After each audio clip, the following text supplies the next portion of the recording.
Yes, sir. It's Friday. Today is a little bit different.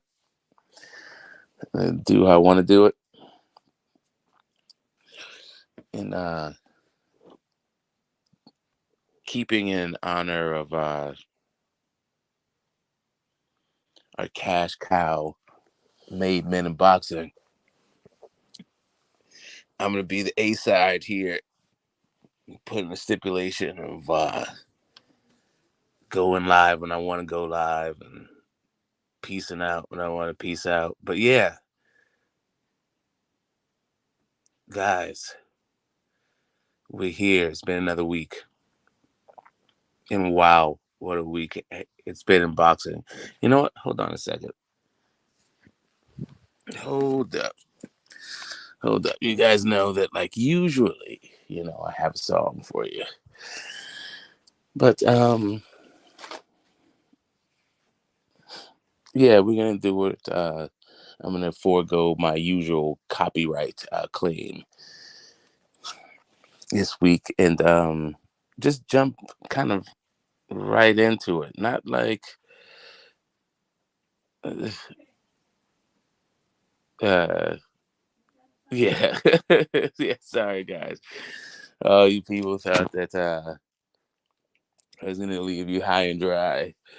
Um, no, no.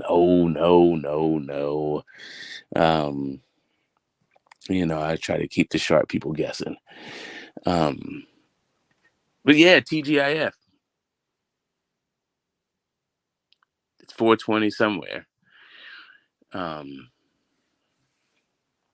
but yeah, here in CPT, California People Time. Um, what is it? 5 in the afternoon, something like that. Yeah, but we're gonna get to it. Uh, my you have my sympathy and my empathy. Um, if if you've missed our usual top of the morning streaming, um, but yeah, we're gonna be moving it all around. Kind of like Tyson Fury, kind of like Canelo, um, a little bit like Tank. You know what I mean? We're gonna get through this thing we call YTBC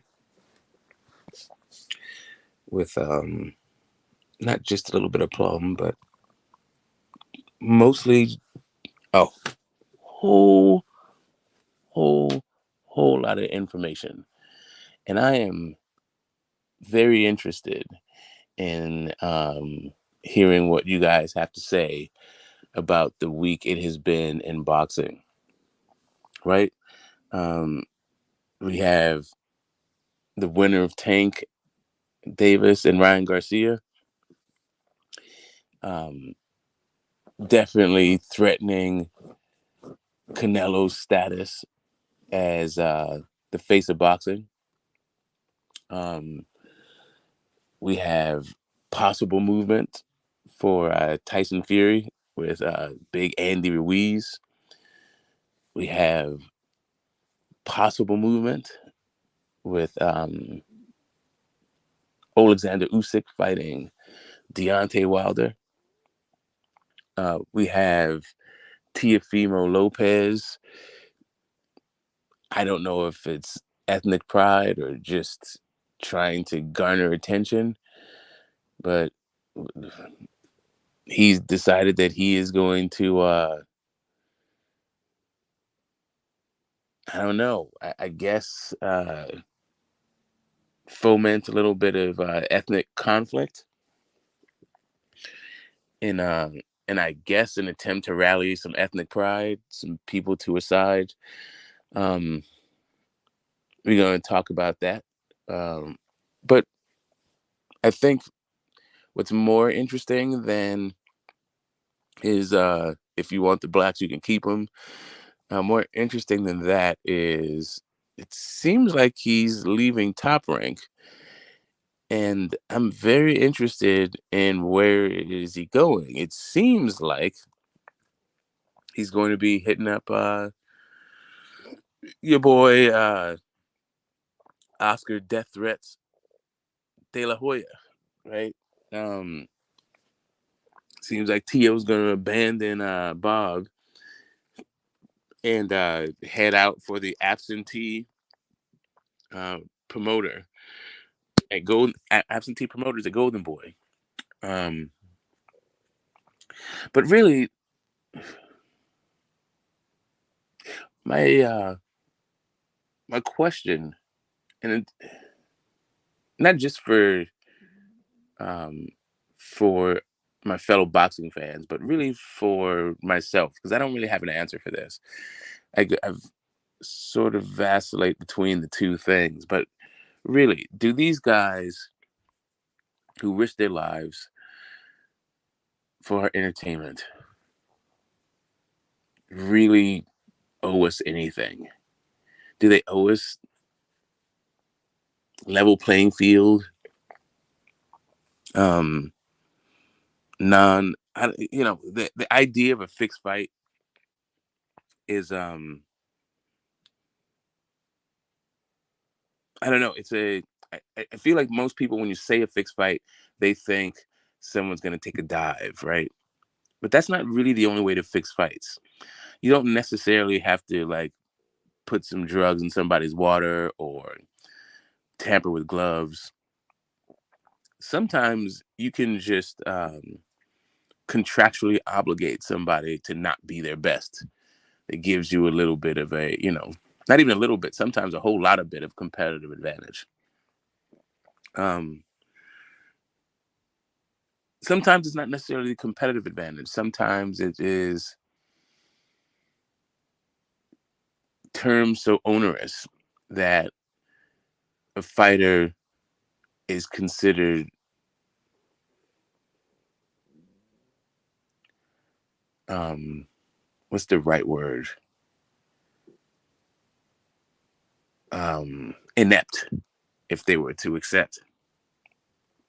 I know a lot of people can remember back to last year when Devin Haney signed the fight the 2-fight deal, well actually 3-fight deal with Top Rank, and it was a one-way rematch clause to fight George Kambosos twice in Australia, and a lot of people were just like looking at Bill Haney like he had basically um, didn't do his responsibility, his fiduciary responsibility to his client, right, his son, in taking that fight. And Bill famously told the story that Devin said, "Don't call me until you make the fight. Don't care about the terms. Make the fight." And while we applaud that kind of attitude, should fighters have to actually jump through these kind of hoops to get fights? Did Haney owe the fans that kind of sacrifice, that kind of dedication, that kind of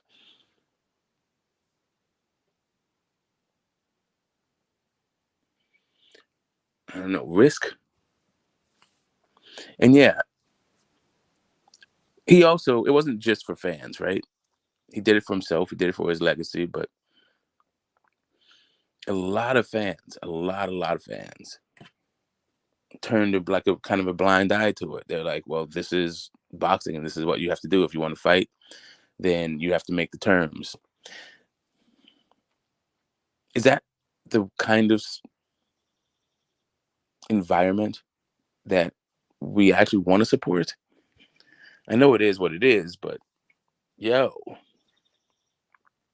it seems to me that as fight fans, we should demand a little bit more of ourselves, right? Um, I think we need to be a little less, forgiving, a little less understanding about these guys using their leverage to basically screw the other guy, um, in order for fights to happen. Like literally, in order for Tank to make, 120 plus $1 million, 130 million, whatever, however much they reportedly made. In order for that to happen, Ryan Garcia had to come in not at 140 pounds as he wanted, not at 138 pounds as he requested, but like at 136 pounds with a rehydration clause. And everyone is like, yeah, you know, leveling the playing field. Really? That how does that level the playing field? Like from in my mind, Tank is better than Ryan. So how would causing him to fight at the catch weight and give him a rehydration clause be leveling the playing field for the better fighter? Um, yeah, and a lot of people just go along with it. It's like they shrug their shoulders, say there's nothing to see here. Actually, a lot of people have been blaming Ryan for it. I don't get it. Um, Tyson Fury. First, he wants 500 million. He wants to fight in Saudi. He wants to fight, but I don't know where the thing is. They know he wants to fight in the UK, and now, you know, no fight for whatever reason. Um, I think Wilder was talking about fighting Francis Ngannou, right? Um, and that's fine. Like these, it's their careers. I often state how, in my opinion, like boxing is the closest thing we have in sports, um, to capitalism in its purest form.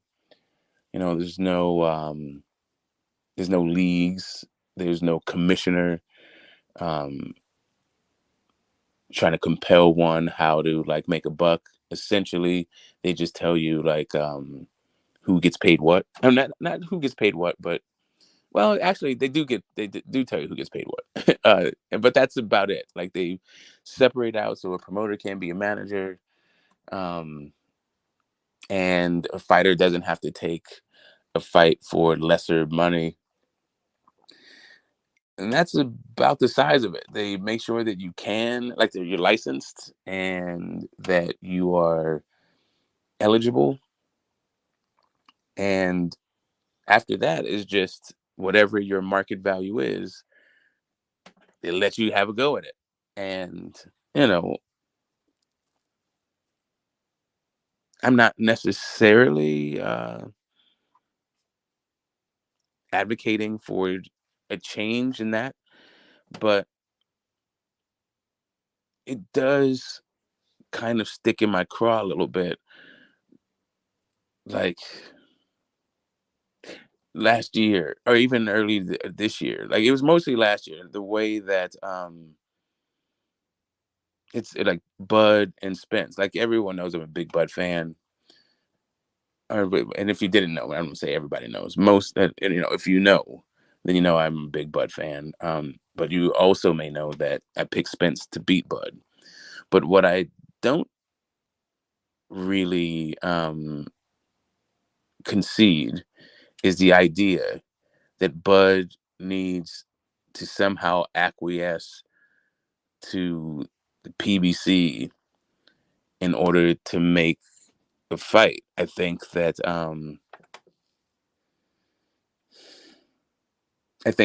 at a certain point, these A side guys with their A side clauses and stipulations are actually low key poisoning the sport. I think there's maybe that's too strong. Maybe they are, maybe they're not. Let's chop it up.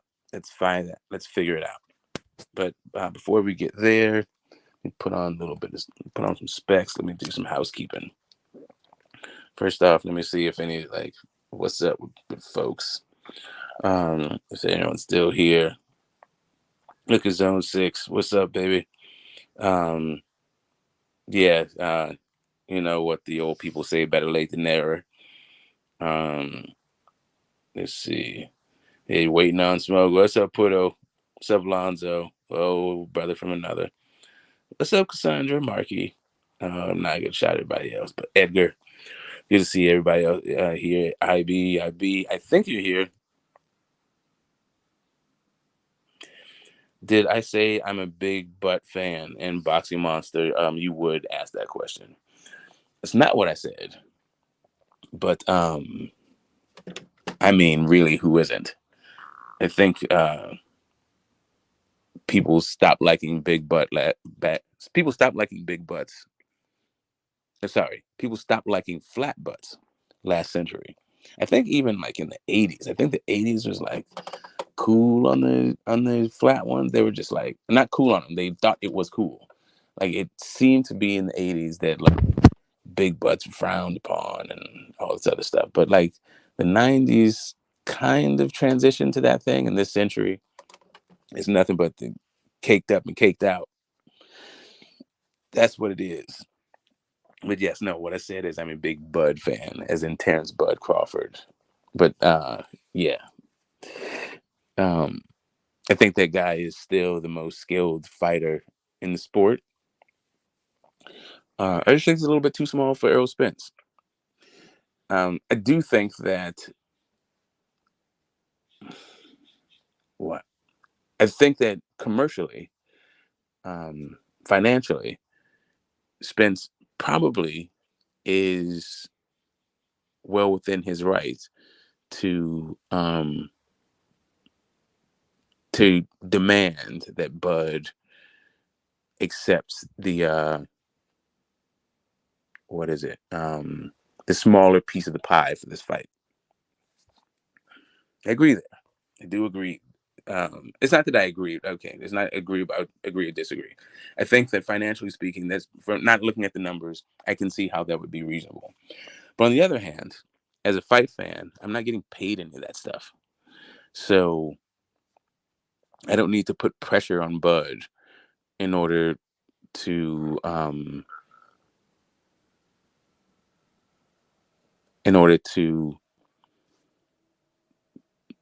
force a situation where he feels as though he's not being adequately compensated for a fight as dangerous as Errol Spence is. These little dudes that come up from the smaller weight class and fight Errol Spence, like it has not really gone well. We have Mikey Garcia, who definitely left some of himself in the ring with Errol. We have Ugas. I mean, that was the weirdest eye I've ever seen in boxing, really. Yeah, if I'm, I get it. Like, why not? You've been doing successful pay-per-views. You put in the work to be the bigger draw than Bud. But at the end of the day, as a fight fan, what do I care about who gets a couple of points more than the other guy? I don't. What I care about is getting fights. But I'm gonna figure out how to. Hold on a second. Let me copy this. Let's copy that. Let's put a link in here, and let's get this thing jumping on this Friday. You know what I'm saying? But hold on one second, guys. I'm gonna go on mute for a second while I figure out a little bit of housekeeping. What's up? Okay. Khan says he can't talk about Bud Spence any longer. I will deny it was ever even a thing unless it actually becomes a thing. Well, the thing that it is failed negotiations because the A side is asking for something that the B side is not willing to acquiesce to. And ultimately, for me, I don't see how the sport is served, their careers are served. Um, they honor the fans by saying like, "Yo, I'll fight this guy, but I need for this guy to in like the most dangerous fight of his life, not feel like he's being like adequately compensated, even though, yo, this is like one of the biggest fights in the history of the sport. I think this is it has the it has the capability of being historically significant, a great night of boxing. And look, if Tank and Ryan can do 120 million or something, why can't Bud and Spence do like 80? Let's say that it's just kind of it's just a weird thing. Like, yes, I know people take B side, people 60-40, whatever the hell. But sometimes it's like, okay, this is a this stipulation is just a bridge too far. It's like a straw that breaks the camel's back. I don't know. Like Usyk seemed to be perfectly willing to, take a B-side cut or whatever the hell. The people who were throwing the fight seem to give both guys more than what is it? What generously compensated, right? More than generous. Those dudes were going to make 8 or 9 figures or something. The fight, not not each individual guy, but the fight is looking to be a 9-figure fight. But instead, what we have is a guy who pulled out because his needs weren't being met, and who knows what those needs are, right? And it just leaves me scratching my head. Like these guys, like as a grown person, I don't want other grown-ups telling me like how to compensate myself for my own blood, sweat, and tears. But yo, that's for them to work out. Like they're making a fortune. I just want to see fights. How can we square this circle? How can we bridge this gap? Um, do these guys owe us a little bit of giving away, not even giving away, I don't even know if that's the right word. Do these guys owe us the maximum effort, maybe a little bit of sacrifice in order to make these fights happen? Or is it like, since they're risking their life, is they can just do whatever we want, and as fans, we shouldn't necessarily penalize them. We shouldn't necessarily harshly criticize them. Can the sport even sustain this kind of this standard from fans that we say that like, yo, at a certain point, you're both getting paid a ton of fucking money. Can you just stop with the I'm only gonna fight you if, you know, tie one hand behind your back, or I need to get all the money, or you can only weigh so much. Like you can't get any guarantee. Like I don't know what the hell is going on, but like I need to hear from you guys. I need to hear from you guys what you think about this whole thing. So, like I said, let me get the link going. Hold up. We're going to the YouTube.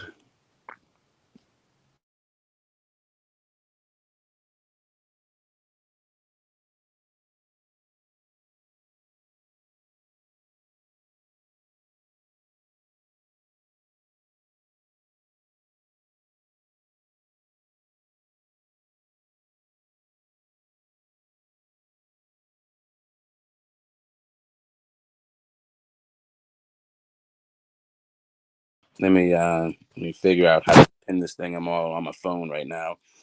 Um, But yo, let's do this thing.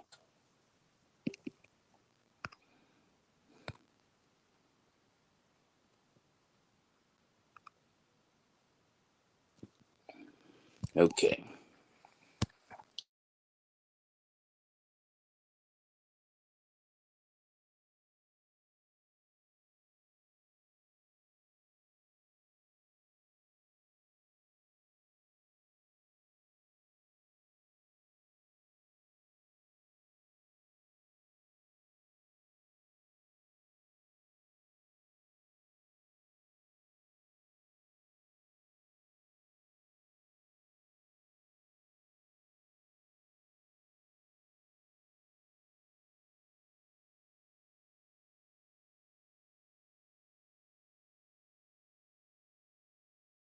Jeez.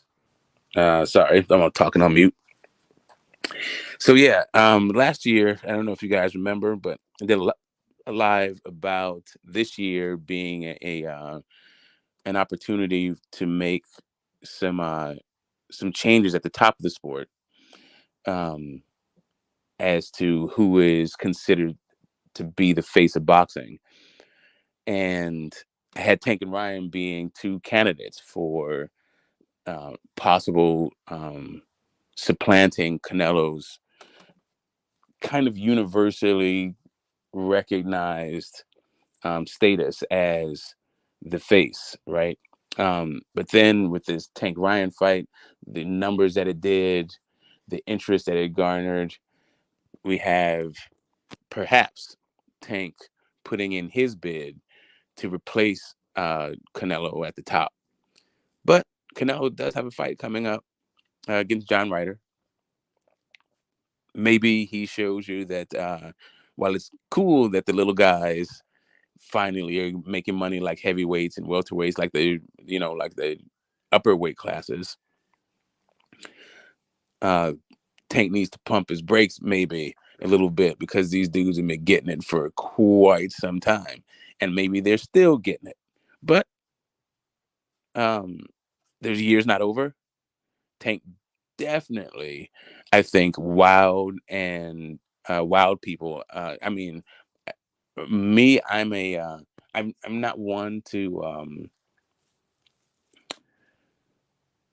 I'm not one to take pay-per-view number like reported pay-per-view numbers as gospel, but the reports are the reports, right? So just the fact that they reported that it's generated this much revenue, I think is for me was like eye popping, right? Like I thought that maybe they do about between 400 and 500,000 pay-per-view buys given the current climate. But yeah, 1.2 million pay-per-view buys. Yeah, maybe Tank's on his way. Um, we shall see. I don't know what Fury's gonna do. Don't know what AJ's gonna do. Don't know what Wilder's gonna do. We don't know who's gonna fight. We don't know what it's gonna generate.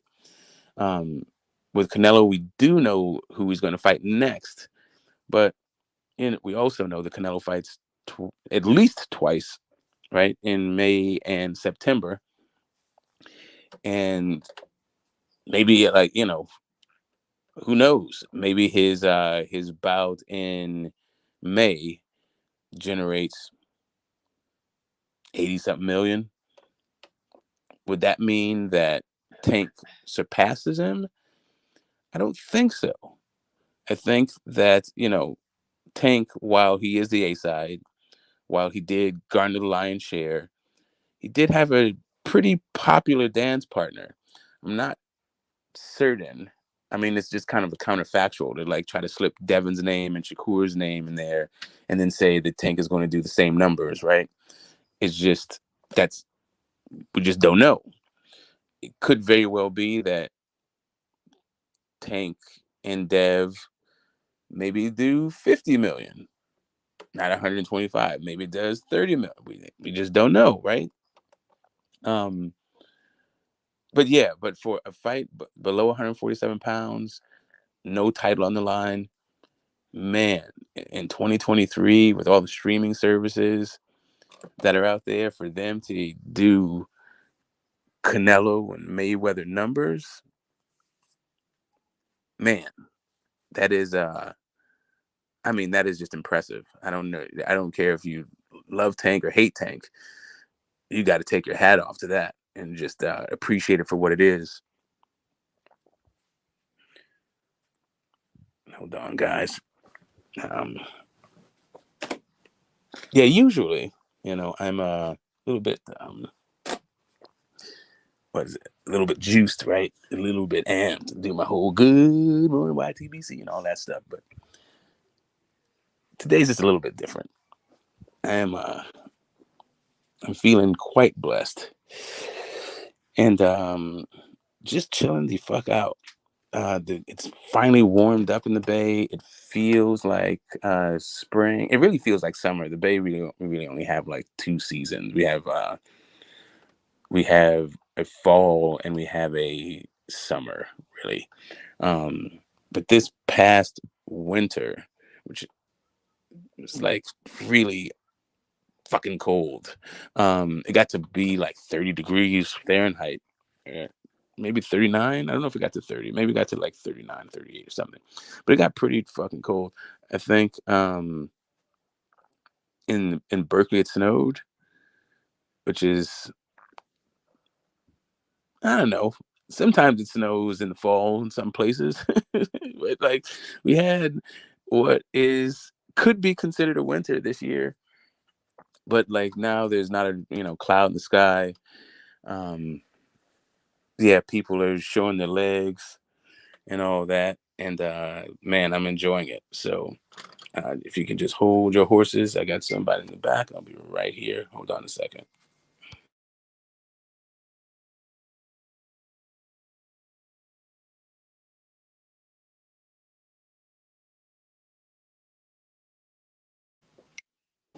Yo, is that Mr. Moore? But yeah, we just had we're coming off the coldest winter in 30 years here in the Bay. I don't know what it was like in LA. Did you guys actually have a winter this year, Mr. Moore? Oh yeah, it got cold. It rained a lot. It got really, really cold. Got down to the 30s, like the 39s, 38s. Didn't get to freezing, but it got close. Yeah. And now what's it like? Oh, it's sunny. It's like 90 degrees. Yeah, you know what I mean? We're like right back to Yeah. that Cali. It feels like summer, but it's fucking Feels like spring. summer. I mean, like, I'm surprised yeah. you're not at the Warriors game, Slow. Is it today? Yes, they playing right now. Holy shit! I thought it was tomorrow. My kid, I think, actually bought tickets. Yeah, they playing right now. Game Holy 6. shit! Hold up. What the hell? Let me see. Hold on a second. Did I just like totally stand up my son? You totally did. Anyway, yeah, we're Yeah. gonna close them out today. Um, we're gonna. I'm pretty sure we're gonna close them out today. Is Fox healthy? He got a broken finger, but he's still playing. Yeah. Yeah, that's not gonna get it done. Yeah.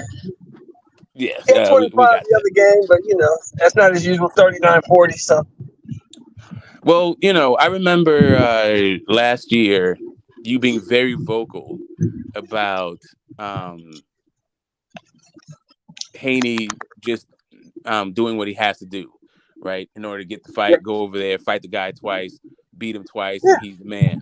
That was your thing for me. Like you weren't trying to hear no excuses. You weren't trying to give him any kind of break about the terms that he had to agree to in order to get the fight. no, I didn't. Yeah. But this shit's getting a little bit weird, right? Like, I know, but What do you you mean? also were talking about how Bud doesn't need to take the short end of the stick against Spence. Yeah, because those are two different fighters. You got a guy trying to become a force, a major player in the sport, and you got another guy who's already established as a major player in the sport and has done way more than the guy who wants him to take less money in the sport. It's just the facts. Yeah. Haney, you can't compare what Haney has done, which is impressive at the age of 24, but compared to what Bud has done in the sport, it's nothing. Because everything he's done, Bud's already done it. Bud's already went overseas and won a title, and he's already been undisputed. And he's been through 3 weight classes. So you can't compare the two. Yeah. What is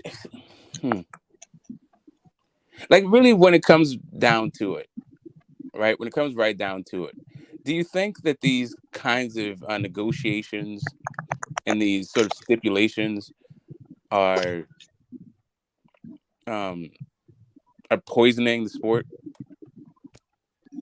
Well, if you want to be completely honest, Smoke, these rehydration clauses and all these special stipulations have been in the sport for a while. You know what I mean? It's just more glaring now because we got social media and everybody knows about them. But guys have been pulling this type of shit since the days of Sugar Ray Robinson. Sugar Ray Robinson used to pull this shit on people all the time. You got to do this. You got to do that. You got to do this. Yeah, I'm not necessarily. I mean, yeah, you go back to, James Braddock, who wound up getting 10% of Joe Lewis's purses for the rest of his Right. career. See? Yeah. Exactly. Um, Exactly. but those are supposed to be outliers and like things that people did 100 years ago. But now Right. it seems as if the guys who are at the top of the sport, the guys that the entire world looks at when it comes to these fights, these guys seem to be. I think even the fans. I think we are becoming accustomed, like trained, conditioned to um just jump on the whoever we consider to be the B side in a fight and just like pressure them, ridicule, criticize, insult. Um, if they don't take these like really weird terms that don't seem to be necessary if you actually want to fight and beat a guy. Like, why are you doing this stuff? Like, why would Tank stop himself from getting $120 million by putting like rehydration clauses and catchweights? Like, why do it against like Ryan Garcia? And then people talk Because about they leveling the playing field, or well, you gotta look at who he's managed and mentored by, and that should give you your answers. Because Floyd was I, famous for doing that type of shit. like I heard Like someone Oscar saying did that, the same thing yeah. to him, and he did it to everyone else. So I heard someone say that yeah, Tank should send Devin a contract with catch weights and rehydration, and if Devin doesn't take it, then he's a duck. And I'm like, is this really the standard now? Like, just I because you make mean, more money, like you really just feel like not only, I mean, okay, so let's say that we have a market where we have market conditions where guys can demand things. right. As fans, should we be backing this? Like, aren't we part of that market force? Hey, what's up, Smoke, Phantom? How you you gotta. doing? I mean, I get it, Smoke. I get why you're asking these questions because you're in the journalistic lane right now. But you gotta understand, me and you, Smoke, we are the outliers now. We want boxing to be what we were reared up on. What we were brought up on. We want boxing to be the pure sport where the best fight the best, and I just wanted the competition and let's get the money together. Whatever it takes for me to get you in the ring, let's do it grass because I'm better. Those days are gone. Now it's all about who's popular, who has the most likes, who the fans want to push, who's the coolest guy, and whoever we like the most gets to do whatever they want, and we're going to support them no matter what they do. That's what boxing is now. So, I stick to my guns, and I want it the old way. But people like me and you who want it the old way are just old motherfuckers telling the young people to get the fuck off the grass. If that makes sense. Yeah, yeah. Get off my lawn. Yeah. And I'm yeah, they yeah, What do the they tell pen you all hack the time, is trying to You tell me about this old. Warriors. I'm not They boxing tell right you now. that you old. You don't understand the new times. Don't they tell you that shit all the time? No, man, I'm I have my finger on the pulse. I mean, my birth certificate says one thing, but I'm still got a young spirit, still got a young face. I still got a little bit of I still got some life in me. I'm just Yeah, saying, I did all that. it I just do seems too. very weird. Like I don't people, I, and this is something about this. At least in the YTBC, I'm not going to say like a generation and a new era and all this stuff, but the right. YTBC people seem to really support people having all the glory and none of the responsibility. Yeah. Well, we said it. Me and you said the same thing a while back, about a year ago. All these dudes want to be Money Mayweather, but none of these motherfuckers want to be Pretty Boy Floyd. Yeah, everybody wants heaven, nobody wants dead. Zone Exactly. six. Welcome to the channel. Welcome to the panel. My guy, man, we've been chopping it up for it seems like forever now. It's definitely been a couple 3 years at this point. I feel like, and yeah, you finally made it. What's happening with you? Happy Friday. Oh yes, sir. Yeah, yeah, yeah. I don't gotta play moderator. I get to come on in and just really talk. So I get to, strap it up. Um, I completely agree with Mr. Moore about 90% of what he said about the status of boxing. And man, I'm gonna say this to me. Um, when it comes to Earl Spence and Terrence Crawford, I don't think Terrence Crawford should concede to a goddamn thing. That's just man to man, player to player, pimp to pimp. Just move on, man, because this Earl Spence scenario and or situation is slowing him down. Now, just as a practical thinker, and this is my opinion, and we can all cook on this together and exchange information. For me in real life, a guy like Terrence Crawford has shown me that he's willing to make things happen. Did his thing at 35, lineal unified, moved up immediately, jumped in on 140, gave us something we haven't seen in years. Undisputed. He set the train for the shit that we're seeing now. Before Usyk, before your favorite fighter's favorite fighter. We get him to 147. Everybody in the welterweight division damn near put a stipulation on what he needed to do. And that minimum was get a belt first. Terrence Crawford goes in and execute, stand true to who he is. And I just don't see how he's the person that can be even considered to be holding up the fight at all. I just don't believe in that when I see a person's actions. I'm just not one to believe in that. When I've heard Earl Spence say that he don't want to fight particular fighters because of some emotional social construct or an disagreement.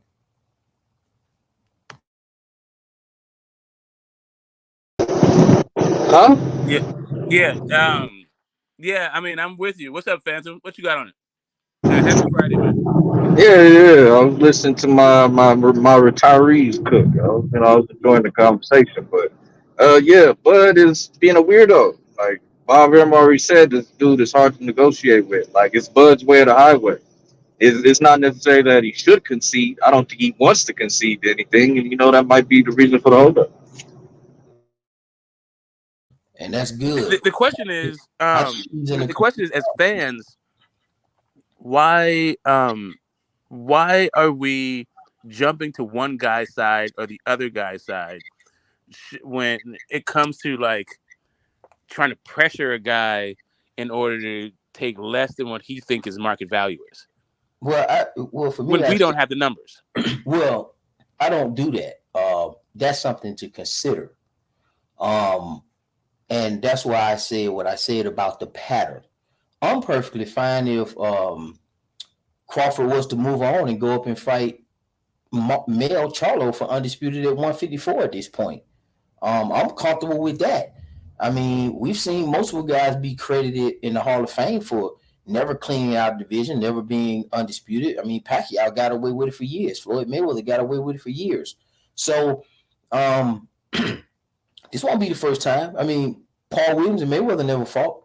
That was something that I personally wanted to see. I mean, Floyd Mayweather and Keith Thurman never fought. Something I personally wanted to see, but it didn't happen. I want to see Floyd Mayweather perhaps go for undisputed and fight Kell Brook as opposed to Andre Berto. But hey, it is what it is. I understand.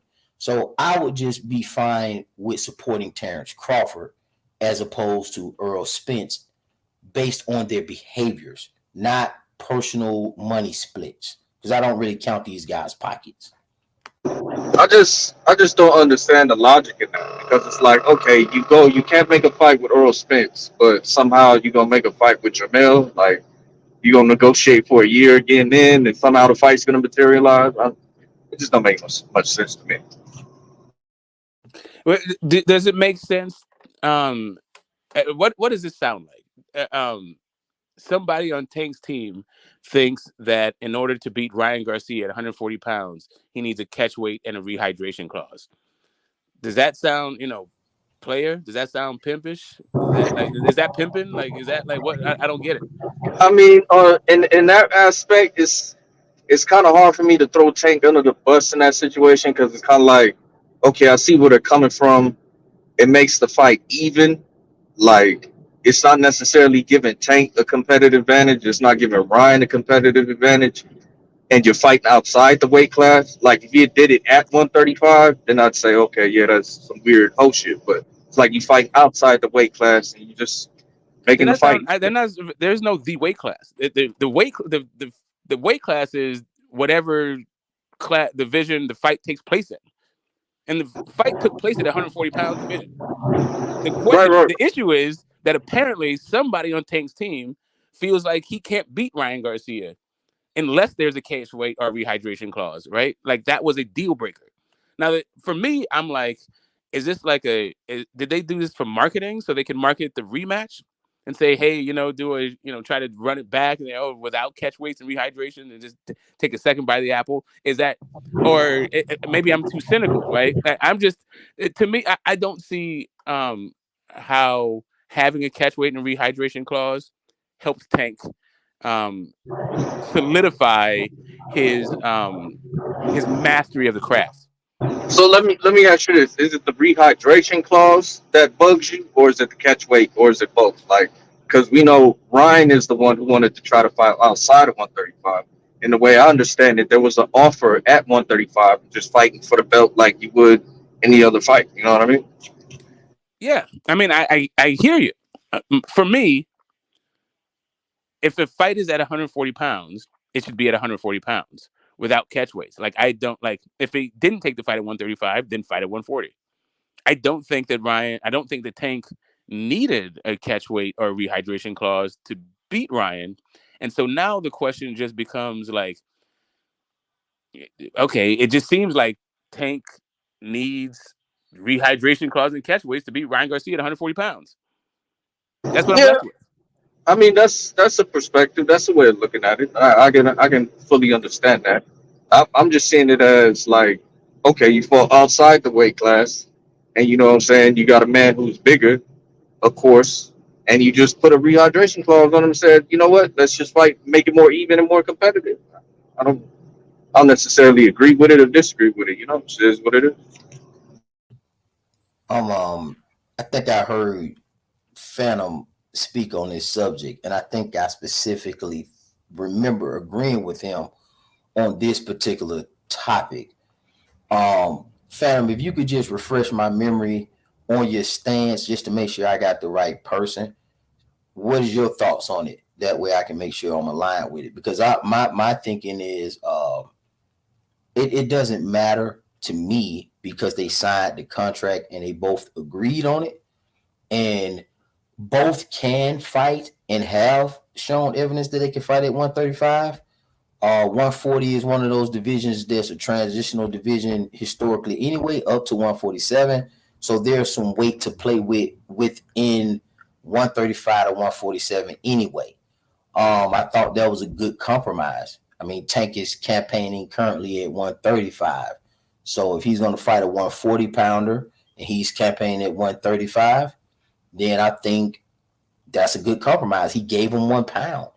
So, I mean, it's not like Garcia has never fought at 135 at all. And in addition to that, Ryan Garcia has been really inactive. So that plays a dividend in you not making weight. If you were cutting weight and you was active, you could have probably got a different result. Yeah, I agree 100%. I think that we saw at the weigh-in, Ryan didn't look sunken in. He wasn't looking like Devin Haney out there, and he was a half a pound above 135. I think Ryan could have made the weight, but was giving himself that safety blanket of, okay, give me a catch weight, and I can try and come in bigger if I want to. That's what I think he was looking for as a on his side of the aisle. You know what I mean? Because I don't think Tank had any problem fighting Ryan at 135, and then he can rehydrate or do whatever the fuck he wanted to. You know what I mean? I don't know. I get like, so it just seems to me it just starting to feel like death by a thousand cuts, right? It just seems like we're whistling past the graveyard and like justifying some things that just seem odd. Like, how are you negotiating competitive advantages?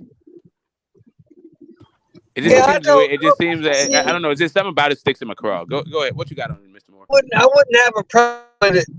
I would have a problem with it if it was one way. But both of them had to do it, and both of them get to it, and they signed a contract. So, I'm old school. So if you don't like what the fuck's going on, don't sign a contract. Fuck the fight.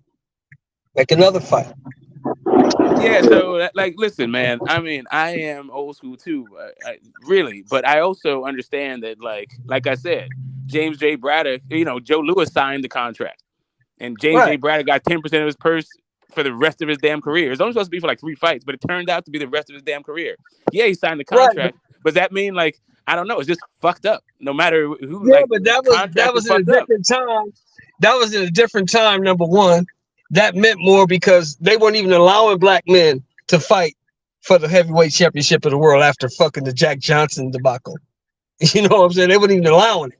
So 23 he had to years. do what he had to do to get the fight. I get that.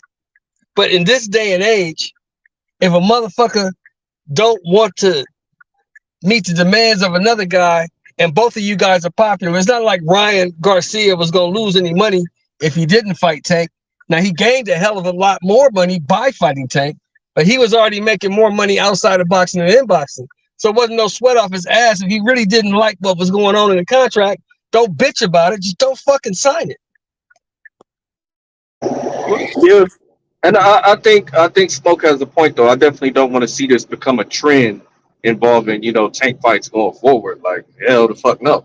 Like if he fights Devin Haney or Shakur, I wouldn't even expect that to be the case. And I think fans are like doing him a disservice, and they think that's going to be the case. Like if he's fighting in his weight class, why would he put a rehydration clause on Shakur Stevenson and Devin Haney? Like, But this that's wouldn't on make them, sense. though. But But it shouldn't that's on become a them. trend. But that would be on them, Phantom. If they don't like it, and he try to do that shit, then they don't fucking sign it. Just don't fucking sign it. I ain't fighting you. I know. Yeah, Yeah, yeah, I agree. facts. But now it's about to get smoky since Jimmy here. Go ahead, yeah, Smoke. Go but ahead. we didn't get Bud and Spence because of it, right? Like, Yeah, I mean, some fans are fine, but I'm just saying that it seems that the sport needed Bud and Spence. now I'm gonna say this: is they're independent contractors. Okay, these guys brag about being their own bosses. We know some of that is cap and some of that is not true, but to an extent, it's these guys' responsibility to take control of their careers.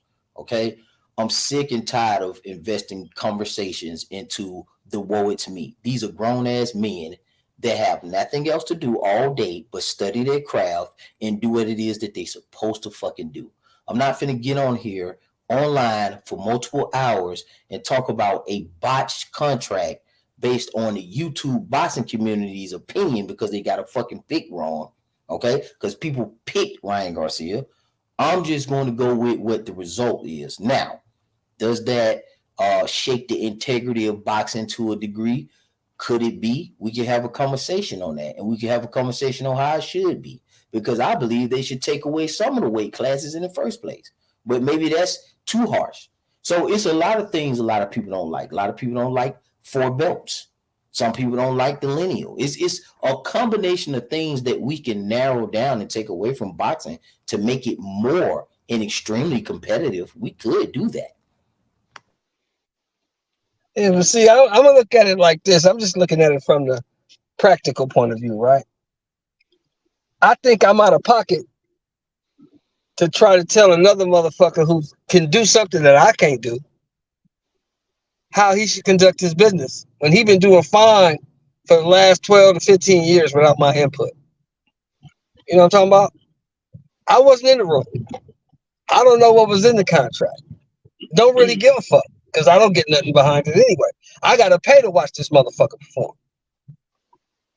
I want to see the fight, but I think I'm out of pocket to try to tell that motherfucker what he should do and what he should not do. Because last time I checked, I ain't taking their punch.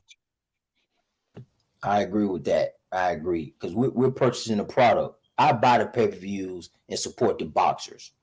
I don't stream. That's just me. I'm a supportive guy like that. I buy the pay-per-view. So when I get on here and I speak, it's because I have this bill that's coming to me for this tank fight that I purchased. So you think I give two fucks about what botched contract or ill-advised move that this grown man, Ryan Garcia, made? No, I don't. I don't. Not at all. I get yeah, and I was noticing and I with mean, I guess my question is, do the combatants, like as fans, do the actual combatants owe the fans something? Do they actually owe us like fair fights? now what makes this fight unfair in your opinion with the catch weight and the rehydration cost? Like, how's it unfair? That's the question I got. I think everybody should answer that. I like that, Phantom. Yeah,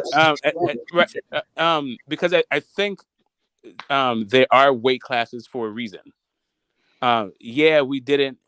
They've expanded. We're still, we have 17 now. They're talking about adding an 18th with the Bridgerweights. And the sport, so professional boxing is sanctioned boxing, right? So you have your sanctioning bodies, and they've got together and they've all decided about the weight divisions. Is it?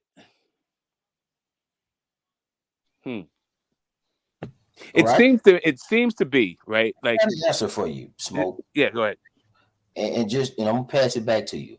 Just as a youth football coach, right? Mm-hmm. And being in the community, there's not a lot of parents that are shuffling their kids into the boxing game. So the game itself had to adjust to create an illusion or an opportunity for more opportunities. Hence, more weight classes, more belt opportunities, so you could call yourself a champion to increase the odds of making boxing high risk but also high reward at the same time. Mayweather and Mike Tyson and guys who sold pay-per-views are great examples of that. So boxing do need that to a degree because it's not a flock of gems like the 80s, the 90s, and the 70s where guys had a desire to go into boxing, because you got to think about it. Football was not a thing in the 40s and the 50s. So all of our big guys used to gravitate toward boxing as opposed to think about the genre of football now and how massive it is on the collegiate level within America. In the 60s, brother, because you got to remember, the Washington Redskins didn't integrate till 1970. See, absolutely. You see what I'm saying? And that was me giving grace. Yeah. You know what I'm saying? So, back then you didn't have no options. You could play baseball starting in 1947, or you could box. Because the NBA really didn't start integrating until the early 60s. Niggas couldn't really get into the NFL until like the middle 60s. And you didn't have too many options. But now, today, you got basketball, baseball, soccer, UFC. It's easier ways to make money than to put on the gloves and fight. It's a whole lot of easier ways to get paid. Well, all right. So let's say these guys are all dehydrated, and then, like, to a certain extent, like I've seen fight after fight this year, like, where I'm just wondering, these dudes are going at it like for 12 rounds, like, damn near 1,000 punches thrown, taking all this shit, running around the ring, and there's not a drop of sweat on either guy. Right? These dudes are just. I think in general, these guys are dehydrated. You start doing catch weights and rehydration clauses, and the question becomes: is how is it fair? Understanding the effects of already dehydrated guys being dehydrated more. I How is get what that? Smoke's How saying. is that It's fair? not that hard to. Now It's I not that can I don't. hard see, to I understand can see unless that, you've got a and that would particular matter. bias. I can Unless see you've got a that, and particular. that would matter if they were bigger. But neither one of those guys really rehydrate up past 140, 45 pounds anyway. They're two little guys. No, So in but this case, listen, it really Charlton, didn't this is the fucking matter. problem though. No, I'll tell you why it mattered. I'll tell you, it's very basic. Because you said we're not in the boardrooms or the gyms, which is true. But I think just by using general, just circumspect viewpoint, right? You could understand why was it one team that was enforcing these weight stipulations. I'm pretty sure Leonard Ellaby and Al Heyman weren't trying to weight drain Tank Davis. So for me, it's just like a common sense thing, right? Because if it hurt Tank, because if it was fair if it was basically even playing field for both fighters, it would have been a non-issue. No one would have asked for it. If one particular side is enforcing a rule, right? Like I said, I'm pretty sure Leonard Ellaby isn't trying to weight drain Tank Davis, right? Unless he's lost his marbles, and Al Heyman's gone insane, and I mean, Steven Espinoza, he's also gone mad as well. So unless they've all But gone see, insane, that's the point, Jimmy. Like I said earlier, that's the point. If it was a one-way rehydration clause, I get it. But both fighters had to do it. So I don't but that's understand my what the point, big though. issue It would is. have no. The reason why And they you were know so what? The thing desperate to about that, enforce it. Sheldon, that's Second, let that's me what see. a I'm lot almost of landing my fans plane. didn't I'm almost understand. landing my Like plane. they didn't I'm understand almost that landing it my was plane. two. It was both ways, Sheldon. Listen, They thought it I was know just that. I know that. Ryan No that one had to said it do was this one shit. way though. No, no, no, I no. don't know why you Listen, keep Jimmy, bringing it up. It listen. was two I'm way. telling you, I never people said it was weren't one way. informed of what was going on. They thought only Ryan had to do all of this. Yeah, but Phantom, my friend, listen to me, bro. It's very simple, right? Everyone's intelligent on this panel, right? We can be critical, right? Critical thinking, right? On a very basic level, right? If one team is enforcing the rule, right? That means they think it won't hurt their fighter. Because why the fuck would they try and damage their own fighter? That makes zero sense. They only enforced it because they felt it hurt the other side, right? There is no way that Leonard Ellaby thought, you know what, we're making this fair. Both fighters are going to get hurt. No, because if that was the case, it would have been a non-talking point, right? The reason why they implemented it because they were afraid Ryan Garcia was going to hydrate way too much. 15, I mean, some fighters do hydrate 15, 20 pounds, right?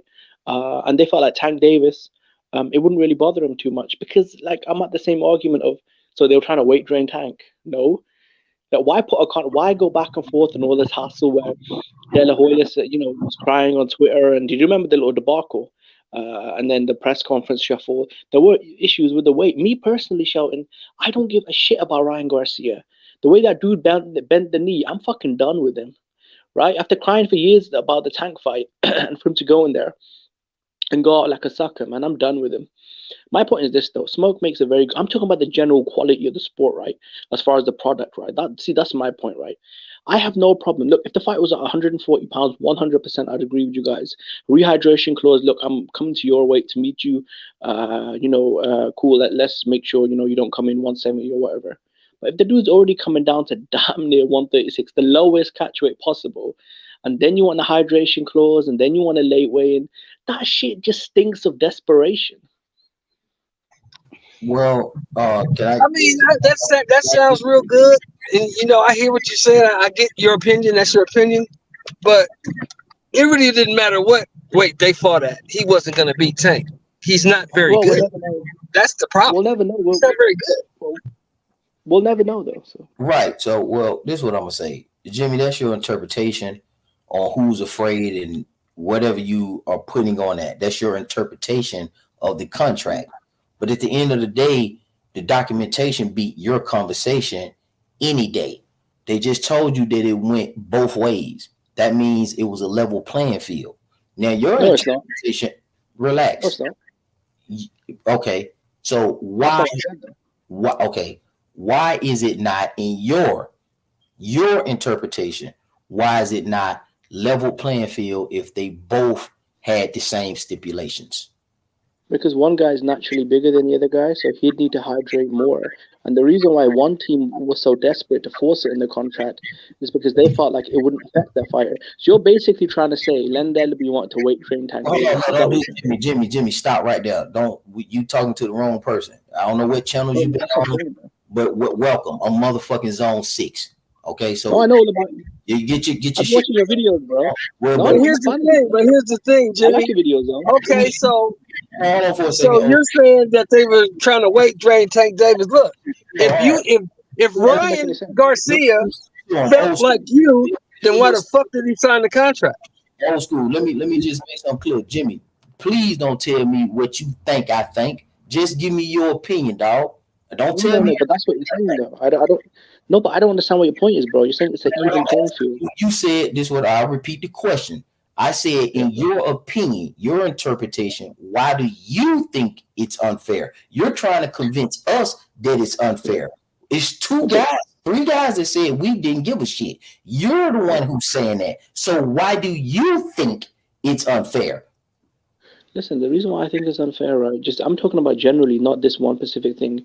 If one team is the only one complaining about the rehydration, that means they think, because obviously they're the ones enforcing it. It wasn't Bernard Hopkins or Oscar trying to force the dehydration clause, right? So they think by putting that in the contract, Ryan hydrates a lot more than Tank. So it takes him, he balloons up a lot naturally more than what Tank does, right? And they think, 10 pounds is probably what Tank usually hydrates up to. And Ryan would hydrate maybe 15, 20 pounds. Because the only way you'd say it was if it was an even playing field, why would they even ask for it? That's what I don't understand. Why ask for something if everything's already equal? If all things are equal, why implement extra weight clauses? And you're saying apparently it's because both guys had to do it. What if both guys had to do it? Then that would mean that both guys were weight drained. They would not put a clause in to make sure Tank was weight drained. They only put that in there to make sure Ryan was weight drained. No, I think Ryan Garcia should just say this. He should just have fought at 140, period. Yeah. Because Yeah. the undisputed champion at 35, period, across the board is Haney anyway. Tank was just a namesake fight. He decided to make that challenge and issue that challenge and pursue this ass whooping that he attained. He could have just been a player and fought at 140 and built a career at 140. The dude's 5'10. That's the problem. You got 5'10 men running around trying to squeeze to 126, 130, 135, and they're complaining about weight drainage. Take your 5'10 behind up to 140 and start working and cleaning out 140. Leave Tank the 135er alone. Okay. Facts. See, Exactly. Josh Taylor is Tank what, fight Barry. 5'10", 5'11", right? What weight class did Tank Davis fight? Is Josh Barry? Taylor 5'10", 5'11"? I think he's 5'9". Okay, so if Josh Taylor's 5'10", and you're 5'10", and you say that you fight at 140, why aren't you challenging Josh Taylor instead of fucking Because he's Tank not Davis? that good. Because he's not that good. What does that have? Okay, so that's So all the stuff that you're talking about, Jimmy, the points you're making are kind of mute because the dude ain't that good anyway. It really didn't matter who he fought; he was gonna get his ass whooped. Yeah, I agree with you. I've said this many Right. So times. for me, it's more of a systemic issue, right? Because now we're finding out because of the Ryan fight that Mario Barrios had one too, a rehydration clause, not a catch weight, but a rehydration clause. Yeah, and Barrio said he didn't want to complain; he just wanted to take the fight, and that's honesty. I just wanted the money. I knew that's the money fight. I wanted to fight. I took it. But my point with Barrios is, then why the fuck you even talking about it? Well, Why he you was talking? saying basically that Ryan is Ryan. So I don't. So we can't criticize Tank though. Is that what you're saying, Shelton? We're not allowed to criticize You can Tank Davis. criticize him all you want to. I'm just saying your criticism, to me, it kind of mutes itself out if both people sign the contract. If one guy would have said, "Nah, fuck that. I'm not doing all that."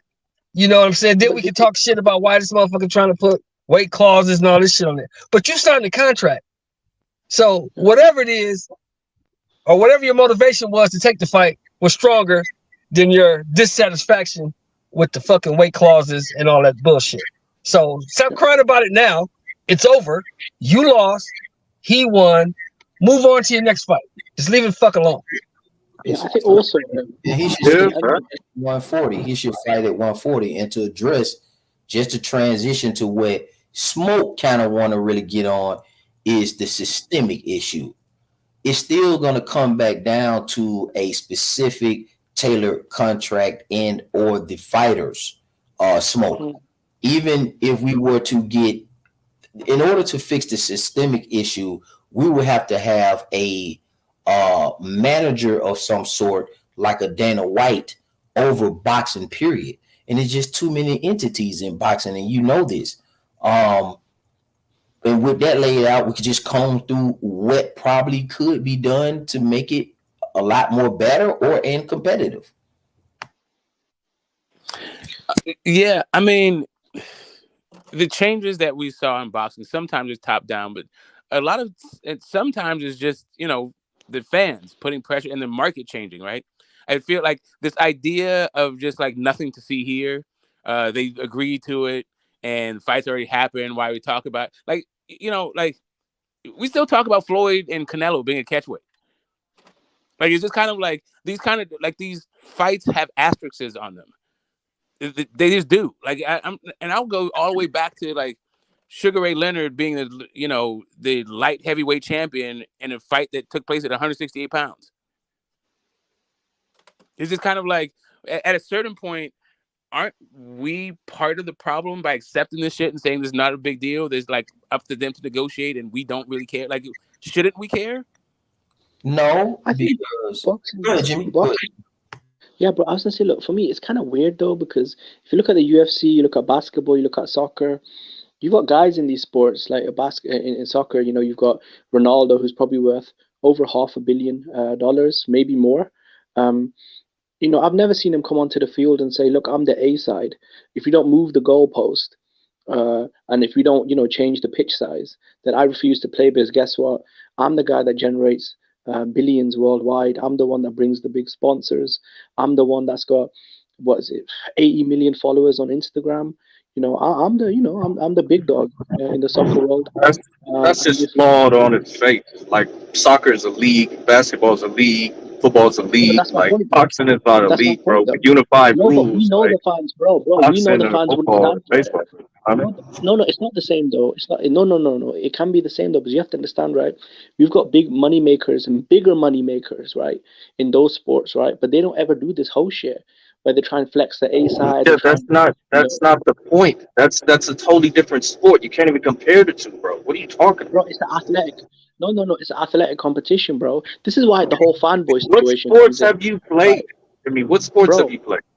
More than you have, man, more than you have. Okay, because I Anyway, that's not played my point. basketball, Listen, hear me out, football, then, bro. soccer, You getting emotional. and You getting your bitch baseball. Did a emotions. little bit of boxing. So, what sports I have you doubt it, played, bro. Jimmy? Because I know y'all don't have much sports over there. What sports have you played? I I played more was an sports than you. all-around athlete. No, Listen, I doubt it. cricket I doubt it. is it's a very popular sport. We may not play it here, but people play it around the world. Okay, so Jimmy Rugby, played cricket. I play yeah. Jimmy rugby cracked league as corn well. out cricket. Okay, I got you. So Listen, you played I play cricket. rugby league. Well, I play rugby as well. It's like NFL without the sissy pads, right? So, Okay, I mean, we could go back and forth. I mean, I played ice so you hockey, but were that's, you part of a league with teams?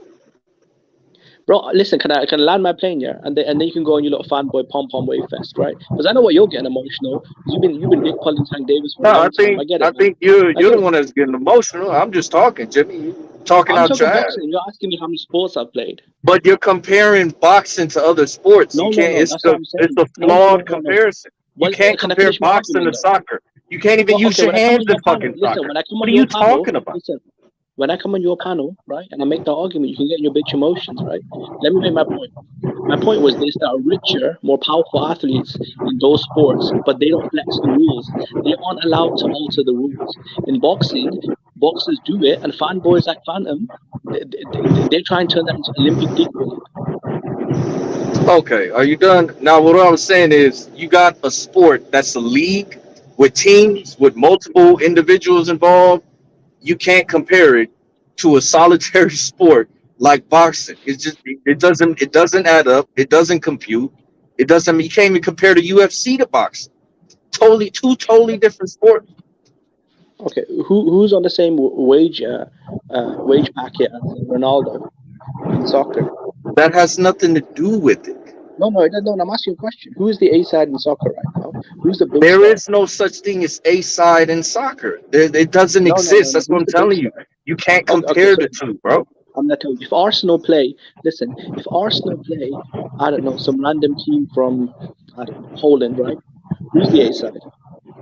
That doesn't make. There is no A side or Yes, B side. yes, there That's is. why your Yes, there is. computing is flawed, bro. No. You're not listening. The motherfuckers that sell the tickets and generate tens of millions of dollars worth of sponsors and TV deals, that team would be the A side, right? But that concept does not exist in that sport. Yes, it That's what I'm does. trying to get you to speak. It does that. But you don't. You No, it does just that. wanna make it exist, but it doesn't, bro. But you're not listening though. Who gives a fuck about some backwater Polish team compared to Arsenal that's worth about 30 billion? Can you not understand what I'm saying? I understand exactly what you're saying, but you're trying to apply the concepts in boxing to other sports, and you can't Okay, do but who's that generating the because money? there's no But okay, sport who's generating the comparable money? to it. There's no sport Okay, listen, comparable to boxing, bro. It's its own okay, little listen, niche. listen. It's its own little No, neighborhood. it's You not. can't compare It's it not. to You can't any other compare the sport. look, you can compare business though, right? You can compare athletic endeavors, right? At the end of the day, bro, those sport, like say if Manchester, I don't know, Arsenal plays, I don't know, Yugoslavia or whatever. Who's the A side? It's Arsenal, right? They're the ones sending the tickets, with the TV deals and with the sponsors, right? They would generate 95% of the money. Should they be allowed to dictate to Yugoslavia what the rules are? Should they be allowed to what?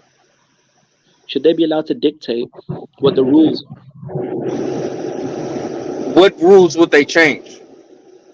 Whatever rules, man. I'm just keeping like, would they be able to, I don't know, change the goalpost size? Uh, you know, they're allowed more players on their teams. Like, you see what I'm saying? Should they be able to allow flex or A side mixing? Yeah, but do they have a standardized, Yeah, yeah. What size the unified pitch is gonna format that be? they all play on? No, but In No, boxing, you can change the there's a fucking range. ring sizes. There's a range of sizes, just like boxing. yeah, that's what I'm You saying. can So change the in ring those sports, you size in don't. boxing. Is that against the rules? Like when you want a bigger ring size or a smaller ring size? Is that, or you want No, a I'm saying different the pair of goalpost. gloves? Like is that changing the No, but it has rules? to be. No, but it has to be within the rules, right, of boxing, right? So the Nevada Commission, right? That's what I'm saying, though. I feel like a lot of fighters they should not be able to control what goes on in the event. That should be left up to the commissions, to the governing bodies. So both fighters are kind of more fair, whether it's the weight Okay, class or the so gloves or what the ring rules would size. change in a Tank and Ryan fight? What rules would change exactly? Listen, I think the rehydration and the catch weight. It's not even the. It's not. I'm not even talking about the. I'm addressing Smoke's title. I'm not even talking about this particular subject. This keeps getting brought up because this was a fight that happened recently over the weekend, right?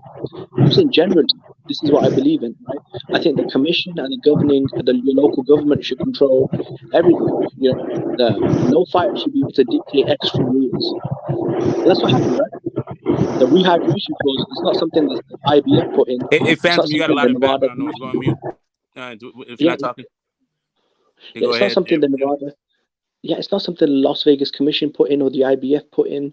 It's something that one fighter put in. See, if they fought at 140, I have no problem with the hydration clause. Because then I'll say, you know what, Tank is moving up. He's already going to 140. Okay, cool, man. I mean, look, man, it is what it is. But if one dude's already coming down in weight, I mean, you pretty much got what won your argument.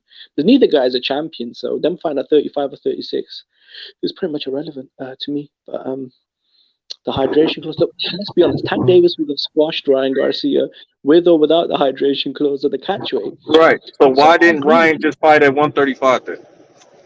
because Ryan Garcia can't make 35 and he hasn't fought there in what 3 years. That's why. He was half a pound above the weight limit. He couldn't make it. All right, bro. All right, bro. I got you, bro. If he was already drained at 36, you want him to be even more drained. So So look, so he so half a pound would have made that much of a difference to where he just would have been completely gassed in the first round of the fight. To me, it looked like Ryan well, could have fought all 12. He just made a mistake and got caught. So I don't understand where maybe all he could this have held his body draining shots shit's better. coming from when you got Devin No, but Haney looking like Skeletor, but when he rehydrates, he looks like a fucking bodybuilder and can put on a great performance. So listen, Devin I don't Haney. know. You can look at it either way, different perspectives. But You know have what I you mean? played sports though? Phantom, have you ever played sports? So if you've cut weight. I doubt you've cut weight because I've seen you come up and let's be honest, you're not shy of a donut or two, are you? So what I'm trying to tell you, bro, is I at the don't end think of you've the day, ever maybe seen you my can take face. these body Okay. shots better. No, I've seen you come up once, bro, and I'll be honest, you're not shy of a donut or two, are you? So I doubt you've been cutting weight. You know what I mean? So if you cut weight, I mean, the more you cut, the more it hurts your resistance. I wouldn't disagree with that at all. But if you're telling me half a pound would have devastated his resistance even more, I mean you're just bullshit. And you know what I mean? I think it's hard. Hey All Jimmy, right, Jimmy, my question is for you is what's your bottom line about the fight? I mean, what's your bottom line? What are you actually saying? Because your points are contradictory, but I feel like you really want to say something, but you're not saying it because the argument that you're I'll presenting. tell you what I want to say. No, I'll tell you what I want to say. So what I want to say, bro.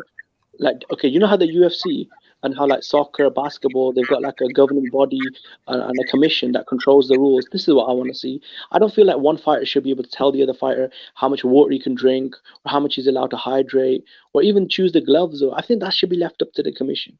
I think the commission should control the gloves, the hydration, all that stuff. You know, the weight classes and all that stuff. I think. Okay, and by them not currently doing that in boxing, and we get something outside of what you consider should be order and structure, what is that considered in regards to this Tank and Ryan Garcia fight is what I'm asking you. We don't have that.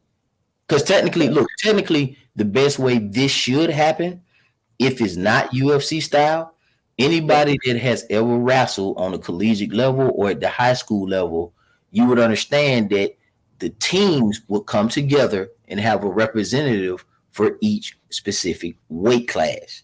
And what should happen on the cards, if it's a 8-fight card, then 8 people from each stable should be against each other. So Eddie Hearn should bring his 8 fighters, and Bob Arum should bring his 8 fighters, and they should get it on one card.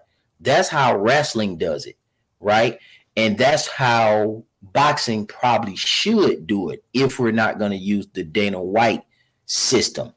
But for you specifically, since we're not there, because we all got good ideas on what can make it better, I'm asking you, what are you trying to say specifically about Tank in this particular? No, nothing, bro. It's me personally, bro. I agree with you guys. Look, if Ryan signed the contract, that's his problem. Hold on, let me ask you a question. Hold on, so you conceding, you're basically saying you really agree with us the whole time. You're just talking about ideas. Yeah, he's just ranting. That's all he does. No, I'm not talking about ideas. Let's let him get it live in HD. So I'm asking you now, Jimmy, to repeat what you said. You saying you agree with the panel, you just talking. No, I never said that. I said I agree that Ryan Garcia, I think they were trying to weight drain him, which they clearly were, if they were trying to put in a clause that only one team was requesting. But if Ryan signed it, that's your problem, you're weight drained. That's my thought. Okay. So you agree to be weight drained. Yeah, I acknowledge you weight drained, but let me ask you this. Has Ryan ever made 140 pounds? In his last fight, yes, yeah. When he fought to go, or one of those ones. No. He's never been as big as 140 pounds in a fight. I'm saying that for a specific reason. 138, 139, but he's never been 140 pounds. When's the last time he stepped on a scale at 135, in your opinion? When was the last time he did that? How long ago? Probably the Luke Campbell fight. How long ago was that? 2 years. Okay, so it's been over 2 years, close to 2.5 years since he made the weight. Is there a reason why he's not at that weight right now, in your opinion? Due to inactivity. So let's pause right there before you move forward, because you guys keep saying this. It's because of his own fault. Inactivity, which is the worst enemy of a boxer. He should have had his ass in the ring, and we could have got a better gauge. That's what you're missing. See, my thing is this. It's not about, like what Smoke said, just whatever because they don't owe us anything. No, they owe it to themselves first, then it comes to us. But we're not here to hold these guys' hands. We're not being delusional. We're not saying that we disagree with you, that it should be better. But here's the thing, though. This kid took a hiatus. This guy took a hiatus to be a social networking star. And that's what probably deteriorated his chances on what he could and couldn't have been. And you're sitting here talking about your opinion, and they tried to weight drain him without no proof. But we have proof that this guy went on a hiatus and he wasn't active. Documentation. Conversation. I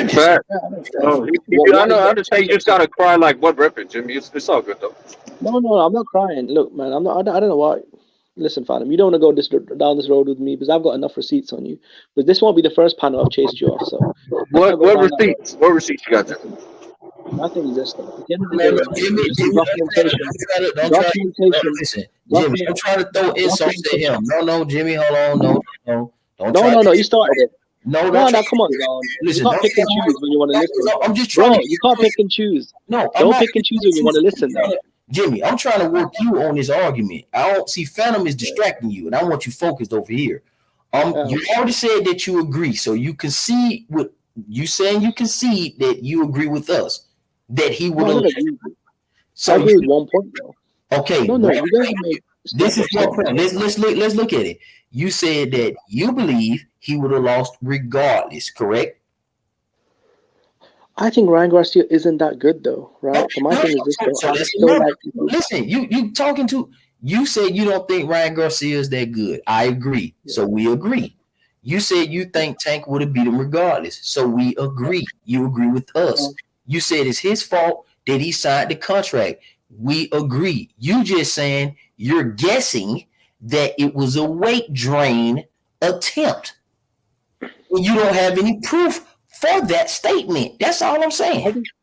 No. I'll tell you what the proof is. Tank Davis in the interview with the Breakfast Club said the reason why they put the hydration clause in it was to make it more fair because he didn't want Ryan to be too big. These are his words, not mine. The documentation, like you were talking about, Zone, is the weight clause that the TMT, PBC enforced in the contract, right? That's the documentation. There you go. So did Tank say, I'm going to implement this weight clause to get an advantage and make him uncomfortable? Or did he say, I want to make it fair? Because you just said something there. What did you say he just said? To make it more fair, which meant fighting Ryan healthy. Okay, I'm done. You two can have it from there. I'm good. You said you agree with everything, and you just confessed that the man said that he wanted to make it fair. I'm going to go with that rather than what the fuck Jimmy talking about. Good. Okay, so you out here getting cooked, bro. What's going on, Jimmy? I'm asking you. No. You're not even making any sense, though. The problem is you're not listening to my whole argument. You're picking and choosing a little bit. And I know you have a history doing this, Zone, because I've seen a lot of your videos, right? The problem is you're not listening to the whole argument. I said, would it be unfair then for him to fight a healthy Ryan? Would that be unfair? What was the question? What did you say, Jim? I said, is it unfair for Tank Davis to fight a hydrated Ryan Garcia? What do you mean? What do you mean by it? No, he said it was fair. He was only weight draining Ryan. Yeah, no catch weight, no rehydration clause. Is that unfair to Tank?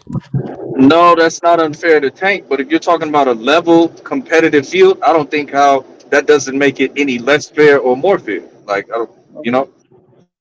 Okay, so these are Tank's words. He said he wants to make it a more fair. So why would you try and make it more fair? Are you trying to say fighting a non-weight drained Ryan Garcia just real quick, because I keep hearing this leveling playing field. What is unlevel about fighting at 140 pounds? What's level if you're trying to fight outside of the weight class? When you had a contract, the weight class is 140 pounds. No. What I'm saying at lightweight, right? They're not fighting at lightweight. The fight did not take place at lightweight. The fight took place at 140 pounds. Okay, I'm trying to go somewhere with this. Rehydration clause. If you had the opportunity to fight at lightweight and instead you want to fight above lightweight, where's the fairness in that? Well, my question is, how is it unfair to fight at 140 pounds without a catch weight and rehydration clause? It's not at all. I don't. So how is adding a catch weight and a rehydration clause leveling the playing field? How's it unlevel? But if you have a lightweight fighter who says, I will fight you at lightweight without a rehydration clause, but instead you choose to fight out of the weight class, then what do you think that is? So, I guess it's like this for me, right? So for me, if there is no catch weight and rehydration clause, Ryan beats Tank. Yeah, that's okay. That's what you're saying. No. I'm saying you need a rehydration and a catch weight in order to make it fair for Tank. You're missing the whole point. I said if you're a fighter who's offered a contract to fight at a weight class with no rehydration clause, but instead you ask for a catch weight outside of the weight class, right? You get a rehydration clause. I got it. The same way that Ryan didn't want to fight at 135, Tank doesn't want to fight at 140. How is that leveling the playing field, though? You're meeting in the middle. I'm having a weird, the way that this thing is being framed is very weird to me with this whole leveling the playing field. A level playing field is no catch weight and rehydration clause, and you guys go for what you know in the weight in the division. Either you fight in the division, which could have been at 135 if Ryan Garcia had agreed to it, but instead Ryan Garcia said no. I like fighting 135 fighters at 140. So let me weight bully you, and it didn't work, bro. Shot his shot, it didn't work. So see, I Smoke. understand what you're saying, and I even get like I could even support it to a certain after a certain point. What Smoke. I don't, Smoke. what I'm pushing back against You is the want to answer? concept of this leveling the playing field. Like Smoke. catch weights and Smoke, can I rehydration give clause you my are opinion somehow on that? leveling the Smoke. playing field. You want Well, to that's what answer? Tank was saying. It was unfair. Yo, can The I fight was supposed to be Ryan at 140. wanted It to was fight at unfair. 140. He got a Okay, pound. hold He up tried to one second. level the playing field for himself, I Yeah, the guess. the playing Can field I give is my a opinion 140 on it? pound division. That's the playing field because that's where they actually played. Yo, can I give my Oh yeah, opinions and on it? also yeah, I want to welcome you both to the channel and the panel. What's up, Big Phil Walker? Yeah, I'm glad to have you, man. Cook. All right, look, check this out. This is what I think Tank meant when he said level the playing field. Tank wanted to have the fight at 135. Okay. Now, when these guys were in negotiations, Ryan Garcia was basically saying, "No, I'm not fighting at 135. I'm fighting above that weight class." And Tank was like, "No, I fight at 135." Okay. So basically, because Tank wanted to have the fight at 135, okay, and Ryan wanted to have the fight at 140, this is how the catch weight thing came about in order to make the fight. So when Tank says, I want to level the playing field, he's saying that I'm conceding to fight at Ryan Garcia's particular weight class instead of the one that I prefer to fight at, which is 135. But they didn't fight at 140 though. So what are you talking about? Yes, that is 140. If I want to fight at 35 and we fight at anything over 135, we're fighting at Ryan Garcia's particular preferred weight class. Is that right? Or is that I wrong? mean, we've all played Monopoly, right? Like, doesn't it seem like some weird? I'm Like you asking, went to though. somebody's house and they got like totally different rules of the game. No. Look, smoke. This is what I'm saying. Listen to what I'm saying right now. They fought. The fight was fought at 140 pounds. Well, we all agree on that, right? Correct. Okay, that's not debatable. So 136. All right. If I fight Jimmy, you gotta just listen. Jimmy, you gotta listen. Jimmy, you should be toasted by now. Relax. Okay. All right. Bro, I'm giving you facts, man, and you guys don't like it. Jimmy, just relax, man. Let me finish my point, and you can argue with anybody you want to. All right. This is what I'm saying. If I tell you I want to fight at 135 and I'm a 135-pound fighter, okay, and that's the weight class I want to fight at, if we go 1 fucking pound, an ounce, whatever the situation may be, however you want to call it, a tenth of a pound, whatever. If we go over 135, that fight is officially at 140 pounds, which is Ryan Garcia's weight class. So if Tank concedes and says, okay, I'll fight at Ryan's weight class because that's what he did, because the fight was at 140, he is saying, if I concede to fight at 140 pounds, I would like to make it even by saying X, Y, and Z catch weight via weight the clause as far as the rehydration clause. This is what I feel like Tank Davis is saying when he says I want to even the playing field, because he didn't have to concede to 140. He didn't have to. But That he was didn't a concede to concession. 140. That was a concession Facts. by Tank Davis. And people can word it however they want to, but at the end of the day, just because it was not at 100, just because people are getting this is semantics for me. Because at the end of the day, the weight class that they fought at was 140 fucking pounds. Right. Okay. They fought at 136 catch weight though. The 140 pound it doesn't matter. They both weighed in the next day at 144 pounds each, respectively. People are getting caught up in Big the Blunts, semantics. what's up, baby? They fought What's the word, baby? How you feeling? 140. There's no way to get around that. That's in the record books. They didn't fight at 135. They fought fought at 1 pound over 140. the limit, man. Come on, stop It saying doesn't 140. matter. You sound It's still ridiculous. at one. Jimmy, I get it. Did they fight at 140? Yes or no? No, they didn't Anything fight over 140. 135 is 140. Well, let's You understand, Jimmy lives on that small island where they don't think too well. So that's his thing. If Jimmy can't concede to what's in black and white and on paper, Over I don't have a 135. fucking word to say Listen. to him. Listen, you can't say it's a 140 fight if the catch weight is It is a 136 140 limit. fight officially on the books. If he What fight, weight class? Okay, what weight class did they fight at, 135 Jimmy? pound fight is fought at 135 pounds. Anything over 135 pounds, 136 pounds, 137 pounds. That's a 140-pound fight. That's Okay, why I so asked thank you you. early, So, Jimmy. I rest Ryan my case. Garcia has Jimmy never just came wants to to a leave fight however he weighing feels. 140. All right. It was 138, 139, but it was still at the 140-pound limit, Jimmy. That's why I asked you that earlier. You don't be paying attention. No, but there was but you're not listening though. You come under the limit, no, not over though. Are you insane? Have you lost your 140 brains? pounds is at the limit. You can come in 140.0. Most That's the people come limit, under bro. the limit though. No, the catch weight was Okay, 136. Did he come in so why 136? so why why is he trying to come over the limit of lightweight? You're not looking at it that way. Because the dude can't make lightweight. He hasn't made it in 3 fucking years. He was a half pound over. Okay, How? so Wait. I How? just How? want him How to he go ain't to the made the weight weight? then. He would have made the weight if Fortuna hadn't asked to weigh in at 138 because Fortuna couldn't make the weight. If Fortuna had made 35, Ryan would have made 35, but Fortuna couldn't make it. So that's the only So reason why he didn't make this is 35. my So question that's why though. Tank asked him at the press conference, "Are you a 35-pound fighter or aren't you?" And Ryan didn't Big answer the Blunt. question.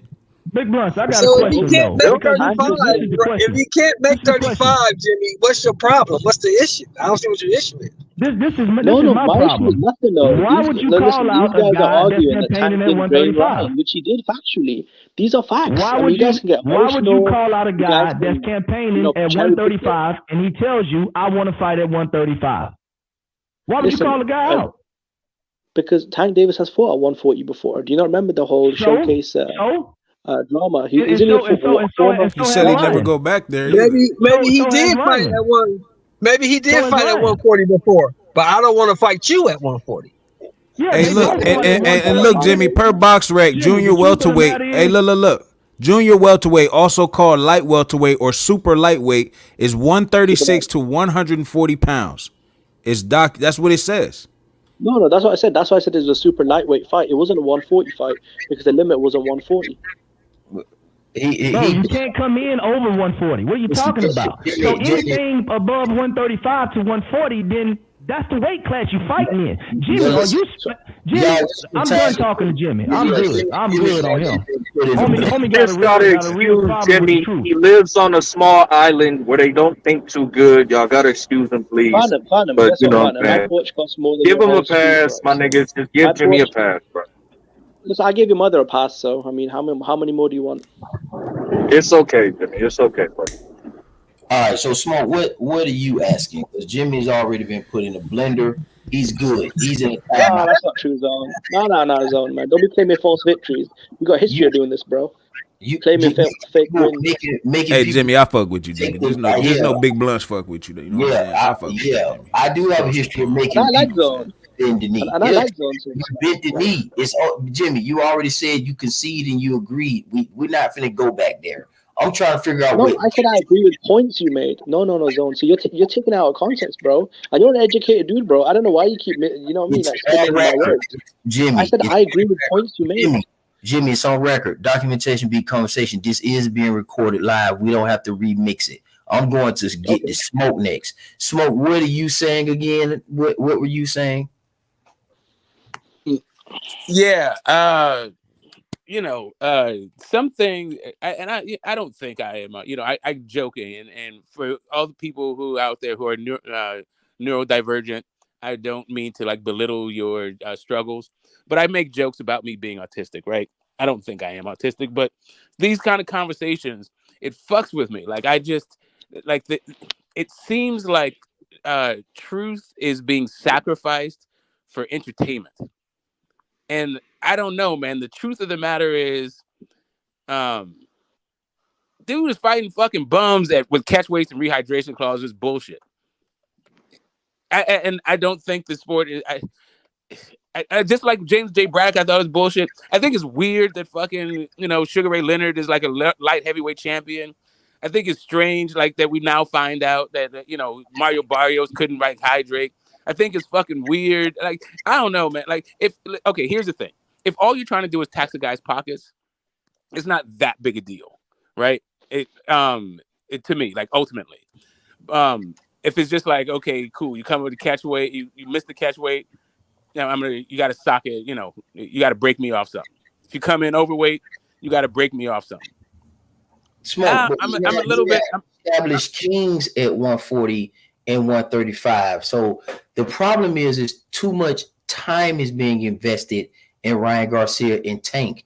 Those guys are contenders.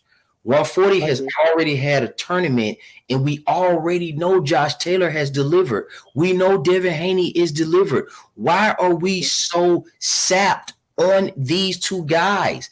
They're going to go. You got clarity. See, this is the thing about being too old school. You sitting here with Devin Haney at 135. We're not going to play this game with boxing. Like boxing ain't goddamn delivering smoke. Okay, we sitting here with Devin Haney as the 135 goddamn king. Okay, and we sitting here talking about Tank. Let's not act like Josh Taylor then just clean his goddamn tournament up and become undisputed at 140 and they just stripped the man. Come on, what are we talking about here? Well, what I'm talking about as a Tank fan, what I'm talking about is how Tank was popping off with Josh Taylor, who's a 140-pound champion. As a Tank fan, I'm going to go at 140 pounds and fucking knock out Josh Taylor since he's popping off at the fucking lip at Josh Taylor. Like, okay, that's what I want. What I don't want is for him to fight fucking bums with stipulations where he gets a competitive advantage over guys he'd knock out without it. Like, okay, but beyond this whole thing, but beyond that, like, for me, with great power comes great responsibility. These dudes who are the cash cows of boxing set the tone for everybody else. No, and the way that the fans talk about, like I brought up Errol Spence and Bud, the way that the fans chop this shit up, it's as if they, I don't know, it's like they're willing to like sacrifice truth and fairness for their own personal agenda. And I don't think, I don't know. It just seems it's not sitting well. So hold on, Zone. I need some clarification because I keep on hearing say truth. What do you mean by truth exactly? Truth is like truth, like leveling the playing field because you got catch weights and rehydration. Ain't no fucking leveling the playing field. That's you trying to put a spin on some shit. I mean, but if I concede to fight at a weight class that's not mine, then if I want to, what you still want to fight, none of the weight classes are yours. Listen, we all just talked about 136 is the 140-pound division. Correct. Yeah, I just said that. That's it. So fight either knock that bum out at 140 pounds, or don't fight him at 135 pounds. But don't tell me you got catch weights and rehydration clause because you're leveling the playing field. You don't piss on my boots and tell me it's raining. Yeah, but you also it's got raining piss though. But you also got Canelo. This is crazy. You got a lot of good stuff, and I'm addressing you, Smoke, for as you saying the systemic part. I'm done with the Tank and Garcia shit. That's a dead situation. You're saying it's Smoke won the argument. Yeah. Smoke won the argument. So you're saying that it's systemic. Okay, so I'm saying that that's not the case. We're sitting here with all these undisputed champions that have did their due diligence in each one of these divisions, and we're sitting here talking about Tank and Ryan Garcia in the one-off. I mean, we got to get into some stuff. I'm saying it's not just like Tank and Ryan are emblematic, but like I was saying, Bud and Spence is part of it. My issue, Fury and Usyk. The fact that we didn't get that shit because, Fury is like, oh, well, fuck, I'm A-side. I'll tell you when it is and how it is and all this other shit. Like, it seems to me that people are, they're willing to, like, sacrifice, I think, the health of, like, I don't know, maybe it's the spirit of competition. I don't know what the fuck. Like, if all we are is, like, self-interested, like, and, it just seems to me that the product is suffering from it, and also I think the sport is suffering from it. I got a question for you, Smoke. Quick question. Do weight bullies exist in boxing? Is that a concept that you think exists? I think it can exist in the heavyweights, but it's again, that's just the way that the division plays out. Like there's no limit to it. I think outside of the other classes, it's just kind of like if you make weight, you make weight. Okay. Now my question, I got to follow up to that because we saw with Zerto and Gabriel Rosado, right? Zerto came in way overweight. He didn't make the weight. If Rosado had still taken the fight, regardless of that, would Zerto have been weight bullying Gabriel Rosado? Yes, because he didn't come in 1 pound or 2 pounds or even 7 pounds. The motherfucker came in 12 pounds overweight. Okay, so that's a concept that can exist. So what I'm saying is, if you have a fighter who's trying to make an emphasis, I want to fight outside of the weight class you fight at. Could that be his attempt to fight a smaller fighter at a higher weight class? Well, it Yeah, depends. If the you fighter can like do Tank that. has a history of fighting at 140 and is making threats about knocking out guys like Crawford and Thurman, and he's on his gangster shit, then asking that fighter to fight at 140 again shouldn't be. I mean, why? Like, this isn't trying to rediscover the Titanic or trying to break Mount Everest. You know, he fought Barrios at 140. The world knows that. He was talking about fighting Keith Thurman at 47. The world knows that. So when Phantom tries to make Tank Davis his victim and everyone's trying to bully him, the same way Leonard Ellaby was saying, look, no one's going to bully us into fighting Lomachenko. So this guy does have a track record of, kind of being a ducker and a cherry picker and avoiding fighters at 30, 35, and 40, and then jumping on stage and saying, my Glock's got no safeties on it. You got guys like Phantom that are creaming their knickers, screaming, oh man, he a killer. I mean, I don't know.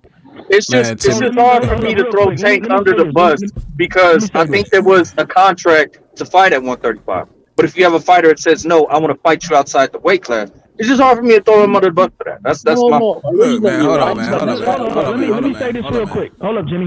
Let me say this. So, Bobby Munguia, when he was fighting at 154 pounds, this dude was fucking rehydrating to almost 180 pounds on fight night. That's just fucking ridiculous. If that's not a weight bully, I don't know what is. I mean, Bro, look, let's not act like these things. Hold on, let's not act like these things don't exist, though. Look, if they So make these the weight, things do exist in boxing. bro. But look, bro. Listen. But look, bro. Tank be talking shit like, you know what I'm saying? Well, you that nigga. You know what I'm saying? You gonna talk your shit. You know what I'm saying, man? I could go up here. If I really wanted to, I could go up to 47 and knock this nigga out. You know what I mean? And then, but in your division, you do what the fuck you want to do. You know what I'm saying? If somebody want to fight you, all right, you gonna set the stipulations. You know what I'm saying? They agreed to 38. Then Tank went back and changed his mind. Said, no, we're gonna do 36. Let's do 36. They met at 36. They both met the next day at 144 pounds. And then after that, they were both free to gain as much weight as they wanted to. That's what it said. That's what the documentation said. They both weighed in the next day at 144 pounds. One was 0.5, the other one was 0.1. And then they was free to put on however much weight. Tank went in there. He looked a little thick around the midsection. I ain't gonna cap. You know what I'm saying? But the point is, you know what I'm saying, you wanna prevent a fight, or you wanna put something on there to prevent you from putting yourself in danger. You know, both them boys got daughters. They got kids. You know what I'm saying? They're young, they got kids. Don't nobody want to be in a coma like fucking Idos Yerbosnally when he fought David Morrell. You know what I mean? And they agreed upon that for each other's safety, I feel like, and to keep it fair and respectable. And they both did that. They both came in on weight, and the next day they both came in on weight again.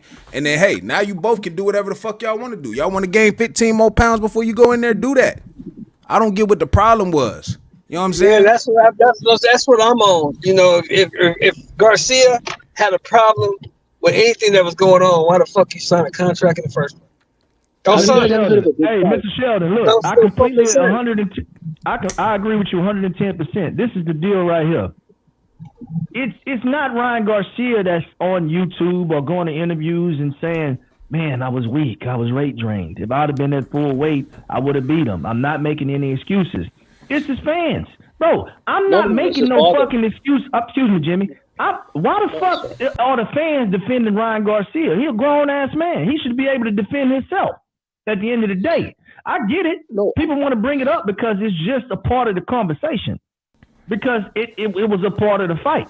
But at the end of the day, you signed the fight. You called out Tank. You said it wasn't going to matter. You got your ass stopped. So you need to deal with the fucking consequences.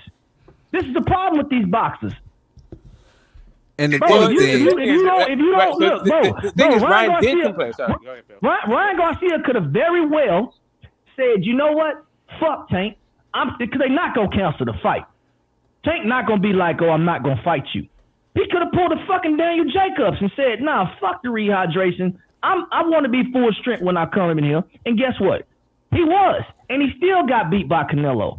So my deal is this right here. Ryan Garcia had decisions that could have been made. And guess what? He made them. I'm not finna fucking talk about this no more. He went in there It's and not he about- said it wasn't gonna matter. it's He not said it about- was not it's gonna not about matter. protecting But Ryan Garcia, though. I he think you're said coming it at the was wrong not angle, gonna though. matter. Jimmy, I don't know why you capping so hard for Ryan It's Garcia. about capping, bro. It's about being honest, though. It's about being honest, What's bro. being You gotta honest? cry for You can say Ryan. Ryan That's all it Garcia is.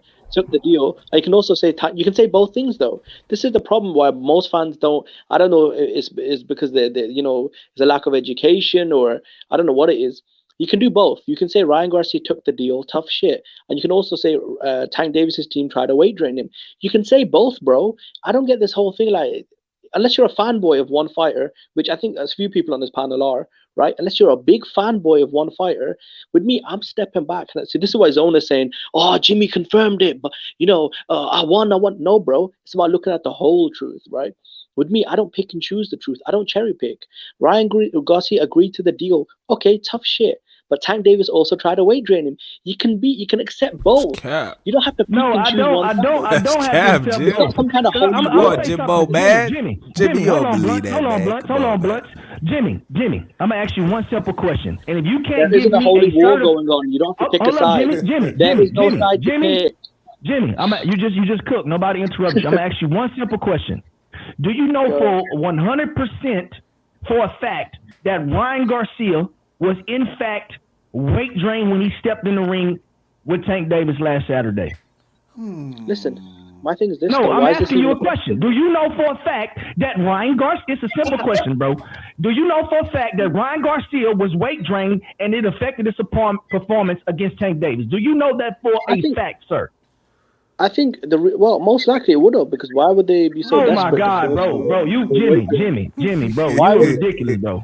You The ridiculous, fight didn't bro. even make it long The enough to truth see if that nigga was gonna gas out or be tired or anything. the truth That of- nigga the was truth of the matter excited. is this He right was here. pressing the action. He was going truth- crazy. His hands was up. He wasn't. I mean, he ain't throw his right hand, but that Yo. nigga was active and in the fight. There wasn't nothing wrong with that little boy.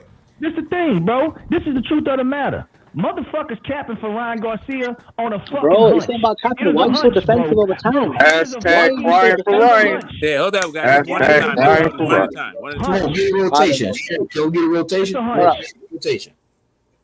Can we get a It's a hunch, rotation? bro. Yeah, go ahead. That's Like, what it is. It's a fucking hunch. Y'all yeah, don't know. I just Nobody want knows I it's just for want to real. say, like, we wouldn't know this. Like, when we say we're capping for Ryan, Ryan did complain. Like, we wouldn't know about this if Ryan didn't complain. Right. Was he complaining And I or think that was was he part adding of- to the conversation, giving niggas something to talk about to boost the hype of the fight? Listen, I think it could very well just be marketing, right? They could just be doing all this catch weight and fight hydrations just Exactly. in order to give it a reason, an incentive for a rematch. Bro, So- it is a built-in reason. So smoke. Oscar De La Hoya got up there and we agreed to everything. So why did Tank give them a reason? Blame Tank. Don't cry to us, cry to Tank. Smoke. That's why I'm asking you. Yeah. Because Jimmy's a dead carcass over here. I'm gonna let these vultures pick off him. But Oh no, bro. You don't want to debate me, bro. You don't want to. You can slip and slide in the conversation. You don't want Nobody to wants to debate. Nobody wants to debate anybody that don't believe in facts, bro. I don't want to debate you either. I gave 'Cause you the don't believe in facts. You giving me emotions. I'm giving you the facts. Both things are true. Ryan Garcia agreed, and Tank tried to break. Jimmy, I'm gonna ask you one simple question. All right, hold up. I want to hear what Zone's trying to ask me a question. What's up, Zone? Yeah, you didn't answer it, bro. I asked you one simple question. Do you know for a fact that Ryan Garcia was weight drained? Absolutely, without a shadow of a doubt. Do you know this? I asked him that already, Phil. He's been in the blender. You just drinking on All right, bones. Zone, man. All right, whatever you say, Zone. Whatever you say. Bone marrow jelly. I got it. Bone marrow jelly. I got you. Already Zone got conceded. history of claiming fake wins. Zone got history of claiming fake wins. So this is nothing new for Zone. Win.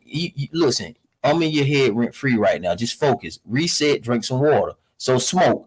What I'm asking you, if you understand that it could be another alternative and another possibility, when Phil say why we capping, and then you come in and say it's not cap, then you say it could be possibly a marketing scheme, then you acknowledge that it could be other options though, smoke. So why you sitting here?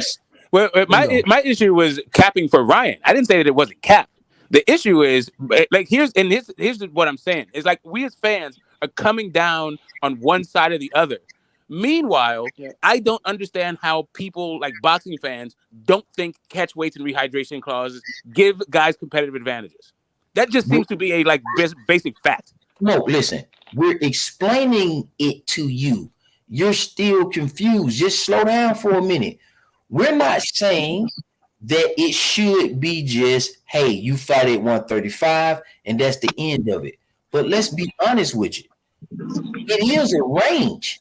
It's not, we keep calling it 140 and we keep calling it 135, but there is a range of different options within the weight. So you could be 140, that's the limit. You know this, 139, 137, 138, any combination you want over the limit of 135, therefore making you a yeah, no, I mean, I'm with you. I agree to all of that stuff. My issue is, literally, my issue is this. Catch weights, rehydration clause. Really, what it is the way that these guys are wielding their A-side power. These guys, there's like a few guys in the sport that seem to be able to move the sport and influence the sport for like everybody else, right? And that's been the case, and that's been the case throughout like boxing. So now we have a few guys, right? We have a few guys who now have basically the sport in the palm of their hands. And the way that they're doing, and y'all can have it. This is what a catch weight to me is, man. I'm gonna let you guys have this catch weight bullshit because they fall in the same weight class. I'm not gonna play that game because you want to make both the motherfuckers land on 140. I'm not gonna play that game. A catch weight would be listen. I'm not 132 and a person fighting at 146. That's right. So the issue isn't whether or not they fought at 140 pounds. They fought in the 140 pound division. The issue is not whether or not what division they fought in. The issue is that the issue is telling a guy that he can't wait like within a certain thing. To fight within the 140 pound division means that you have to come in at the 140 pound limit. If you're in the IBF and you're fighting for a championship, they have a specific rule that you can't hydrate in that instance of more than 10 pounds. But that would be 150 pounds. So the most you can weigh in the IBF in a championship fight is 150 pounds, right? That's their thing. That is one sanctioning body in one very specific circumstance. It doesn't mention anything about fucking catch weights. Wait, I just want to point something out real quick. When they rehydrated, both these niggas came in as welterweights, bro. So where's the unfairness here? I'm finna read it because this bullshit. When it's the IBF, when it's the IBF, you come in at your weight and you can't gain more than 10 pounds until after the morning weigh-in the next day. Okay, you gotta do that morning weigh-in the next day, and then after that weigh-in, you can gain whatever the fuck you want to gain. That is the IBF. This is not an IBF fight, and it's also the IBF in championship fights. Neither one of those stipulations, those conditions apply to this. And furthermore, it doesn't have anything to do with catch weight. It's the limit. It's the weight, the division limit that you can't rehydrate. You can't rehydrate past the catch weight. Let's read the definition of what a catch weight is. Okay, a negotiated weight limit for a sport event such as boxing match that does not fall within the traditional weight class divisions without restrictions or artificial handicap as negotiated weight limit for a sporting event. So as long as both guys fall within one of the traditional weight classes, then it's not a catch weight. It has to be where it's unrestricted, meaning that one person can come in and fall at another weight class and another guy can fall at another weight class. So a catch weight truly would have been Tank coming in at 135 at the limit of lightweight and Garcia coming in at 140, the limit of junior welterweight. That's what the hell a catch weight is. I don't know why the fuck y'all been saying it on YouTube for years, but I'm sick of hearing that shit. And it's done tonight. Okay. Yo, Zone. No, you're absolutely right because this is another deal. Let me bring this point up. But we do understand when Tank fought Leo, he fought for Leo's belt at 130, and Leo fought for his belt. Exactly. That's because you can fight. Because So and then once he beat Leo, Tank obtained that strap. Did he not? Yeah, that 130 and 135. Yeah. All right. There you go. I rest my fucking case. Thank you, Zone, for the definition, sir. I really appreciate that documentation. Zo, get the mops. Listen, Wait. I'm not What's quite up? sure. What's up, man? How's it going? Where Jimbo at? Here's Where the thing. Jimbo at? I understand. Somebody go get the priest, please. So The priest, right. So when you say a guy in 130, Roll us one up. Blood, roll us one up, man. Let's roll. We smoking on Jimmy. I'm roll the biggest smoking one. on that purple shit. Nah, bro. I think I'm pearl. whoever said You better let me is on your panel on incorrect, Saturday, bro. Zone, you better let me on your panel on Saturday if you want some real smoke. Hey, so who said that 135 belt was on the line as well when they fought Leo? It was. Zo said that. Who's money? Hey, what's up, Ryder? Happy Friday. What's up, man? Happy Friday. So, What up with y'all, man? how is so you're saying that Leo Santa Cruz had a 135 belt? No, Leo Javante had Tank Davis had the 135. Yeah, what's He up, had Zo? 135. Welcome to the He channel had- and he the had panel, the- man. Good to He see had you, the man. WBA Happy regular Friday. type. So how is that 135 pound belt? How is that being offered at 130? I don't get that. I don't Because know. it's but because whatever- you whatever they can had, come they- underneath. Like he could have weighed 120 whatever they pounds. had- Like whatever the they issue had in their negotiations, bro. Yeah, I don't so- know.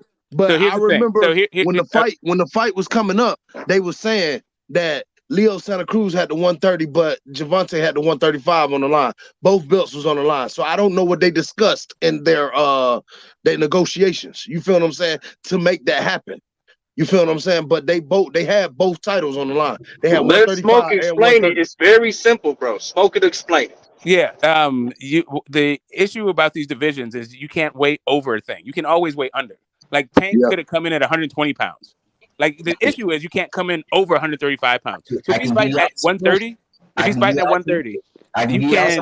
you can go like I was just talking about with Sugar Ray Leonard and Tommy Golden Boy Lalonde, right? Another thing Like you Sugar Ray leaving out, Leonard though, was the 168 pound champion. But, Tommy Golden Boy Lalonde was but you gotta 175. They understand fought at this. 168. Tank got the WBA regular at 142. Hey, when he beat Mario Barrios. Hey, listen, I give y'all some white just to kill it, and then I'm gonna let y'all have it. Let me give you some more explanation. It says the catchweight aims to provide a level playing field and to prevent weight mismatches that can endanger the fighter. Somebody said that earlier. More importantly, the catchweight ensures the fight is not canceled due to last minute disagreements on fight night. I'm done. Toe tag him. It's over. Damn, so Tank really gave y'all the official definition of why he did what he did. Okay, I'm not slow. But I know what attempts. I'm very stupid. I'm not even going to try to break this thing down for you. Like if you guys, if we want to act like that catch weights and rehydration clause doesn't give guys competitive advantages, like I said, like I am not one to sacrifice the truth for expediency or anybody. Like just straight the fuck up. Smoke. It literally says it's designed. Listen. What it says is that it attempts to get at something. It didn't say that it actually solves the problem. It's saying that it's trying to address the problem. I mean, look. At the end of the day, bro, you gotta stop claiming fake wins, bro. I've told you, bro. Stop claiming fake wins. At the end of the day, bro, we don't know if the weight drain would have affected the outcome of the fight, regardless. That's the truth of the matter. Nobody knows officially if the weight drain or the rehydration or whatever the situation may be will actually affect the outcome of the fight. So for me, it's semantics. If we cannot hold on, Jimmy. If we cannot officially prove that this is an issue and the fighters agree to it, then you know what? I don't think we fucking need to be talking about it. Do I like catch weight? But it'll always be there, though. That's the problem. No, I don't. Really. No, but wait a minute.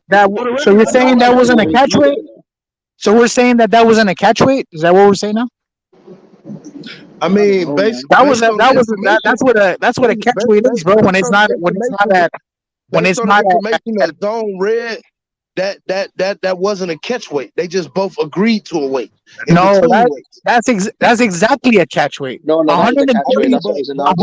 Let me tell you something. When the contract was for 136, right? Correct, but that's a catch weight at 136.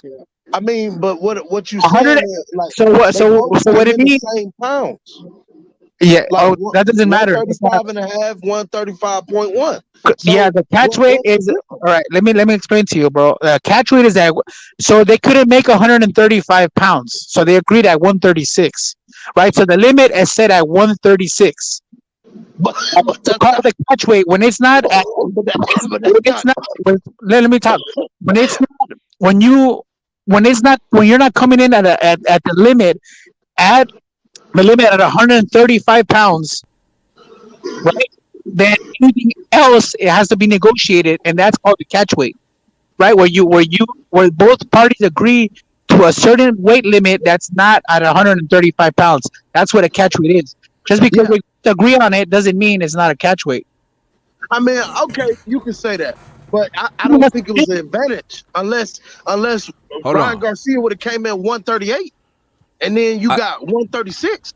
You right, feel right, me? right, right, right, right, right, Like right. that's the only That's what he based on said. the That's what he said. based on Like that's what he said that they agreed to both come in at one weight versus a catch weight being one fighter comes in at a way certain weight higher and than the another other. fighter comes in at a different weight and it's not the No, same. no, no, Listen, no, listen, no, listen, no, no, no, listen, no. listen. Examples: famous UFC catchweight fights: Joseph Benavidez versus Davidson Figueiredo. Yeah. Figueiredo became only the third fighter in UFC history to fight in a title fight after he missed weight by 2.5 pounds, causing the fight to become a 127.5-pound catchweight fight. One fighter weighed this weight and one fighter weighed this weight. That's my man. That's how you do that research. No, That's no, no, no, no. man. You guys have it wrong, bro. That's not No, how it works, no, bro. no, no, no, no, no. When you come in at a catch weight and another fighter doesn't make that weight, Misusing then catch it weight. doesn't make the weight. It just doesn't mean You that. guys have been misusing catch weights. So technically, listen, dude, we've been misusing the shit for 10 years since I've been on YouTube. That's not what a catch weight is, dude. Anybody who's wrestled or done any sports like that, no. You guys have been saying that. So now on some slang shit, it could be defined with your. That's not what a catch weight is. Okay, what is a catch weight? Define that. I didn't come in when you were saying it. Go ahead. He read it. He just told you what it was and gave you a perfect example, and they gave you all the No, that's not, bro. Okay, so if two people come in at a negotiated. Let me talk. So if two people, so you're saying if two people come in at a negotiated weight, like say not 135, 137, and one fighter makes weight and the other fighter doesn't make weight, then and they still fight, that's a catch weight. That's what you're saying.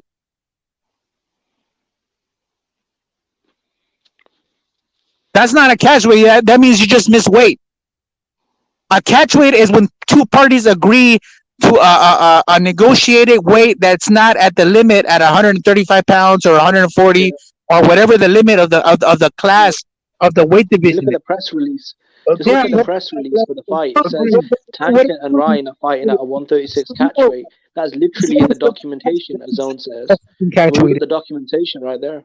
Yeah, bro. Like, what are we doing here? And we're making. Yeah, Zone says so we got the documentation.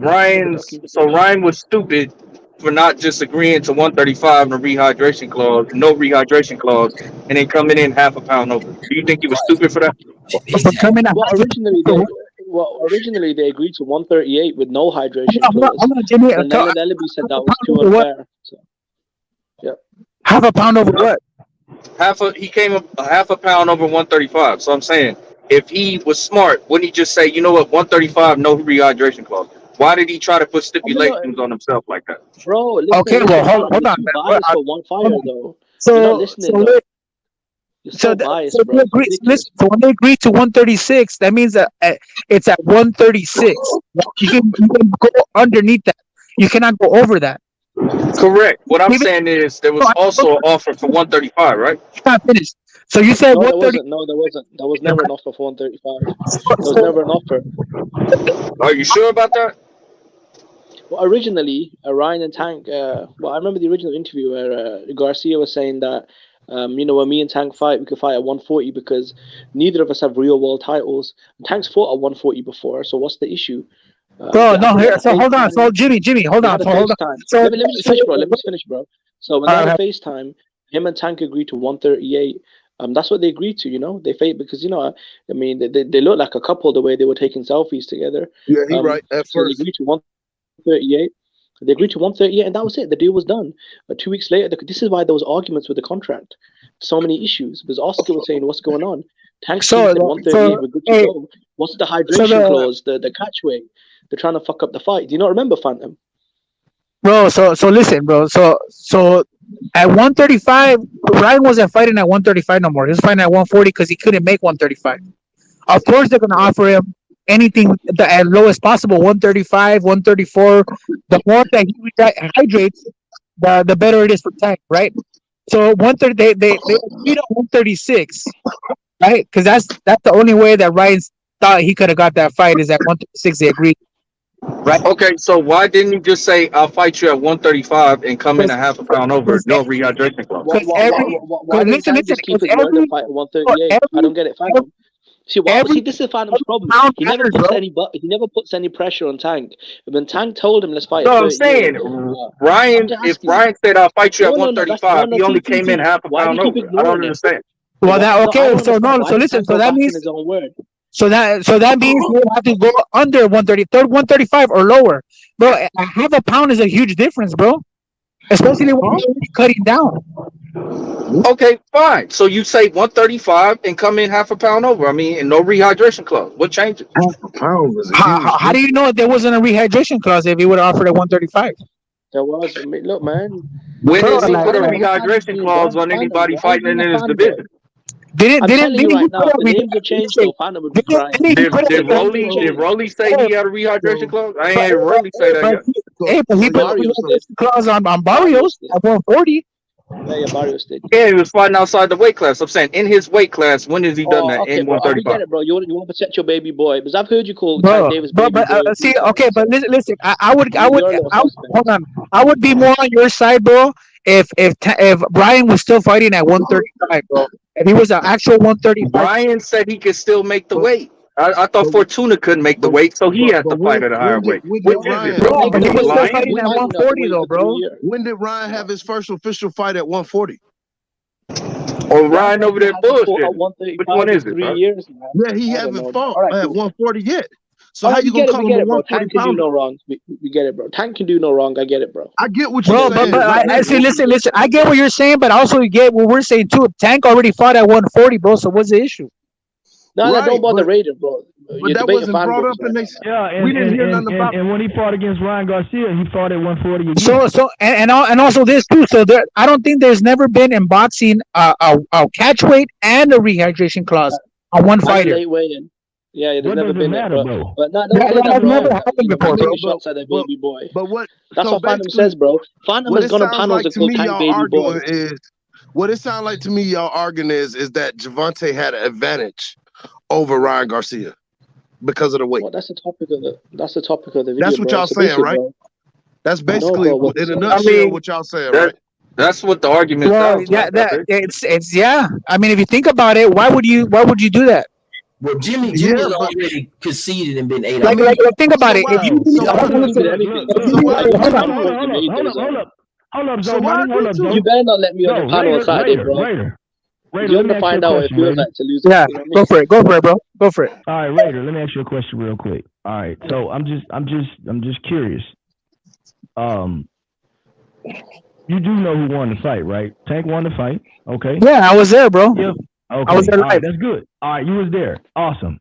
So my next question for you, just right here: are you sure that Tank Davis had a competitive advantage because of the clause, the rehydration clause? A competitive advantage, for him. Yeah. No, I'm asking you. Are you sure? Let me ask a better question. Let me word it differently. Hold on. Are you sure that Ryan Garcia suffered because of the rehydration clause? I think it did hurt him. No. I'm asking you. Are you 100% sure that was the determining factor in him losing the fight? I mean, maybe, bro. I mean, maybe, and maybe not. bro. I'm done with it. Maybe No, no. not. We don't know. We just gonna But argue. Philly, you're making our point, bro. Why have the questions? What Why have the asterisks? I'm trying Why to say have is, the question bro, marks? like, Philly, listen, why have the question marks? listen. What this is what I'm trying to say, my boy. If it wouldn't have made a difference, then why put those rehydration clauses on them and wait and catch weights? Oh, now you're starting to answer real questions now. Look, it's not the point of if it Oh, would real have made a questions difference. This is the deal right here. We don't know if it would make a difference. Either way, you want to put we it. do know. You're correct. We do know. Hold on, time out. I'm gonna answer it straight.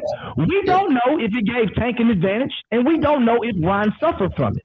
That's the truth of the Tell why you matter. know. No, Philly, so tell why It you know. works both ways.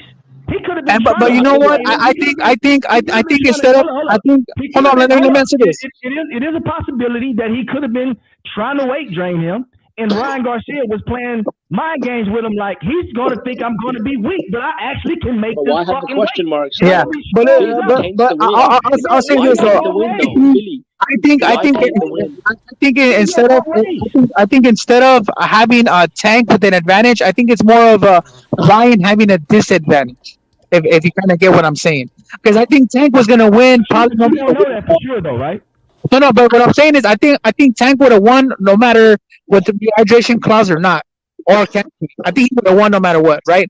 I would fight, but what I'm saying is he Ryan got in a more disadvantage by catch weight and a rehydration clause.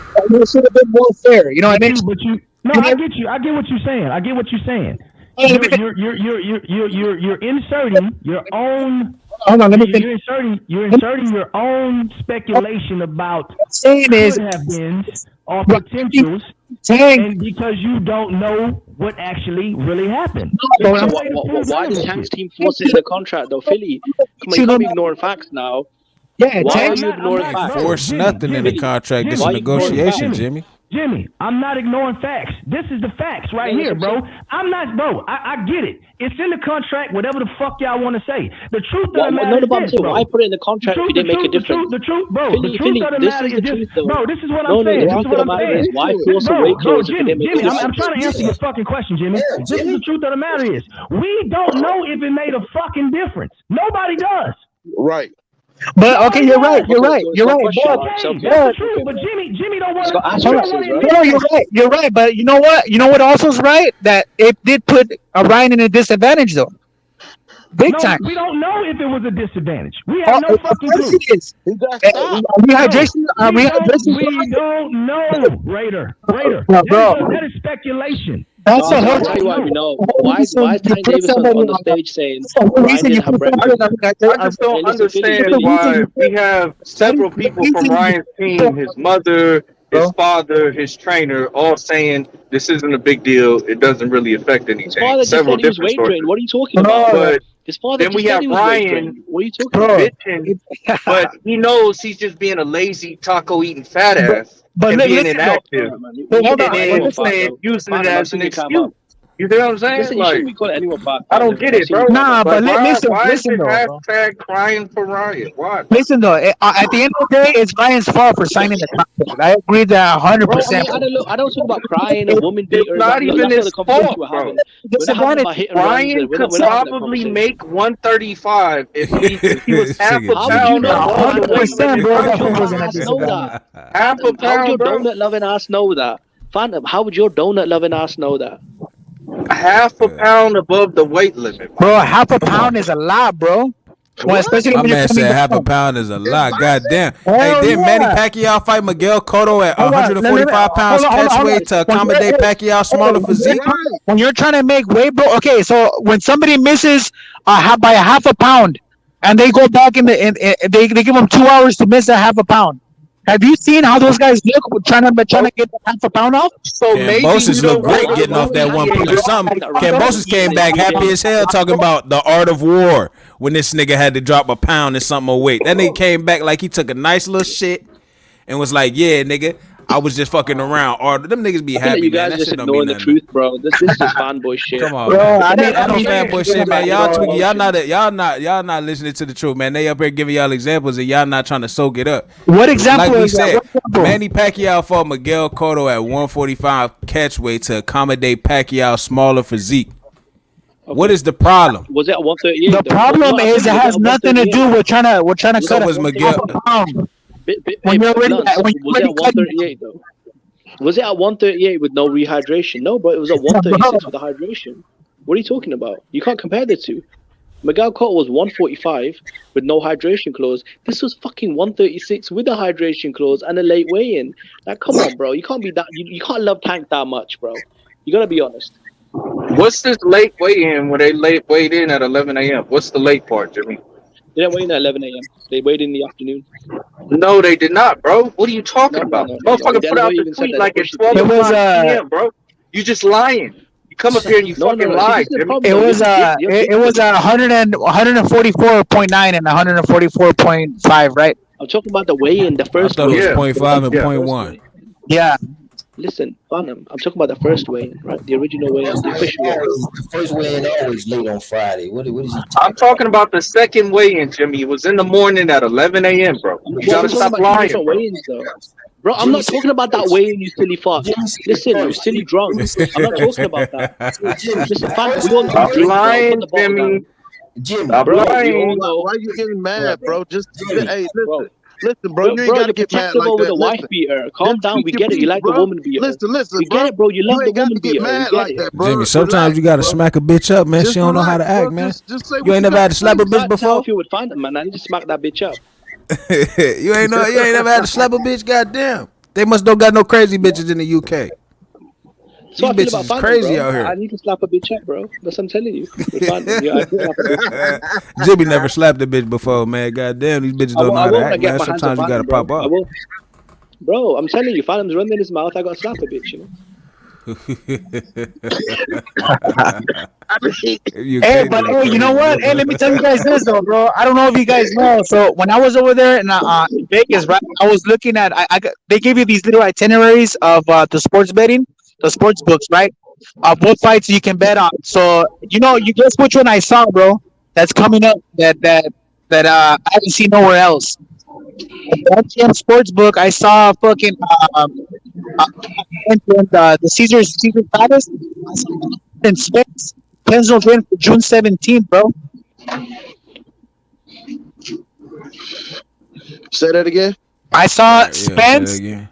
I saw Spence versus Crawford penciled in on June Oh, that 17th. shit been on there for weeks, man. saw That shit don't never mean nothing, man. That shit don't never mean. Don't pay no attention to that shit. They do that shit all the time.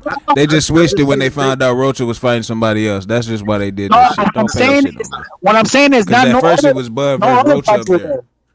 But there was no other fights on there. No other ones except that They one. do that shit all the time, bro. I bet all the time, bro. Trust me, I stay on the books. It's been up there for a minute. That shit don't mean shit. Oh, what happened? So what happened with Rocha and Crawford then? What happened with the 21 days? What happened with that? What you mean? Rocha said he find somebody else because he thought they was making Bud versus Spence. No, they already had told Crawford they had 21 days to make the fight. Right. They ordered the fight. They told them boys they had to figure it out. And then Rocha and his team came out and said, we were under the impression that Bud versus Spence was happening. So we going over here and we going to do this. And we going to fight somebody else. What about Boots Ennis, bro? You said he's fighting on the undercard, bro. I don't know. I think that was out Don't there. nobody know what Boots is doing. When did Rocha say this? Man, this shit is weeks ago. Where you been at? I'm saying, where you been at, man? I got weeks ago, bro, because that was already an came out on Twitter, man. You don't be on Twitter? Nah, man. All the news hit the streets on Twitter first. Yeah, but I don't before it get to YouTube, it came out on Twitter. Yeah. No, I don't got Twitter. I don't got none of that shit, bro. Roach is fighting somebody else. My boy. Pretty simple. He's got another opponent. That's not Bud Crawford. Definitely not. I got money on the line saying this fight happening next, man. Niggas about to have to pay up. I done told these niggas 200. I got 200 on the line. Said Spence versus Crawford happen next. These niggas like, Bud ain't gonna do it. Bud gonna fight Rocha. Bud gonna do this. Nah. Now look, I think it is, bro. I think it is. Fucking money. I'm just waiting on these niggas I to think delete their channels Judgment and Day go for the ghost. Boy, this shit gonna be Aerosexuals. hilarious. I said that like Judgment Day for the Aerosexuals. You know what I mean, it's time to send the Aerosexuals back to hell, bro. I got $1.50 on Bud. It's Bud all day, baby. Niggas know what time it is. Boogeyman Bud, bro. that's a tough ass fight, I bro. got Terrence Crawford by Ain't no stoppage. tough nothing. I got tough fucking stoppage niggas. in the 10th. I got Crawford stoppage in the 10th. Nice stoppage too. Bud gonna beat the shit out this nigga. I got Bud I don't know. in the 9th round. In the 8th, 9th round. You might see the towel. You might see the towel come in on this one. You might see. I hope so, Zone. I hope so, bro. You might Bud see a lot coming of to YouTube show channels something. get shut down. You might see. Mike Crawford stopped. He coming to prove a lot of people wrong, man. Hey, I'll be back in a little bit, bro. I'll be back in a little bit, guys. I'll be back. I call that boy Lil Sugar Ray Leonard. Listen, if Bud stops Arrow, bro, a lot of people are gonna disappear off YouTube, bro. I'm telling you. I'm going to every single Aerospace channel and I'm on them niggas' ass for months on end. I'm gonna make them niggas report me. No, they ain't gonna disappear. They just gonna pretty much find All enough. right, then what you gonna do if Bud lose? What do you lose? Yeah. Goddamn. I'm gonna be like, goddamn, Errol did that. I got Shit, Errol did what Errol did that. That nigga Errol like that. Goddamn. That nigga is the truth. You gonna see a video with me saying Earl the man. I'm gonna say that nigga's a goddamn killer whale. That nigga ain't no shark. That nigga is a killer whale. That means he beat a motherfucking killer. You feel me? I'm gonna say it right on YouTube. Can I be honest? For real. But I would have to see Errol Spence beating Bud. Smoke got a problem with it. I think that Earl Spence is the problem. I don't see what the issue is. If they don't fight, it ain't like welterweight known for this shit right here, man. So I'm not even really tripping about that prima donna ass division. I mean, so that's real. Let's be honest. We done seen a lot of that shit in the past in welterweight. We done seen so many undisputed people become undisputed in weight classes at cruiserweight and 140 and 135 and 175. Yeah, man, these dudes here are tripping, man. Mm-hmm. We ain't seen the division dying, bro. Difficult. Welterweight has always been the most difficult division when it comes to undisputed. Man, we don't see undisputed twice, 140. It twice in 154. So in 168.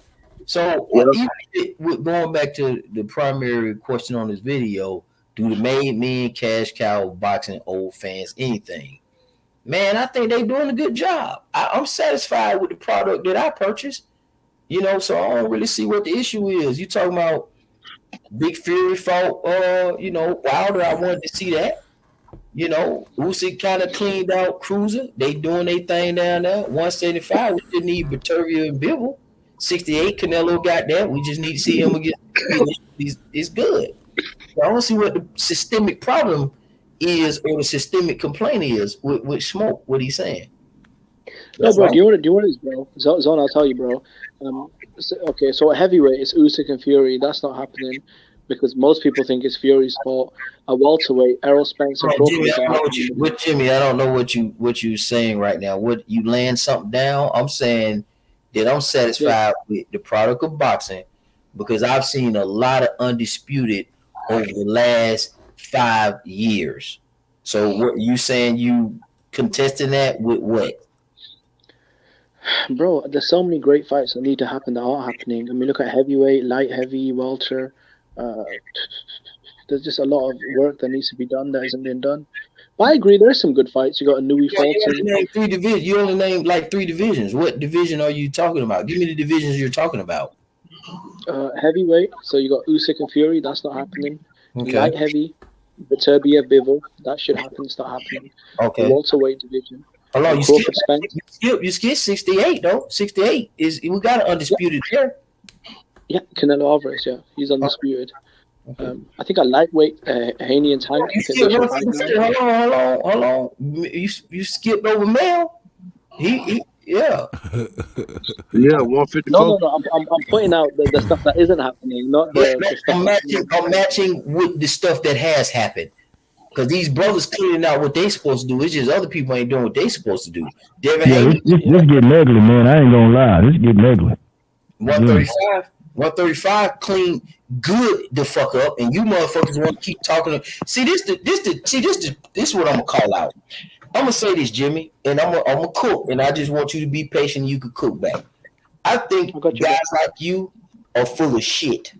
I think what you do is you get on here and you look for the argumentative things about boxing that are not great. And I wanted to hear you guys argue this bullshit as long as possible so I can get some evidence. Because we're sitting here with 135. We know Devin's the man. We know Taylor's the man at 140. Why are we even sitting here trying to downgrade Tank because you got to stick in your ass about what his fan base may or may not be? See, so it lets me know that there's something deeper there. And every time somebody try to explain to you or talk to you about it, you start saying they're fanboys and this and that. Why don't you just use your words to express how you feel about Tank? So let me give you an example. I don't think that Andy is shit.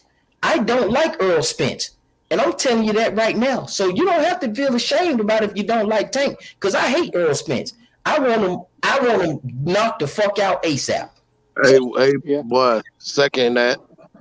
That's me. I don't got no shame in it. But I'm not finna hate on these fans and come up here and lie. If Earl Spence splat my boy Terrence Crawford dome all over the place, I can't. You know, the results are the results. Whatever Terrence Crawford agreed to is where he agreed to. If Earl Spence chump him off in negotiations, you're not going to get me on here complaining. If AJ chump off Wilder in the negotiation, and Lisa get on here and split my head about AJ, I'm not going to bitch and moan and complain about it. I'm just I never said anything about that. I just got on. I know I'm just messing with you. I mean, some people just look for reasons to complain, just to complain. You know, you can't. Welcome to It is what it the is. Some channel, niggas like that. Bells, Queen. I like. Oh, hey, Smoke. I've been listening for hours. Yeah. That's all I'm saying. I think, Jimmy, you're full of shit. That's what I'm saying. I think you're full of shit. No, listen. I'll give you my viewpoint. I'll give you my viewpoint, guys. Listen, let me about. Yo, this shit crazy, bro. Hold on, let Jimmy respond now. Let Jimmy get his shit off. And I've been following Zone for a while. I actually do like his content, man. I don't know why he's coming at me like this, but look, it is what it is, right? Listen, my beef with Tank Davis and fans is this, bro. At 130, I want him to fight Lomachenko, unify with Lomachenko. He didn't want that smoke. At 35, I want to see him fight Devin Haney. A lot of his fans are saying Tank don't need the Haney fight. He's a superstar. He's a ticket seller. I'm telling you, bro, when I go on these panels, this is what I'm told. That Tank is a superstar, a pound-for-pound elite. He don't need that shit. Cool. When he went to 140, he was threatening Josh Taylor that he was going to fuck him up, do this and that. And who did he fight, bro? Barrios, a guy that's not even top 5 in his own division. Now, bro, Tank Davis has been smoke and mirrors, a talented fighter, someone who I actually do enjoy watching fight. But the dude is one of the biggest cherry pickers in all of boxing, bro. And he's a hype job. What? Hold on, Jimmy. Hold on. How you feel, Jimmy? Damn. Jimmy, how you feel in your chest? Don't you feel? Damn.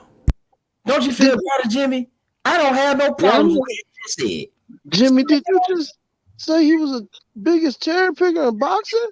Hey, look, Jimmy got it off his chest. That's all I wanted. But see, I don't want you to come over here all making up bullshit about catch weights and all that. Just tell us you hate the motherfucker Tank Davis. See, then I can rock with that. Hey, but Zone, come on. I'm not saying you particularly, but there's been a lot of people in the boxing community got on Pacquiao, Canelo, and other people, Floyd or whatever, for catch weight. So you got to keep the same energy, you know. Yeah, I personally, I'm not saying you per se, but I'm just saying I think like boxing should be on an even playing field, you know. But sometimes it's not. But like them little asterisks, you know.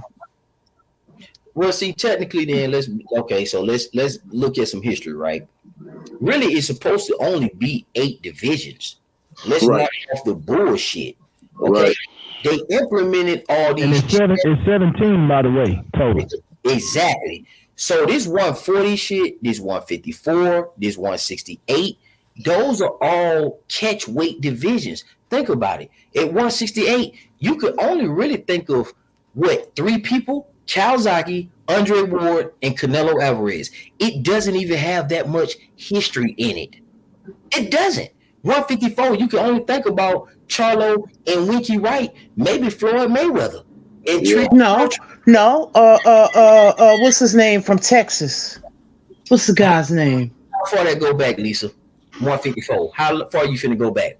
Terry Norris was a great 154 pounder. He probably was one of the best ones. Lisa, you're not listening. How far does that go back, though? That's not an extensive history. It's not. I didn't say that. I didn't say that. But I'm. It's just like. So if I'm going by what you're saying, then I should just only focus on the original belt. No, you're gonna go with what's on black and white. I'm not making up something out of my ass. I'm telling you the history. We all know that the 8 divisions got expanded into catchweights to prevent all the stuff that I read today. I don't know why people are confusing that. A catchweight is initially for a 160 guy at middleweight who wants to challenge the light heavyweight because 68 is not there in the past. He wants to say, fuck it, I'm going to fight you and challenge you at light heavyweight regardless of my poundage. That's what the true traditional definition of catchweight means. Okay? Which brings in pound for pound. So what they did was to prevent these crazy ass matchups, they said, let's make something in between 160 and 75, 68. And so it continued on. So technically speaking, Ryan Garcia catch-weighted tank. Okay, so if 140 is a catchweight between 47, pretty much what happened. See, for real, let's be honest, because 35 is a true division. 140, now listen, I'm not saying 140 hasn't had some all-stars in it. I'm not saying this is bad for boxing. But going to smoke systemic conversation about what's wrong with boxing, it's these extra weight classes on top of these extra belts. So now I'm gonna tell you. Are you full? Answer me this question, and we'll know if you're foolish. In your opinion, why was Tank Davis's team so desperate for a catchweight rehydration clause and a late weigh-in? I mean, does that not sound like someone that's trying to weight drain someone? In your opinion? It could have been both ways. I think that it's possible that Ryan Garcia could have been bullshitting and Tank could have been bullshitting. So I kind of but they're the ones that made the rules, though. Tank's team, they're the ones that enforced it, though. Absolutely, and Ryan Garcia agreed to it, so it was a partnership. So both agreed to it, and that means they both could have been bullshitting or not. I don't know, Jimmy. With me, I'm saying both. Yeah, I'm saying Ryan Garcia needs to take responsibility for taking a shit contract, 100%, right? But I'm also saying Tank's team tried to weight drain him. I'm saying both. I'm not cherry picking one or the other. Yeah, and I'm with you. You said why are we still talking about this fight? That was last week. Jimmy, I understand you said you know, and I'm just telling you I don't know. We chop up fights here. Like last week, for a fight of this magnitude, I think like it like there was I feel like a shift in a bunch of the status of the sport. Like 1.2 pay-per-view buy, 1.2 million pay-per-view buys. Whether it's true that's or not, major. I'm really happy for them. Yeah, I'm happy for them. Yeah, I'm happy for them too. I'm just saying that it's a fight of a huge magnitude. It's not going to go away like the next day. We're going to be talking about this for a while. So hold on. Let me say this real quick, Jimmy. 1 second. Jimmy's not very happy. So this is the deal right here, and let me just go ahead and lay this out here on the line. If these numbers are true, okay, Tank Davis has elevated himself into a different stratosphere than everybody that's around his weight class. I think everybody would agree with that because he was a victor. He was a part of let's hypothetically say, a $1.2 million PPV sales.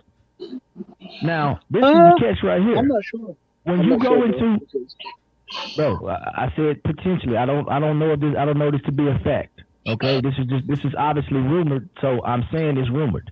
Okay. Now, if this in fact is true, what this does is when he has these fights with these other guys, this is why I think it's important to flex when you are the A side.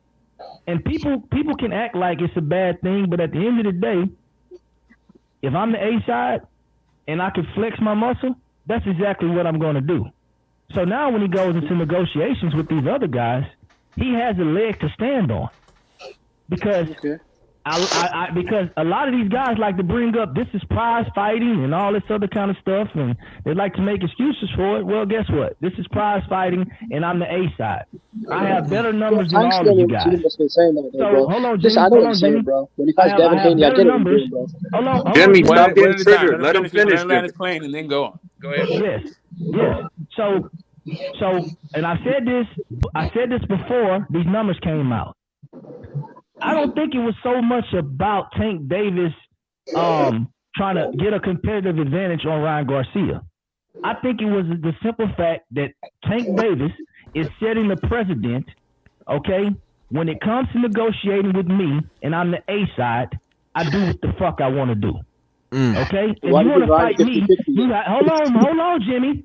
And if you want to fight me, you have to concede to what I want. It's about me.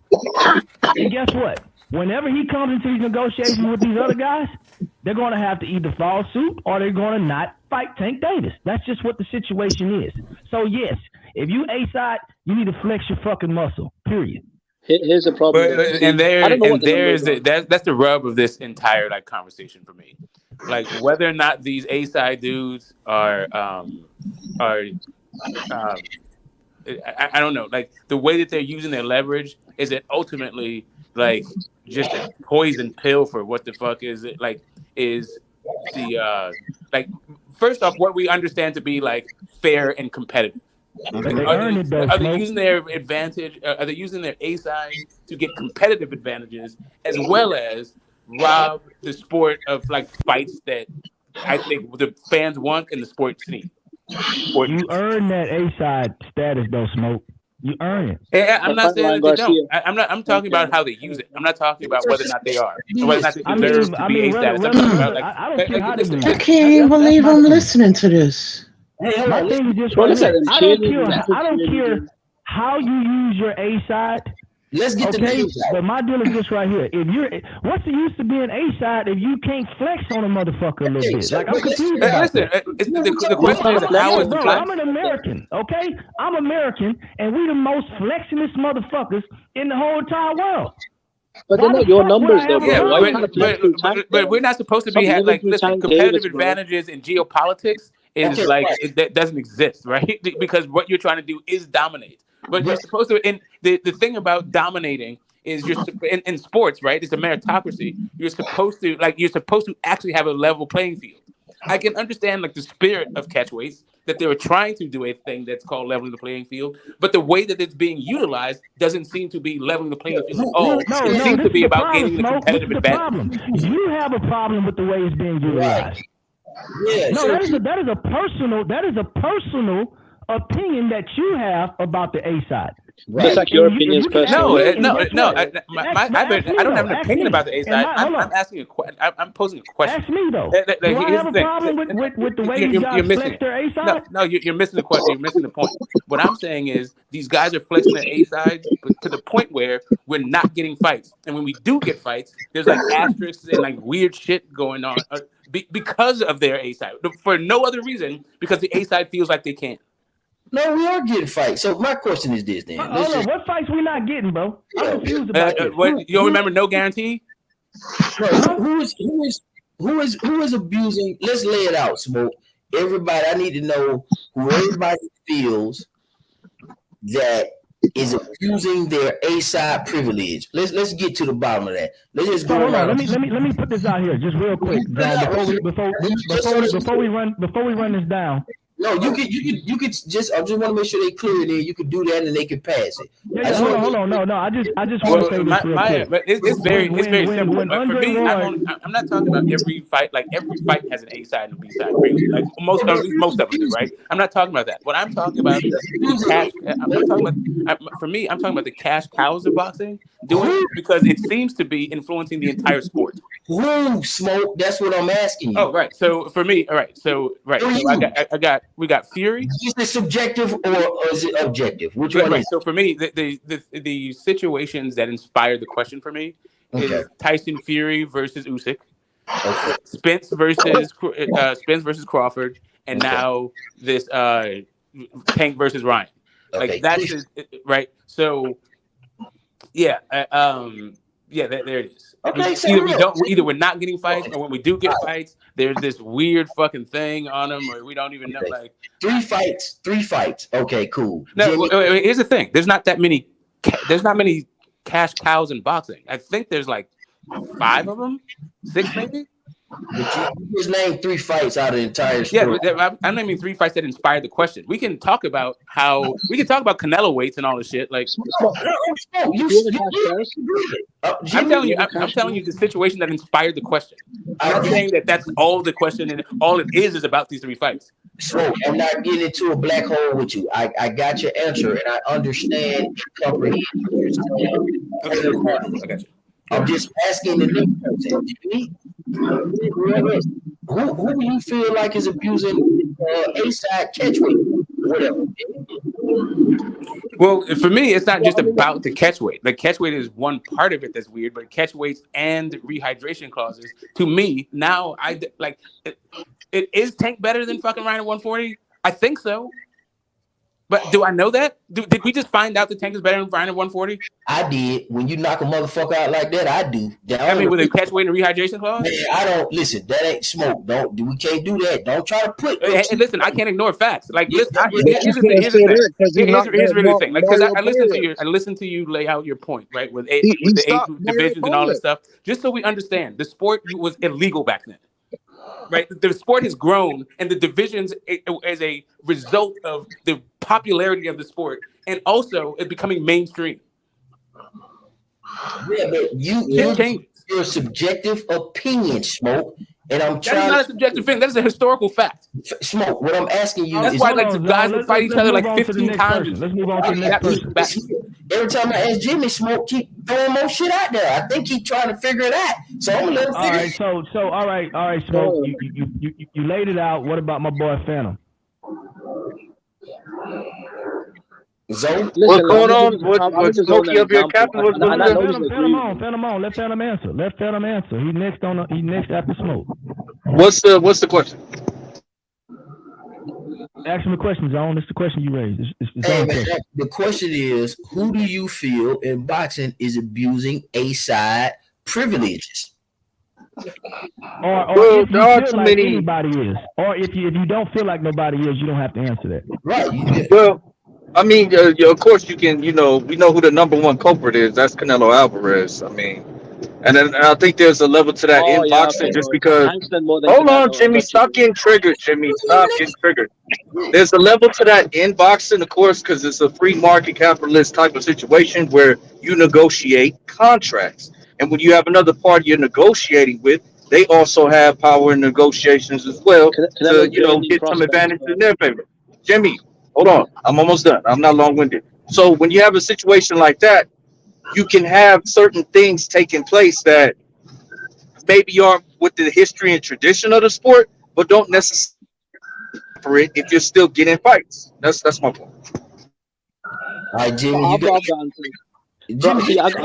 Hold on, Zone. It's on Big Blunt. Let's keep. No, it's on me, bro. It's on me. We're going the other way. We it around. Yeah, go ahead, Jim. Yeah, bro. So I've got 2 examples for Zone 6. Number 1, Tyson Fury. Number 2, Errol Spence. I don't want to keep going back to Tank Davis because, according to Phantom, Canelo's weight draining prospects, which Tank was doing. Jimmy, Jimmy, we trying to hear what you think. You trying to talk about everybody else. What about you? Right, we asked you. Okay. I think Tyson Fury, in my opinion, abused his A-side advantage. Usyk and Fury, and Fury's one of my favorite fighters, bro. But if I see a duck quacking, I've got to call it a duck, bro. Fury and Usyk, they agreed to everything, right? The 50-50 split, it was going to happen in Saudi. The rematch clauses, everything. Last minute, and Fury's own promoters confirmed this. Last minute, Fury changed his mind. He wanted it in London. Cool. We move it to London. We change the date, the location. He wants to change the split. Usyk agreed to that. Cool. Let's rumble. No, I want the rematch clause. Like, come on, bro. He didn't want the fight. Errol Spence. Terence Crawford brought $50 million to the table, guaranteed. What did Errol Spence say? Fuck you. We're fighting for free. Zero guarantees. What did Crawford say? Cool. Let's rumble. Then it was just bullshits with the dates. They wouldn't let Spence Crawford see the books. You know, when Crawford wanted to meet the teams up, they were like, "No, we don't want to meet you for a meeting." It was roadblock after roadblock because in my opinion, Errol Spence doesn't want to fight Terence Crawford the same way Tyson Fury doesn't want to fight Alexander Usyk. Those are examples of A sides fucking up big fights. All right, Blunt. It's on Big Blunt. I plead the fifth. God damn. Okay, I'm with you. Shit. I mean, you know, I don't really. I mean, you know, I'm the type of nigga that's like, this shit I don't know. You know what I'm saying? I ain't gonna speak on nothing if I ain't directly involved in it. You know what I'm saying? So I can't speak to who doing what, man. You know what I'm saying? It's all speculation. It look how it look. You know what I'm saying? So I ain't even gonna get into it. I agree with that 100%. That's my answer too. All right, look. So this is my answer. Hey, somebody got bad background. Who it is? But this the thing right here. This is my answer. If you are the A side and you send a contract and the motherfucker agreed to it, I don't see the issue. So for me personally, is it people abusing their A side? I don't know. I can't tell you if it's people abusing it because at the end of the day, these are grown ass men. I'm not about to defend no grown ass man for what he signed up and decided to do. Because if he don't feel like he been abused, then why the fuck should I? Because I can tell you one thing. If I go to my job tomorrow and they try to make me do some shit that I don't feel like I need to be doing, I'm going to tell them, fuck you. And I'm going to walk out that motherfucking gate. That's what I'm going to do. So guess what? I don't know exactly what goes on, like my man Blunt just said, as far as in regards to these contracts. But I do know this. If you sign the fucking contract and you get your ass in that ring, you are in that ring to win. If you don't, tough fucking luck. Better luck next time. And if I'm the A side, then yeah, I'm going to flex on a motherfucker. That's me, though. I don't know about nobody else. Depends on how far I want to go with it. Depending on who it is. Real shit. That just is what it is, man. All right, Zoe, what you got, if anything? Shit, to be honest, man, if I'm the A side, I'm gonna flex my muscle point blank, period. I agree. You know what I mean? At the end of the day, shit, if I call the shots, then I call the shot. Because if you call the shots, you're gonna call it how you want to call it. So at the end of the day, like, that's just an argument that ain't gonna never be won. He agreed to the fucking fight and he got his ass knocked out. Simple as that. That's all I got to say. All right, Queen Lisa, what you got? Who you think abusing A side, or if anybody at all?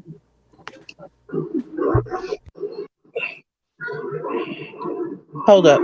I'll just say this. You know, depends on like who it is because like in the community, a lot of people argue like if the A side fighter or whatever, you know, dictate the terms or whatever, and then the fans, they may be more so with the B side fighter, and then they'll go and argue or whatever amongst each other. So, like you said, the fans just should get out of it and just let the fighters fight. But I'm sure there's fighters that you know, I've seen it over the years, like kind of, you know, flex their muscles with the A side thing. But my thing is, I mean, I don't really care about A side, B side. Like when I was growing up watching boxing, I get it. There was, of course, there's going to be one that's more popular, but I didn't hear A side, B side. It's really corny to me.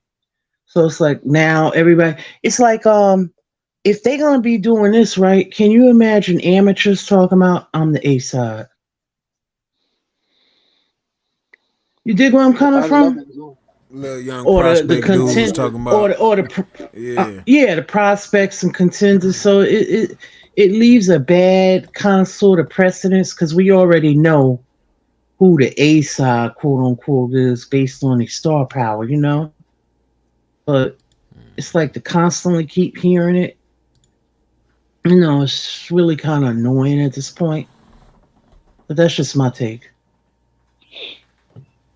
Smoke, you got your answer, man. I mean, it sounds like nobody really feel that way what y'all saying except you and Jimmy. You know, I don't know. Everybody else kind of cool.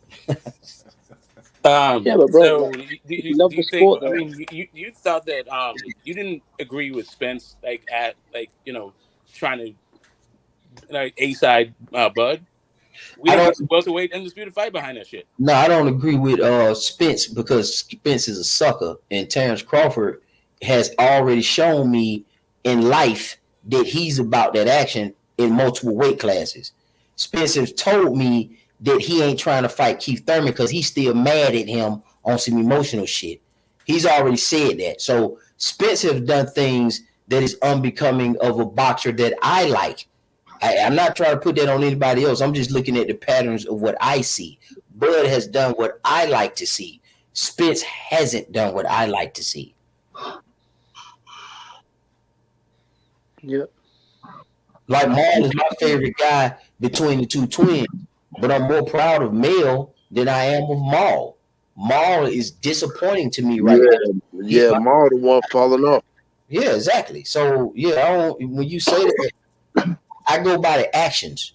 I like to see people get in the ring, produce activity, and get a separation type performance. So there's no split decisions, there's no controversy, there's no bullshit in the game. I don't care about A side, B side, weight clauses, contract disputes. As long as I get separation within the ring when y'all get in there, I'm content with that. Now, I would be mad at the fact that if Tank Davis and Ryan Garcia went to the 12 rounds and we was talking about who really won and who really didn't win.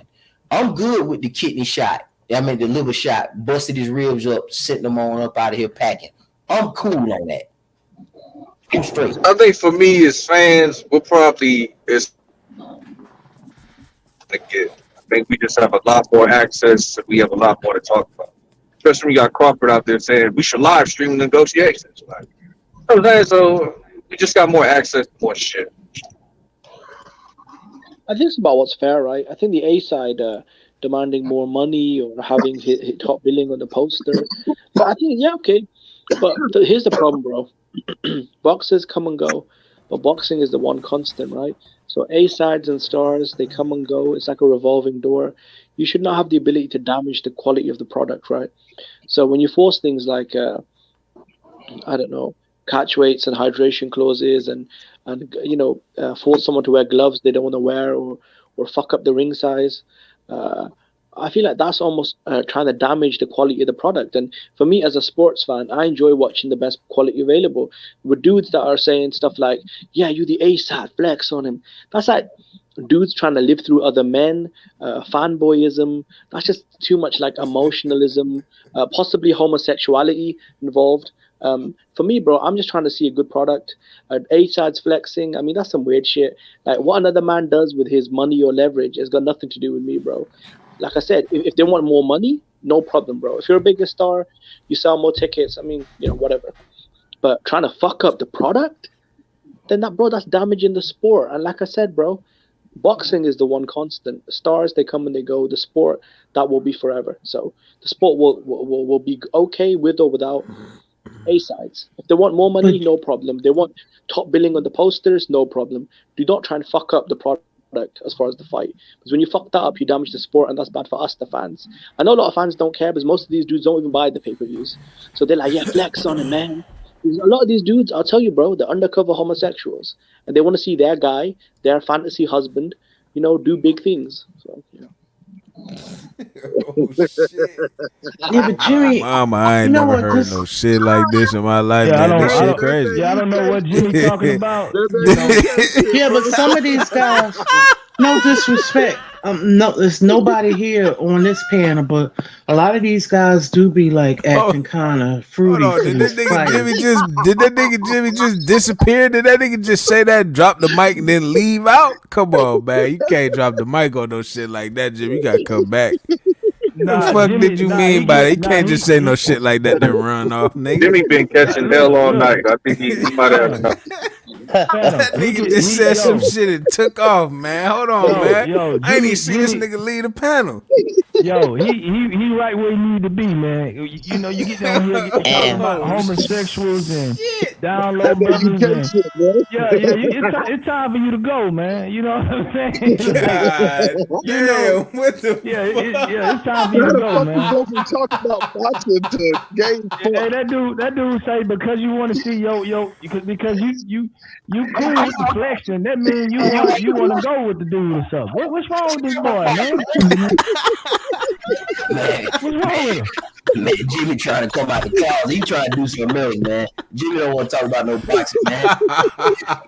Yeah, Jimmy, I don't know what's up with Jimmy. Hey, look, for the record, this is what I'm gonna say right here. For the record, that nigga like black American street niggas. Yo, deep down inside. Yo, look, for the record, for me, this is what I'm saying. I'm gonna do, huh? He told that nigga Phantom. He said, "Boy, I seen you before. You like Twinkies." Man, Phantom said, "Boy, you." Hey, look, man. This is what I'm gonna tell you right here. Jimmy looking for something, man. Y'all gotta be careful with Jimmy, man. Yo, look, this is what I'm gonna tell you, and this is what I was trying to bring up earlier, bro.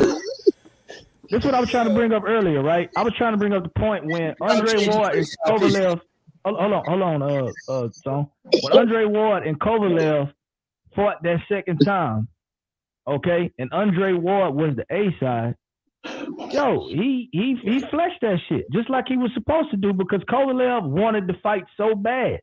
He thought he had been robbed and all this other kind of shit. So he was willing to concede to anything Andre Ward and his team, put out there. I don't know how true this is, but I heard he didn't even get a purse. I heard he only made money off the pay-per-view back end. I don't know how true that is. But, I mean, to go into a fight and say, look, I don't need a purse.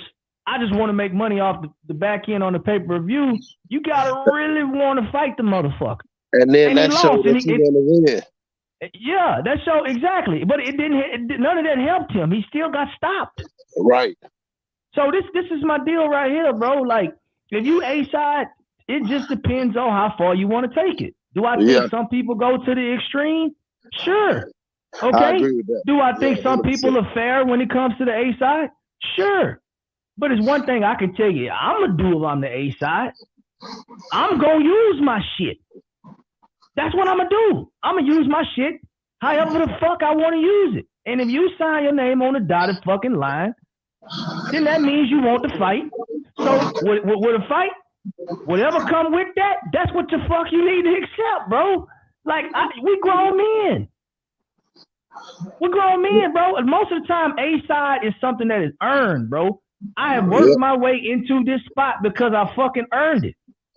Whether it be because I'm just that good, maybe it may be because I just put asses in the seats and I've been fighting tomato cans and people want to see me, people pay to see me fight, whatever the situation may be. Right. Whatever puts you into that A side, you earned it, bro. At the end of the day. So what's the purpose of being the A side if you just gonna go in there and be like, whatever. Nah, fuck that. Yeah, so I think there's to me there's two things, right? There's the A side that stops fights from happening. Oh, right? you gotta mute yourself. Somebody got background noise. I can't hear too much. Yeah. Yeah, and that boy at the corner store with the slot machines in the background. For me, there's two things, and that's why I limited this whole thing, not just to like A sides in general, but to the cash cows in boxing that that can actually influence and change the way the sport goes. For me, the A side thing falls apart when we're not getting fights. When we're not getting fights, or when the fights that we get have asterisks next to them because you negotiated a competitive advantage, right? That is where the issue comes for me. And I'm very, for me, it's about like building consensus. I'm a fight fan. I am empathetic towards the fighters. I'm even empathetic that a lot of people aren't to the promoters and to the networks. I understand, and even into the media, both social and established, the orthodox media, right, whatever, print and like online, whatever. I'm sympathetic to all of the things. I'm empathetic to the whole thing. Where it sort of falls down for me is like things like the biggest ring in boxing for Sugar Ray Leonard and Hagler. It's just like it doesn't sit well. Like sure, we get the fight, sure, we get a winner, we get a result, but at the end of it is like, was that like, it is supposed to be a meritocracy. You're not supposed. It's not wrestling. Yeah, there's A sides. Yeah, you fight your way to become to get leverage in negotiation.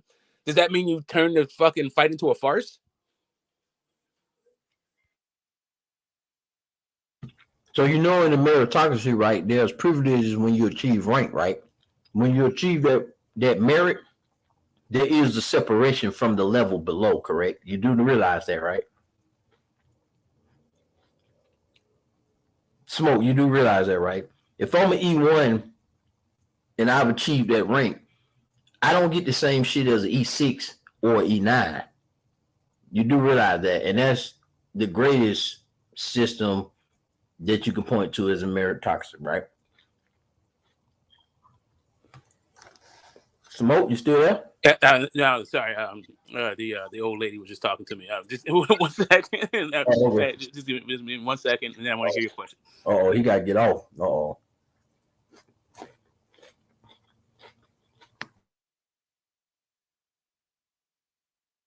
All right. Hey, I'm back. All right. So what was your question, Zone? No, I was saying, with the meritocracy, right? If I'm ranked up, I get more privileges than the previous rank. That's how that works. So if I'm an E1, I'm not going to enjoy the same privileges as an E4 or E6 or E7 or E9. It's the same thing in boxing. They're independent contractors using the system that you're talking about. It's based on their merit, which include pay-per-view numbers, pay-per-view sales, popularities, how many people you can sell, and put in the seats, who you're connected with, not who you know. I mean, not what you know, but who you know. All that plays a factor into this system of boxing. So I don't understand what's the confusion. It's not so much. I don't know that we're confused. And I understand there's all kinds of ways that meritocracies can be applied. The military being a meritocracy, and whatever. We can argue that, but I'm not trying to go there. About the examples of meritocracy. My issue is, it's yes, you can earn, and most people earn their leverage in a negotiation, right? The issue for me as a fight fan is me not getting fights, and when I do get fights, the product is damaged, so I don't actually know. Like, because of your A-side privilege, because of something that you negotiated, the product is now affected because guys are not coming in at their, at their competitive best. So yeah, it becomes a showcase for the guy who has leverage. I mean, cool. Like we can. I'm not saying that they're not grown men, that they don't have agency in this whole thing. I'm just saying, as a fight fan, as a person who consumes the products, I'm not trying to watch showcase fights. Like, I think Tank is better than Ryan. I don't know why the hell you don't let Ryan come in at his fucking best and knock that dude the fuck out. But I don't understand. Like, listen, I don't understand why like Spence needs or like Spence's team, Al Heyman, whoever the fuck. I don't understand how they need they need to structure a deal to the point where it becomes onerous for the other guy. I don't understand why Tyson Fury needs to talk about. Like, I don't understand how Tyson Fury switches venues, switches all this other shit, and then ultimately we don't get fights. As a fight fan, now now to me, you're using your leverage unethically. And sure, there's a certain degree of impunity because fight fans, for whatever reason, won't call the shit out. I think that just in the history of the sport, some fights don't happen. It could be situations take place, could be the business of it, but you're not going to get every fight that you want to see. That's just unrealistic, bro. I'm not talking about that. I'm talking about A-side using their leverage that we don't get fights. Yes, fights can happen for any number of reasons. I'm not mad at that. I'm talking about A-side using their leverage. Guys duck.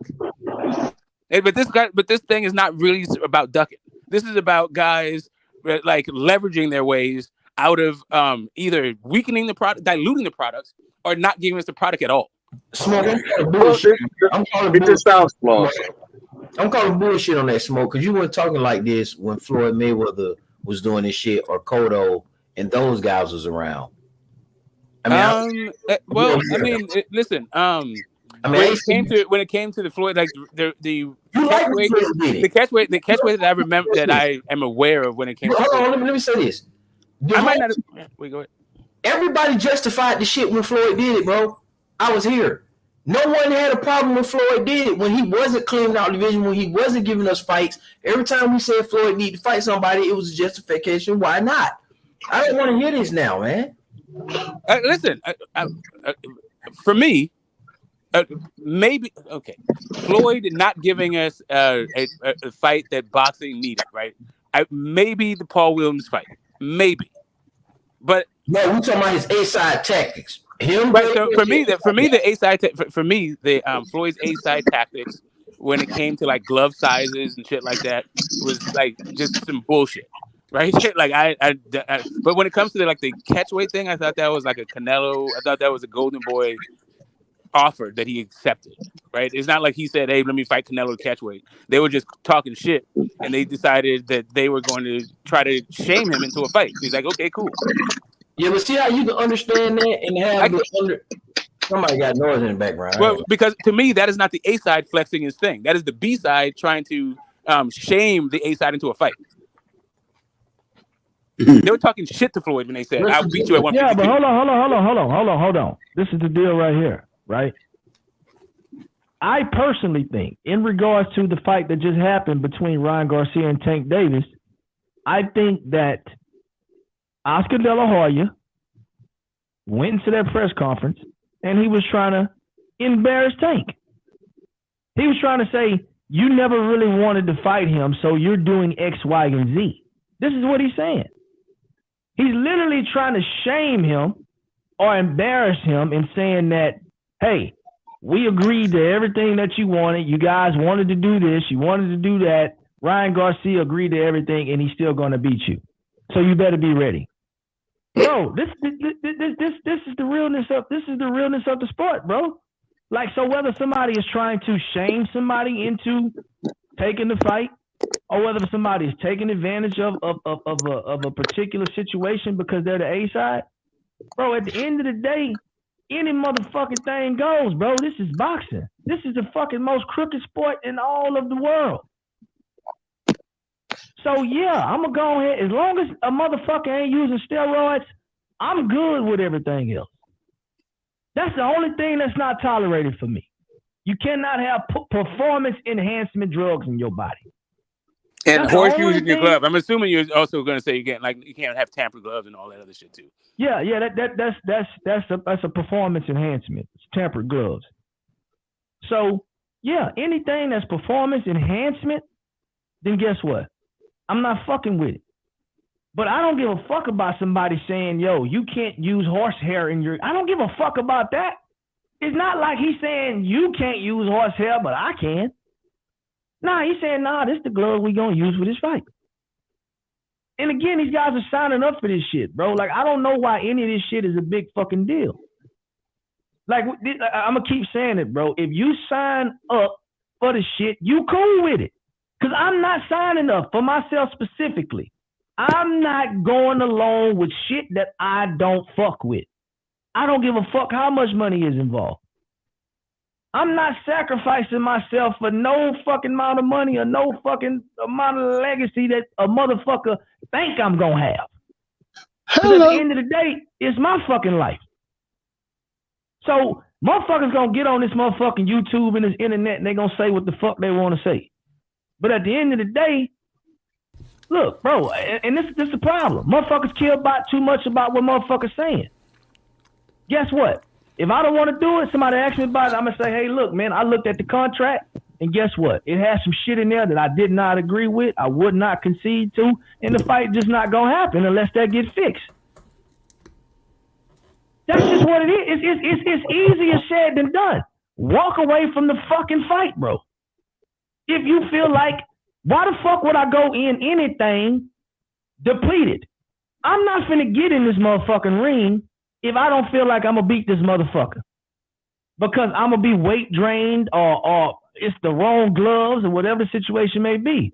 I'm not getting in the ring because at the end of the day, I want to fight you where I'm comfortable.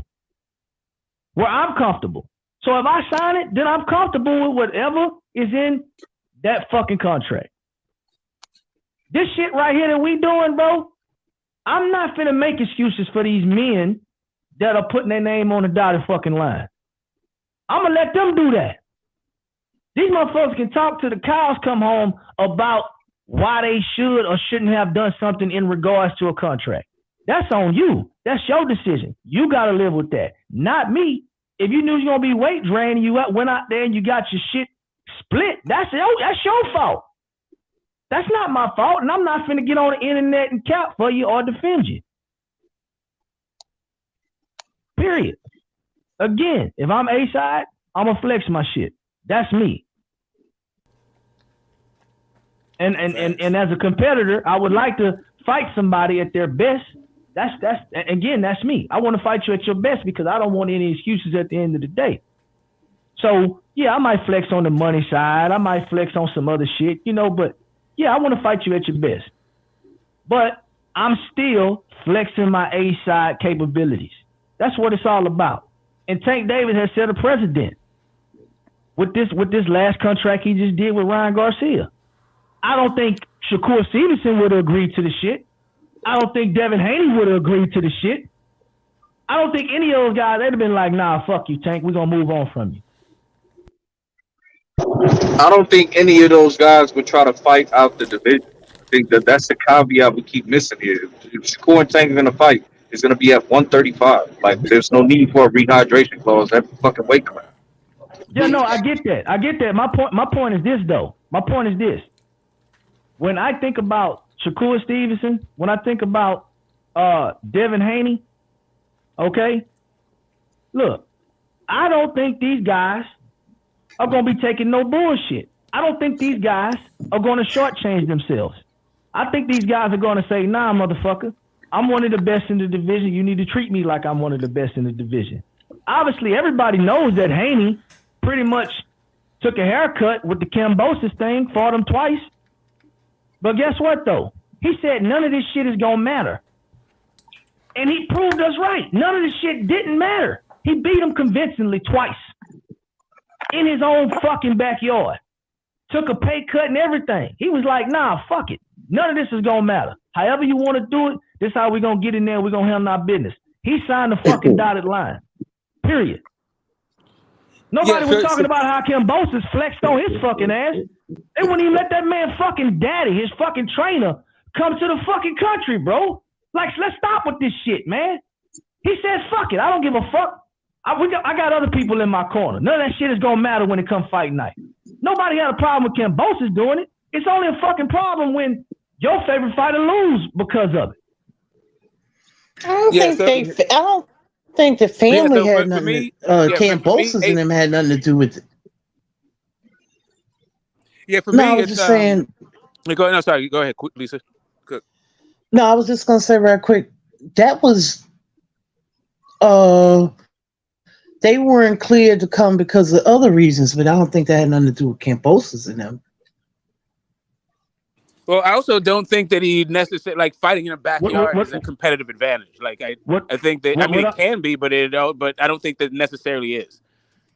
Yo, but that's not the only That's not the only thing that happened. No, the rest of the shit was financial, right?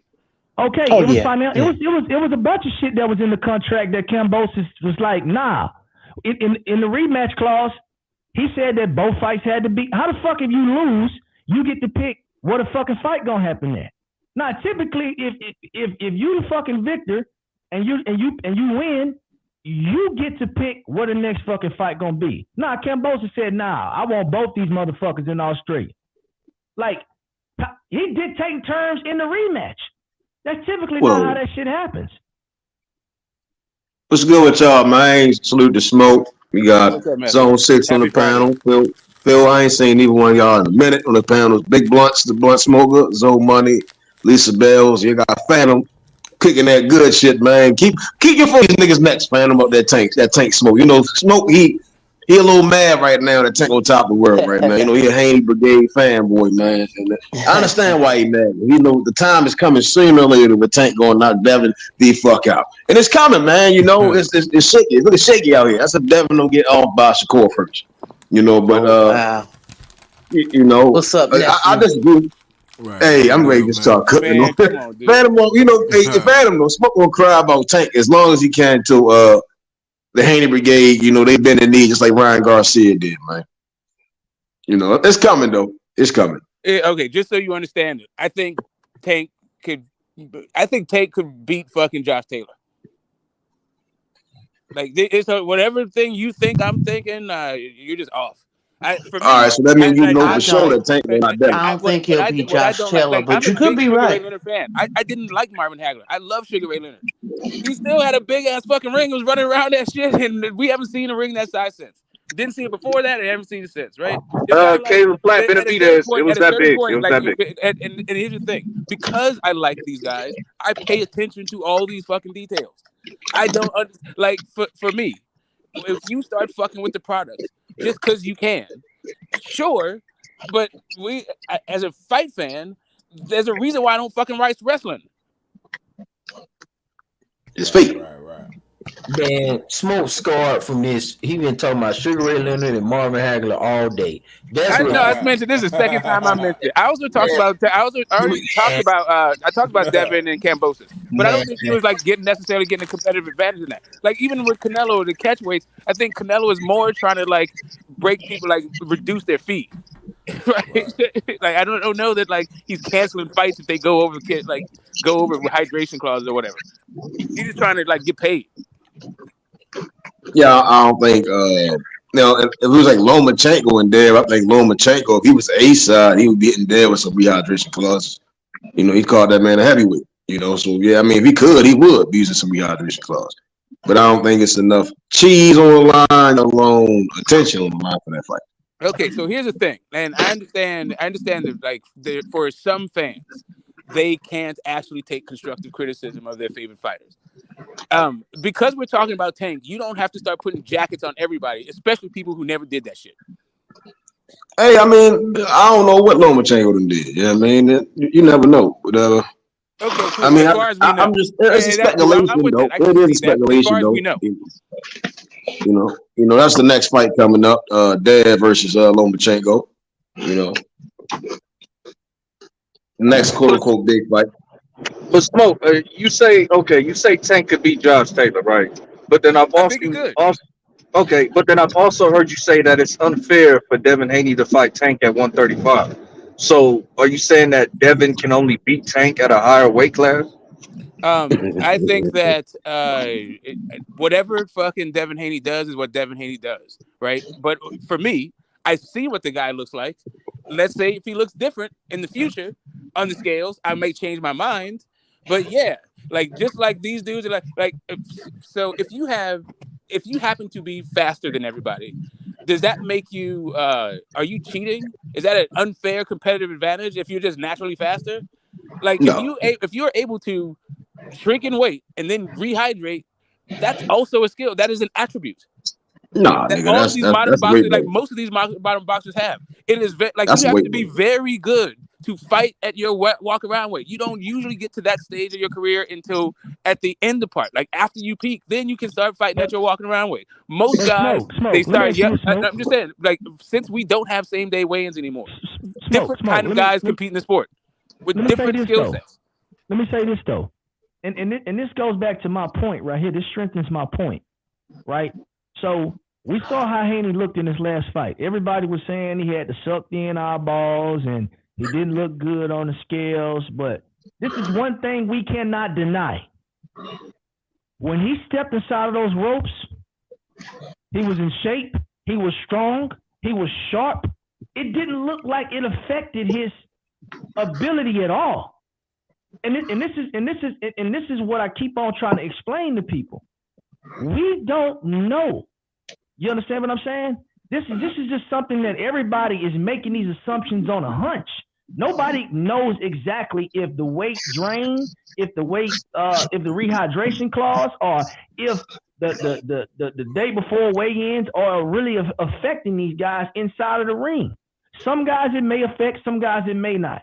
Okay, but my point is, it is two sides to this shit.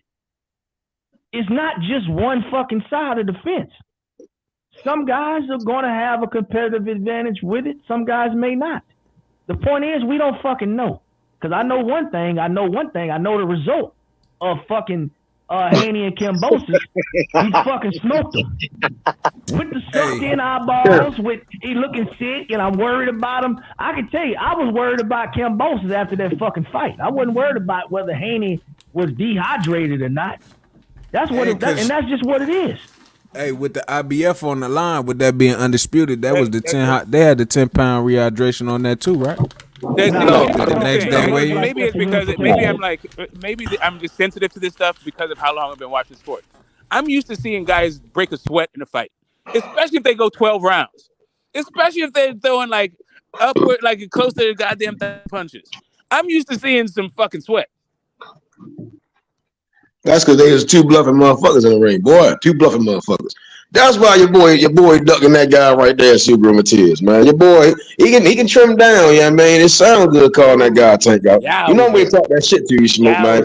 Your boy dodging that work, man. It sounds good, man. Let me ask you this: who was trying to fight Subaru Matias? Not your guy. Not your guy, not any guy, not anybody's guy. Your guy, he can't make 35, he can't make 140, man. I'm very curious as to who is calling out Regis Prograis and Subaru Matias. Who's doing that? Hey, I know your guy over here talking about he ain't gonna take no rehydration clause. You know what I mean? If he didn't take no rehydration clause, he need to take his ass on up and fight that Regis and Matias, man. I have a lot more. Maybe I have more faith in Tank maybe I have more faith in Tank than I should. Maybe. Bill Haney said 135 is our division. We're not going anywhere anytime soon. Well, I ain't trying to hear that. Honestly, if you want to make that Tank fight, go on here and take that rehydration clause. Yeah, I mean, skills pay the bills, or take your ass to 140 and finally be a 2-division champ. Try to be a 2-division champ. You know what I mean?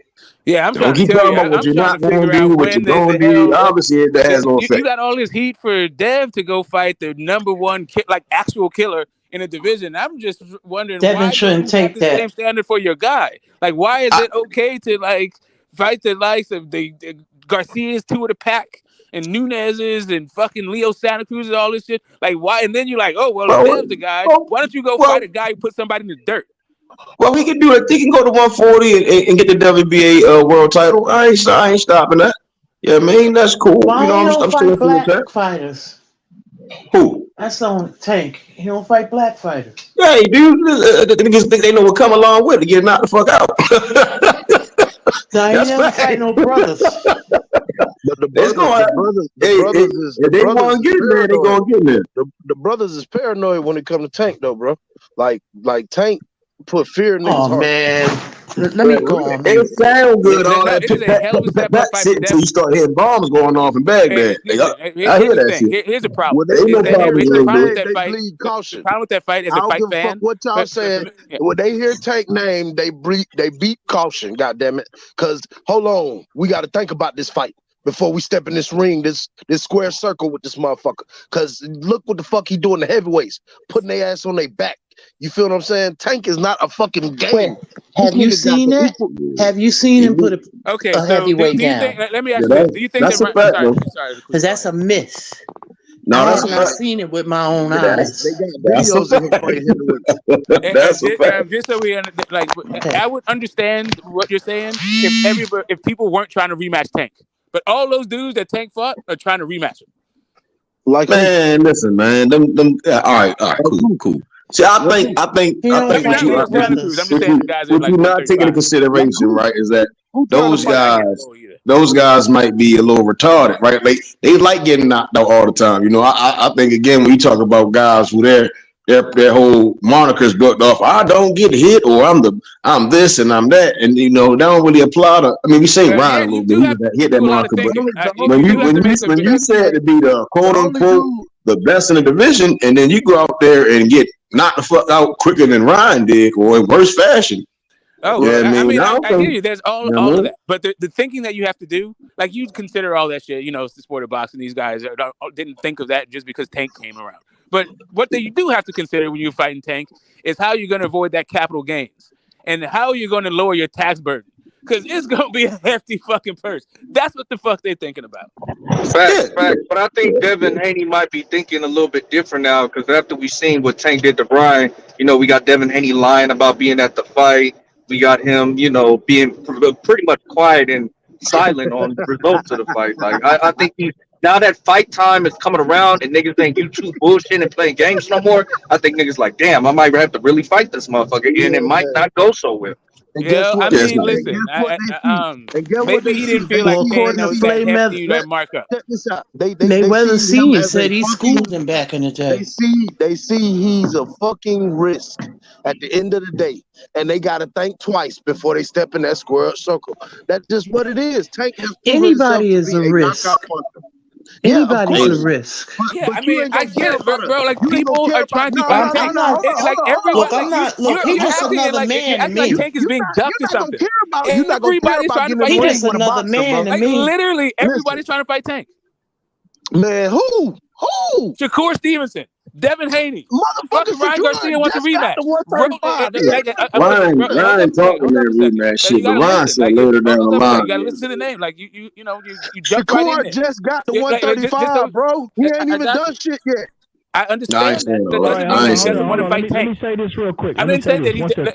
my point is this One second, idea that smoke. people are like second guessing and like Tank can't get fights because he's too damn powerful. No, hold on, hold on. Everybody was raising their damn hands to fight Tank.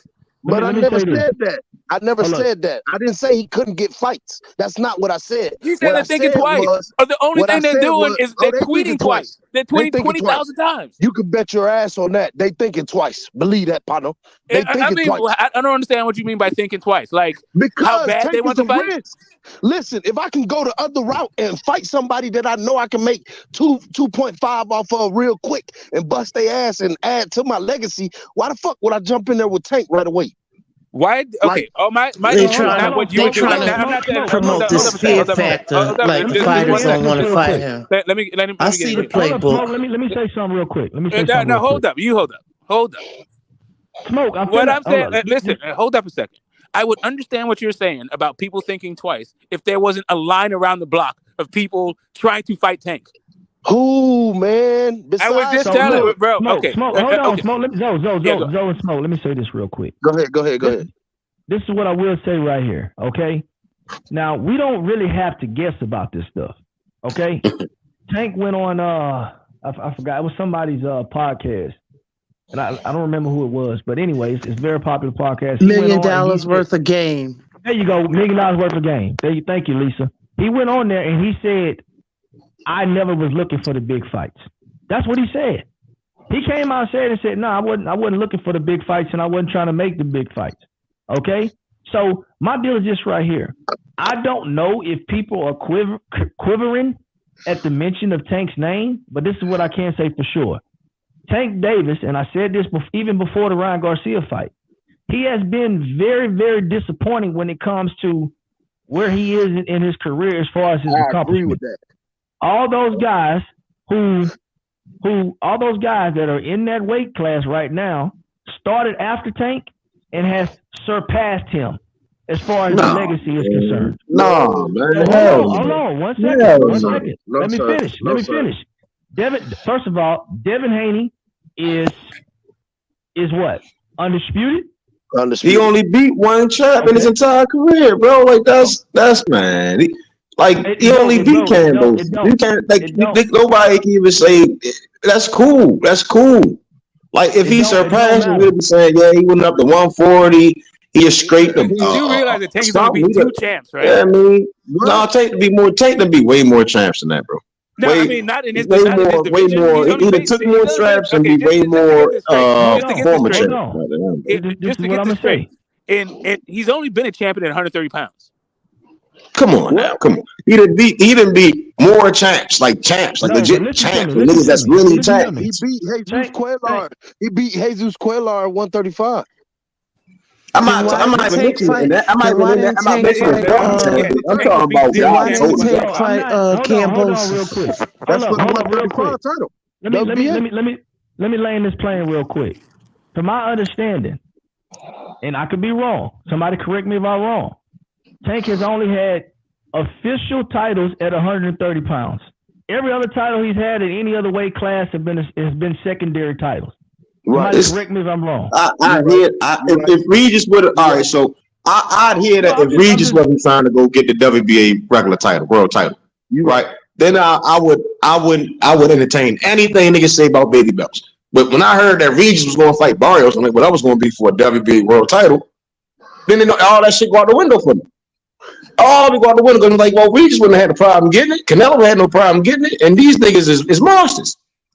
You know, so it sounds good, but again, he's still fighting champs. We can feel about how we feel about Hector Garcia, fucking world champ. You can feel how we feel about Mario Barrios, world champ. Leo Santa Cruz, world champ. They was holding titles at the time, and Tank still was smashing these guys. Yeah, and if you lose that regular belt, if you lose that regular got 4 titles, bro. It's not even you can't even. Don't even hold a candle to Tank and didn't boxing, bro. I know Tank's resume, but guess what? When I talk about Devin Haney, I don't have to make an exception for him about the WBA. I don't have to do any of that because you know why? He's the fucking undisputed champion. I don't give a damn if he had 100 belts. If he could have got 100 belts out Cambosis, bro. That still wouldn't equate to shit. Bro, it's Cambosis.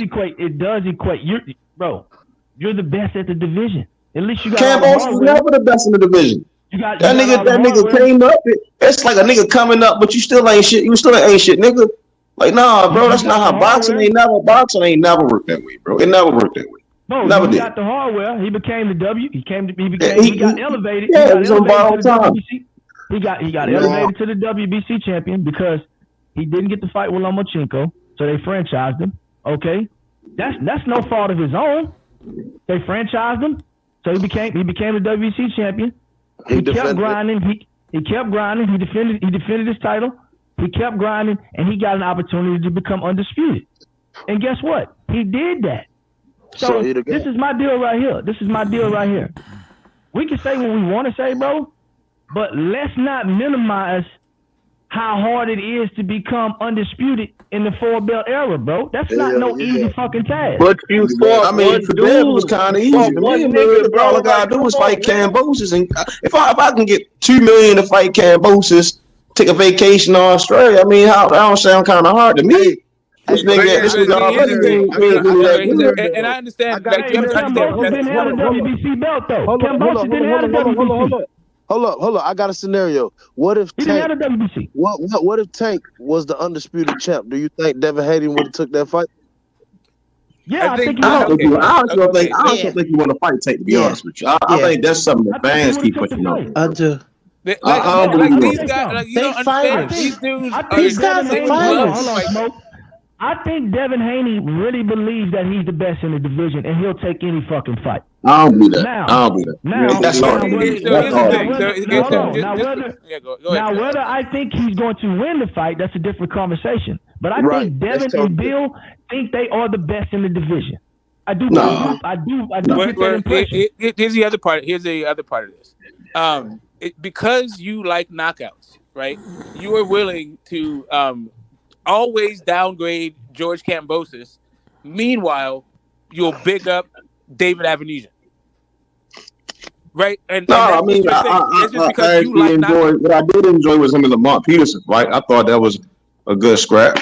But I think David got more tools in his bag than Kambosos got, even when I watched both of them. You know, I think he got some more shit to him than Kambosos got.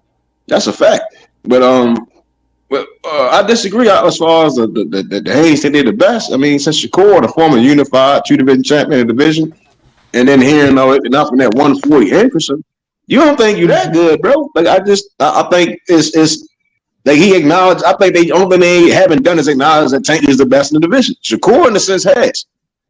But Dev and them, like they understand, even though he got the belts, he's not better than Tank, bro. And that's some that fans need to come around understanding that Tank is the best in the division. He may not have the belts, but that nigga is the most dangerous and one of the most skilled in the division. That's a fact. He got to prove it in the ring, though. I believe That's the same thing. We beating Cambosis on beating Cambosis does not prove that Devin is better than anybody. It just proves Devin got the belt. If he the best, then he got to go through the fire and fight them. Exactly. Then I'll give him his credit. But Devin fight don't have I don't crown nobody without going through the fire. I believe that Devin. I personally believe that Devin. Honestly, believe that he can't leave 135 without fighting Tank. You feel what I'm saying? Because that's the fight he need for his legacy. And that's just gonna be. I don't believe that at all. Because otherwise, we would have heard the nigga say Tank is next. We haven't heard that. We've heard I gotta see how I feel at 135. That's what I've heard. So he's leaving himself a way out, bro. Keep it out. This is what it is right here. Bill already done said that we got more work to do at 135. We sitting right here. That's what he said, bro. I don't see no reason why he would bullshit us on that. Yo, the dude about to fight against Lomachenko. All right. So how does a Tank fight? This is what's funny with niggas, bro. The fans, bro. So Tank, all he do is collect baby belts. He ain't proved nothing. He ain't this. So how the fuck is Devin fighting Tank? A legacy. So how's that legacy? So let me say this right here. When we say Tank collect baby belts, we're not making up anything though. Like it's not. I mean, nobody in boxing call them baby belts when niggas on YouTube. Nigga, that's a baby belt or some. But it's the same person. But hold up. I gotta get in here. There's certain things that happen on panels, and then the other stuff has happened in the ring. When you say Shakur is the best in the division, when the only guy in the division he fought is far from proving that he's the best in the division, that's something that people just say on YouTube, right? When it comes to like Tank being a legacy fight for Devin, of course Tank is a legacy fight for Devin because he had 3 actual titles. Not only does he have 3 actual titles, but in one of those guys, he knocked out a guy in Knockout of the Year who might get into the Hall of Fame. I don't know that he will. I don't know. Maybe he will. Maybe he won't. But if they just go by this whole 4 division champion stuff that gets you in, then that guy's getting in, right? So yes, and not only that, but he's broke the records for especially for 100 under 147 pounds, like historic stuff. Like, of course, it's legacy fight. All this stuff is your legacy. That doesn't mean anything about whether or not his WBA titles at 135 and 140 are considered are recognized amongst all 4 sanctioning bodies. They call them baby belts because it's an intra-sanctioning body belt. It means within that sanctioning body. That's the only people who are looking at that stuff. But that's not the only people. Also, because we're living in the Triple G era, boxing writers are talking about that being an actual title defense. So I'm not mad at him saying that, he fought a bunch of guys at 135. Just none of them have been champions because all the belts are somewhere else. And he didn't fight none of those champions. I mean, all right, now, Dev didn't win his belt by beating a champion. He had the belt. I mean, he defended. He beat Linares, JoJo. Who else was it? Who else? Linares was a former champ at 135. How long was right? So how long was Linares the champion at 135? Not long. I mean, he got knocked out by Ponce. It was about Ponce. He got knocked out by the first time going to bed.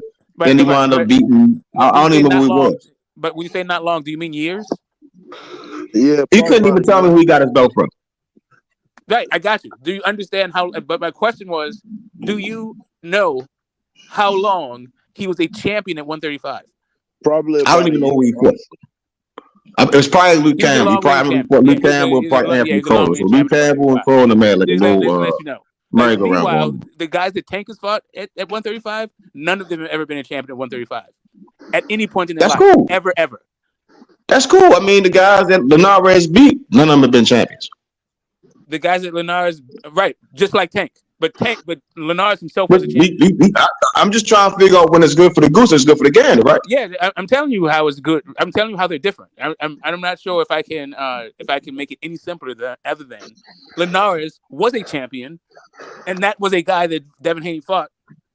Meanwhile, Tank has fought 0 champions at any point in their life at 135 pounds.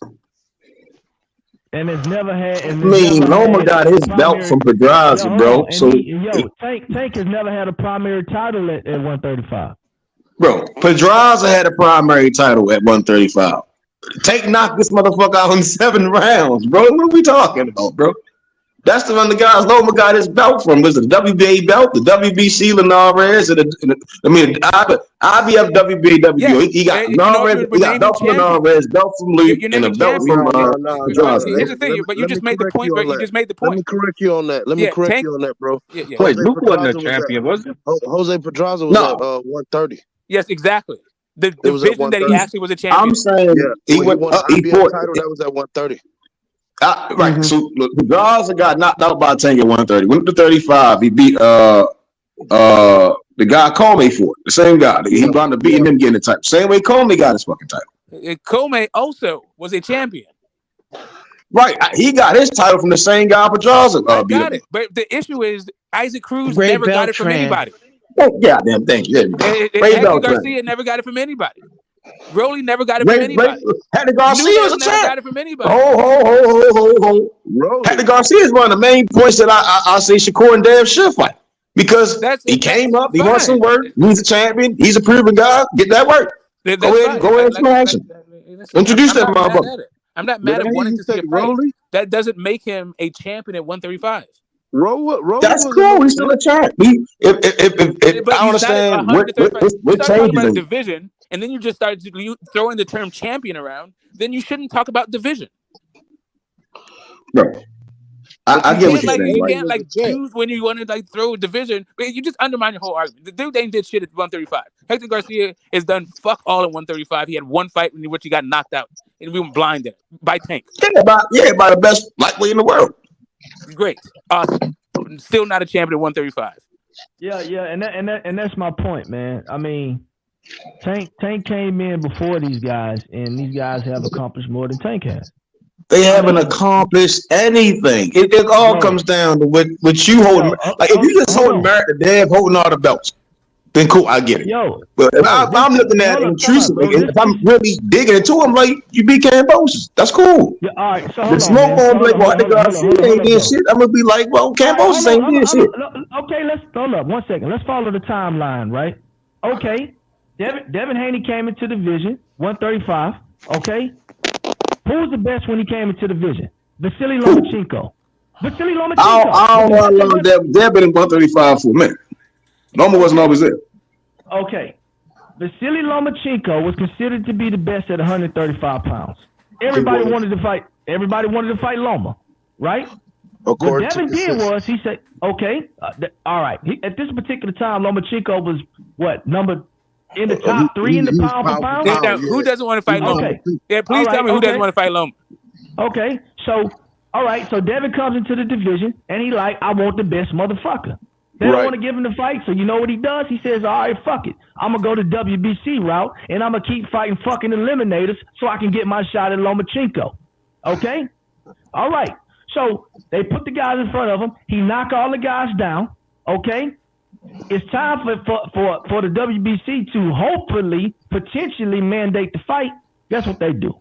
They say, no, we're not going to mandate the fight. Why would they mandate a fight instead of make undisputed? 1 second. We're going to franchise Lomachenko, and we're going to elevate Devin Haney to the regular champ WBC champion. Okay, this is how everybody knows this is how Devin got his belt. Okay. Yeah. T.O. and Loma were going to fight for undisputed, and then all of a sudden niggas want to talk about mandatories. Okay. So now, Loma, keep going. Hold on. Let me. That's what happens when you get a vacant title. Let me follow the timeline. Let's follow the timeline. Lomachenko goes and fights against Lopez because he has the other strap. Okay? Cool. Yeah, undisputed. It's supposed to be for undisputed. No, that wasn't for undisputed, though.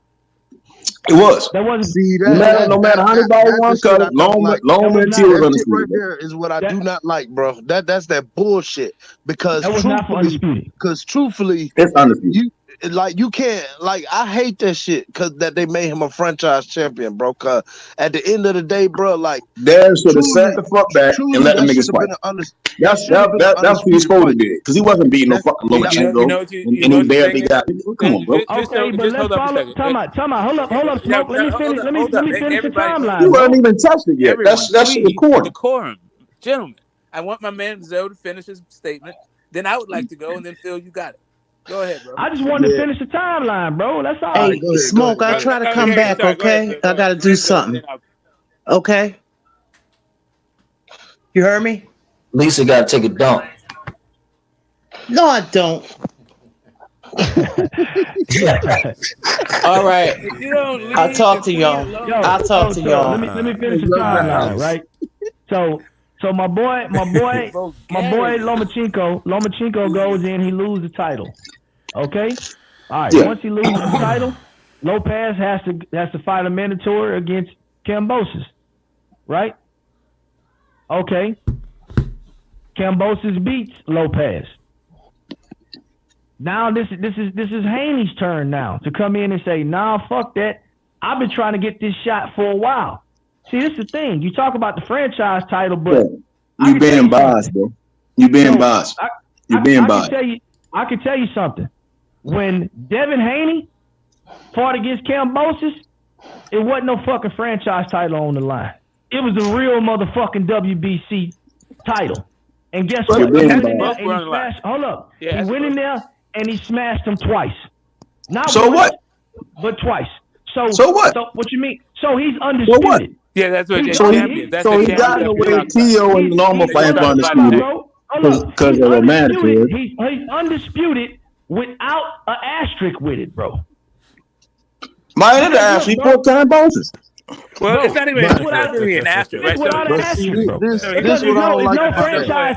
There's no franchise conversation attached to fucking Devin Haney. Man. You know why? Man, you talking that nigga Durant or something, or he putting up with it. Bro, you being biased, bro. You trying to minimize. Okay, listen, You we're trying all to being minimize. biased. Hold up, bro. We talking about 135 pounds, and you gonna sit on this motherfucking live and say Tank Davis has accomplished more than the undisputed fucking champion of the world. That shit sounds like the craziest shit I done heard in my lifetime, or at least for the last 45 goddamn minutes. You know Hey man, it sounds like you being very biased, man. So my bad. Go ahead. So go ahead, go after you, then we get this thing. I ain't say no shit like that he accomplished more. I think they on equal playing fields, honestly. But I do think that Devin Haney got the edge because he's an undisputed champ. I agree with that. But he has accomplished more because he's bro. Tank has never been a real champion at 135. Never ever. Never ever have I ever been held a primary belt at 135. I hear you on that. I do hear you on that, bro. I do. That's why I said I believe Devin Haney got the edge on resume wise because he won the titles. That's exactly what I said. So what I'm saying is, in that standpoint, you got a strong argument in saying that he's done more but the people that he fought, I don't believe they were too much better than the competition that Tank saw. You know what I mean? That's where we can agree to disagree. But I think that, like I said, Tank got the power in the media and the fans, and I feel like Devin Haney kind of getting pushed to the side, and they not giving Devin Haney his proper respect. That I do agree with, but I also think that the shit that has gone on between Haney and Tank has kind of turned that into a storm. You know what I mean? Because honestly, the fight to see is Devin Haney. We should have never saw Ryan Garcia and Tank. To me, honestly, I thought we should be seeing Haney and Tank.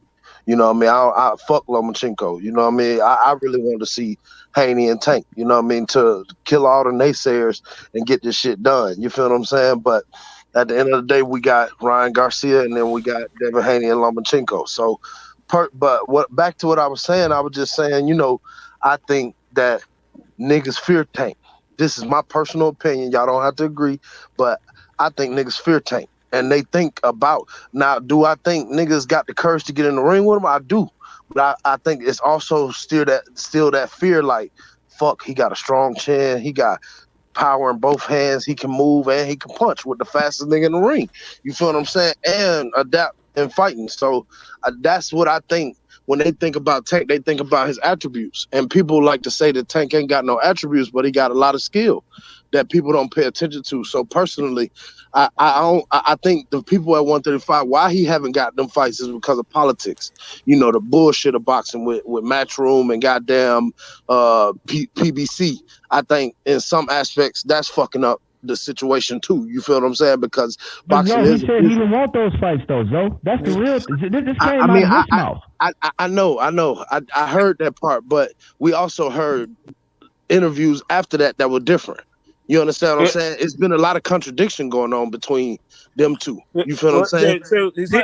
But if it's me and I'm talking about, my thing is I'm not finna contradict myself, right? Now it's different if I say one thing and maybe my handler say something different. I get that. But if I come out and because either I'm looking for the fight or I'm not. Right. I mean, it's no contradiction in that. Like, if I want to be the best, though, I'm gonna say, hey, look, I'm looking for the big fights, and I want nothing but the big names, and I'm not looking for nothing but the big names. He came out, he said the opposite. So so this is my thing right here. Now, do I think Tank is a good fighter? Hell yeah. Do I think he's one of the best? Do I think is he one of the best in the division? Hell yeah. Do I think other people want to fight Tank? Hell yeah. I think Shakur wants Tank bad. I think Shakur want him bad. I think he want him better than anybody. That's a bad fight for Shakur. I mean, I get it, bro. So, but my deal is, I don't think these guys fear Tank, bro. I don't think they fear him. I think the guy you catching for is scared of. I do think I think very scared of. I think now that Tank has become the cash cow, you know what I mean. Everybody want him. You know what I mean. Whether they get knocked out. They wanted him before. He just didn't want the big fight. So why Devin ain't press Tank when he was at his fight? Why he doing that Megatron saying, I want you? Hold up a second.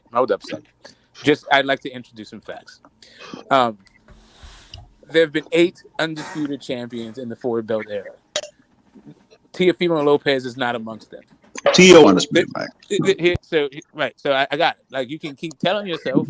I mean, a lot of your takes sound like praise. Just because because Eddie Hearn and Devin were playing politics. You do a lot of praise. You keep telling yourself that like shit. masquerading as facts, right? But the issue so when it comes to the reason why that franchise thing was necessary was because it was a vacant title that he fought for, and he petitioned as a champion. Well, he should have sat his ass down and let them niggas clear up the smoke so he can fight one guy up on the street like he just did, bro. Hold on real quick, man. Hold on. That was a cop out, man. That was a fucking cop out. That was a cop out for him not to fight Haney because he was scared of Haney. Why wouldn't he have to fight Haney? He'd have been the mandatory regardless. I'm trying to get some clarification on what Smoke just said. Yes, exactly. So about the 8 champions again. Say it one more time, brother. So it'd be great if I could actually speak on my own panel. Sorry, my bad. Thank you. Go ahead. So like I was saying, the reason why the franchise was necessary was because he was fighting for a vacant title, and he petitioned to get it, to fight a non-champion in Luke Campbell. And when you fight for a vacant title, the WBC rule states that you have to defend it against the number one, the mandatory challenger within a certain time period. They waived that in order to get around that rule. They gave Lomachenko the franchise champion. By the way, it is the same rule they used to strip David Haney when he got shoulder surgery when he was elevated to the WBC champion. But because the pandemic happened, he couldn't fight the mandatory. So they reinstated him as the champion. At no point in Loma's long-legged life did he fight for the undisputed champion. Right now, in a month, right at the end of the month, listen. I'm not done talking. I know you're triggered. At the end of the month will be the first time that Lomachenko will have stepped in the ring to fight for undisputed, the dream of his entire career. The problem is that I think Devin Haney has his number. It's going to be a hell of a fight, but it will be his first time fighting for undisputed. Yeah, it'd be dead first time. Yeah, man. I don't know about that. How many undisputed champions they got, Smoke? Say again? Hey, and you said Lopez wasn't one of them. I just want to make sure I heard that right, because I thought I knew that, but you say you just got that out of the archives. Smoke got that No, off of Kellogg's box. yeah. No, well, I mean, since Devin Haney became undisputed, they didn't add another one, right? Oh, okay. So you did get that out the arc. Okay, I'm just making sure I heard that right. All right, I'm gonna go back on mute. I said, like, my entire thing. My entire premise was let me introduce some facts. Yeah, I know. I just wanted to make sure everybody else knew. I got you. Yeah. So the thing is, like, with guys on panels, I think that was part of your part of your criticism about some people's takes. It's like guys on panels take liberties with definitions of stuff, right? And it seems like you are the only person on this panel that is doing this, like, consistently. My question is, right, if Tank beat, let's say Devin drops all the belts, right, and he fights Tank, and Tank knock him out. Then I say hypothetically Tank and Shakur fight. Tank wins that fight. Is he not, no belts on line? You see what I'm saying? Like, there's no belts for any of these fights. You see what I'm saying? Y'all wouldn't be like, yeah, Tank undisputed in your mind. Y'all just be like, no. No. He'll be what we consider lineal. He'll be the man who beat the man, but he won't be undisputed, man. You gotta collect all those belts. Yeah, you got to get the belts, bro. Now, and I also can say, he fought everybody that meant something in that division, and he beat them. Now I can say that, but I can't attach like who?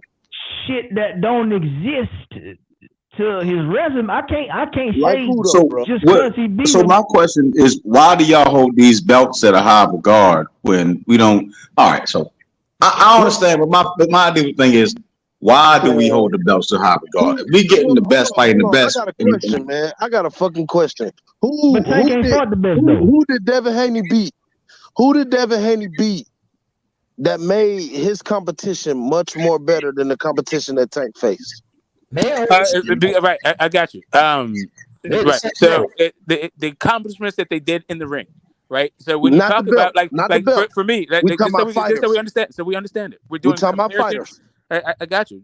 Just calm down. We're gonna get through this. It's easy. All right. Like I was saying, Tank is a comparison to Tank Davis at 135. So now, if you're asking what did Eureka's Gamboa do at 135, whatever, what he's done at 135. Not like fuck all. He's never, he's just been a fucking punching bag. His best weights were at 126 in the Olympics. But then you go from that to, what? Rolly. No, that guy. Like, if you're gonna like look at Devin Haney's with a critical eye, or Kambosos with a critical eye, you have to understand that both of those guys have beat higher level, like more accomplished guys at 135 than all of Tank's competition. Hector Garcia, I wasn't done. Hector Garcia had no fights at 135. Ryan Garcia, Luke Campbell was a pretty good fight. It's pretty good. But Luke Campbell got dropped twice and beat by Linares, the guy that Devin Haney fought. So, like, even Ryan Garcia, like his best competition, that guy got beat by the guy that Devin fought. When it comes to just like straight accomplishments at 135, that like Devin's his competition is proven in the division. Meanwhile, Tank's guys are not at 135. Pitbull Cruz. But I'm asking, who do you, as in you seeing the fights and seeing Devin Haney knock these people off, you seeing Tank knock these people off? Which one of the fight, like, which one? I felt like all the fighters, in my opinion, were on the same level, same pretty much playing level. Like, nobody fought nobody extraordinary. But they don't have to be extraordinary. I mean, some of them fought each other, and you saw who came out. Who? Like who? Bro, like, why are you doing the owl thing? I literally just said Linares beat fucking Luke Campbell. He said the man. Yo, so what does Linares beating Luke Campbell back in the day got to do with their fighting at Linares? All right, but look, this is what I'm saying right here, okay? So, because this is the deal. When we discussing these things, man, because you got to have some kind of structure within these conversations. You understand what I'm saying? You got to have something that you can point to back your point up. You can't just say I think he's the best. Let's compare it, because it's going to be in the eye of the beholder, obviously, right? We're all going to have separate opinions about this. Now, the only thing that we all can agree on is the trinkets, the accoutrements, right? The titles, okay? Yep. The prestige of the titles. Okay. Look, we can act like titles don't mean nothing, but at the end of the day, hold on. I ain't saying titles don't mean nothing now. But what I'm saying is, for the sake of you guys saying that if these titles aren't on the line and he beats all those guys, right, is it safe for us to say that he's technically undisputed? No, he's not. Yeah. That just means he beat those guys. So and then we can say we can put it in there. Hey, look, everybody who was good at that division, although it wasn't titles on the line, Tank beat all those guys. If he goes in and he beats Devin when there's not a title on the line, he beat him. If he goes and beats Shakur without a title on the line, he beat him. He already beat Ryan Garcia. Let's just say go fight Lomachenko, beats Lomachenko. Right. I'm going to sit here and I'm going to give him credit for each and every one of those wins. And also at the same time, we got to have a standard in the baseline for these particular conversations, because otherwise, motherfuckers is just giving their own personal opinion, and that's cool. That's cool. And listen, and the other thing is, we are biased. My bias is towards facts, and so when we get it wrong, we put it on the screen and talk about it. I mean, like, I got to be able to point to something to back up my point. So here's the deal. I wouldn't deny that. I just want to make an announcement. I'll be very fast. You can have it. There was another lineal after Devin Haney. I'd be remiss to not crown, Monster Inoue. Because even though it was a bullshit fight, he did become undisputed. So he's the ninth guy. But none of them. So that's a bullshit fight, but Cambos is not. No, I mean Butler got the way that Butler became champion was disgraceful. Like how Cambos became champion disgraceful? Nigga, they dragged that fight on for a whole year, man. By fighting the champion. Okay, hold up a second. Kambosos became champion by fighting the champion. Butler became champion by like some shenanigans with the fucking UK laws about like being using a sauna. Bro, Kambosos had the best of the best by T.O. getting dragged out for damn near a whole year, man. But look, man, let's not bullshit, man. We gotta give these guys credit for taking the roles that they took, okay? Because even with Lopez, he wanted to fight again. All these guys were gunning for Lomachenko because he was the best in the division. Yeah, okay? Right. So this is the deal. Lopez was like, "Hey, I want the fucking Lomachenko fight too." Lomachenko said, "Okay, you good, but you need to go get a belt." He said, "All right, fuck it." Went knocked off Comey, destroyed the kid. Okay. Now Lomachenko said, "Hey, I'm a man of my word. I say you need to get a belt. I'm gonna fight you." They got in there. The man collected the belt. He got in there with Lomachenko. All right. And guess what? He got smashed, bro. He smashed Lomachenko. All these guys are taking the proper channels to get their shot and become undisputed. Okay? The only problem was Lomachenko fucked it up when he went the franchise route. Okay? Yeah. My man Smoked and already told y'all that, hey, we just looked up the champions and Lopez is not amongst the list. But who the hell was Devin Haney at that time, bro? All right, so this is why I'm like, so at this time, like people, y'all, like some people try and say, well, Shakur ain't did nothing and he ain't did this and that, and I'm like, well, he calling out for a title shot, right? Like Shakur did way more calling out for a title shot at 35, and the fuck Dave did at that time, talking about he want to fight Lomachenko, bro. Like it's not even comparable, bro. It's not comparable. It's not. Dad Shakur, 2-time champ, 2-division champ, unified champ, and Dad at that time calling our nigga. We didn't even know who the fuck he was fighting. I can see why they're like, nigga, pump your brakes. You ain't even. Yeah, I mean,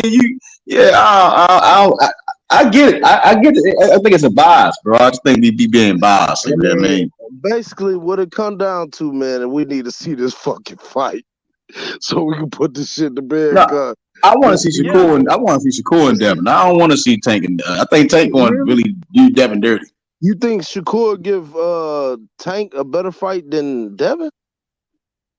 Yeah, Devin. Yeah, I think Shakur stops Devin. I think Tank stops Devin. I think Tank stopped both of them. Yeah, I think Tank stopped both of them. All of Yeah, I got Shakur beating everybody. Oh, wow. I can't wait to see that fight happen. So I can bet your ass a hot dog. Come on with it. Hey, man. Yeah, I got Shakur being supreme at 135. Man, Hell no. Hell no. We're gonna see. I got Tank. I pray to God that we see. I want to see it.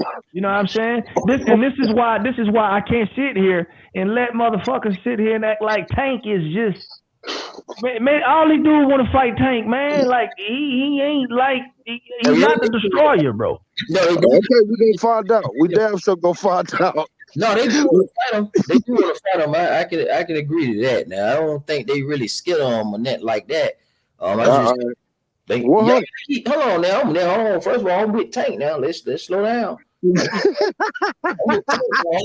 Stop it. Both of them niggas, you know what I'm saying? And I'm under 8 right now. But I'm just saying I don't think Devin is scared of him. And I think Devin might give him some work until he eventually stop him. Yeah, I think that's what I think. I got it like an 8-9 round stoppage. Hey, but if he don't, well, he better put Devin on his pockets, because if he do not, and he get to thinking, Devin might squeak out a decision on Tank, bro. Shakur, I just think it's soft. Yeah, Secure. I just don't see that at all. Not with Tank. He might beat Haney. He might beat Haney. You gonna beat no Haney? That nigga just. I don't know. He might, bro. Shakur might be. Now he's skilled. I give him that. He is skilled supremely. I give him that now. Now that man's skilled, bro. And him and Haney would be like a chess match. Yeah. So here's the thing. For me, the skills of Shakur have been on display against featherweights who aren't very good. Right. The idea that he is going to be like doing that, like Conceição was putting like the left hook on him. Conceição's not very good. Valdez is okay. He's decent. And he was hitting that dude with straight right after straight right after straight right. Devin's better than both of those dudes, and he's bigger than both of those dudes. The issue is the style matchup favors the rangier guy in Devin Haney, and also the more experienced guy, Devin Haney. So wouldn't it be better if they fight? Wouldn't it be better if Shakur and Devin fight after Loma? Like if Dev beat Loma, right? If Dev beats Loma, wouldn't it be wiser for him to fight Shakur? Who top ranking the world has on the pound for pound? You knock him off. You collect that pay-per-view bag, and then you go into a Tank fight. You can drop the belts, and y'all just go ahead and make a fight. Yeah, man. If we know Tank don't give a fuck about undisputed or all the belts, why not just knock Shakur off? You collect that scalp, then you go into a fight with Tank. Yeah, I mean, and y'all can figure that shit out as it goes. Yeah, I don't get that. That's why I think. That's why I kind of think he's scared. You see what I'm saying? I think if you. Hold on. Let me ask you a question, Smoke. Hold on. If Tank don't give a fuck about titles, why does he keep on fighting for these secondary bullshit baby infant Down syndrome titles? Like, come on, bro. Get the fuck out of here. He care about her. He care about the I ain't saying it like that. I'm saying, see, I don't know how they operate, because again, this ain't none of them other guys going in the finance. They just did almost $130 million. You see what I'm saying? Take a run, and the sanctioned bodies ain't getting no big slice out of that. Nobody really is. Them guys probably went home over $30 million a piece, and that's at the lightweight division. So I can kind of I get that fuck the sanctioned bodies. The sanctioned bodies, they sometimes just go with the flow and make up new shit. No, but that secondary title was on the line though. Yeah, it was. No. Take a run and fight for no bet. WBA world was not on the line in that fight. No, it was not, bro. They was just fighting. It was just a fight. Niggas made a lot of bread. Somebody had to go. I thought that WBA was on the line. It's above the 135-pound weight class. It was not on the line. Oh, okay. Yeah, that's right. Because they fought at 136. Yeah. So let me get this straight. Devin Haney has to go to Australia, get the belts, come up. Nobody forced him to go to Australia, bro. man. I'm just Nobody saying. So forced then him he to has to go to get the belt. Australia, bro. That's He has what to I'm fight saying. Shakur. Nobody. No, He no. could Let have me just finish, bro. waived the Let me Loma and finish. Tio for it, bro. Let me And finish, bro. no For Australia. fuck's sake. No. I'm just saying, bro. Don't worry. Let me just finish, bro. So Haney has to beat Kambosos, beat Lomachenko, beat Shakur, bring all the belts, while Tank fights. If he beating Tank, why Those do it matter, motherfuckers in the bro? Rolly. No. I'm If asking he you, is he in the beating Rolly Tank, way why to the do it Hall of matter, Fame? bro? This is what I'm saying. Rolly. If he gonna Well, beat Tank no matter what, if y'all I'm believe that asking he you, gonna beat what Tank standard? no matter what, why do it matter about adding to your legacy by Because beating they don't really Loma, believe by that, beating my nigga. Shakur? This is what I'm saying. Deep I down, truly in the believe back he of get a their scared, heads, You're a bro. Tank fan, they bro. know what it is, What you bro. talking They about? know You're what it is. scared. If It's the you method. really You're believe he scared, gonna bro. beat Tank and he can beat No. everybody else, then why Bro, not I'm collect the asking Loma? you. Why not collect the Shakur? Okay, so here's And the thing. then So make the what time, bro? easiest What do way, you then mean? why not fight him? So here's the No. thing.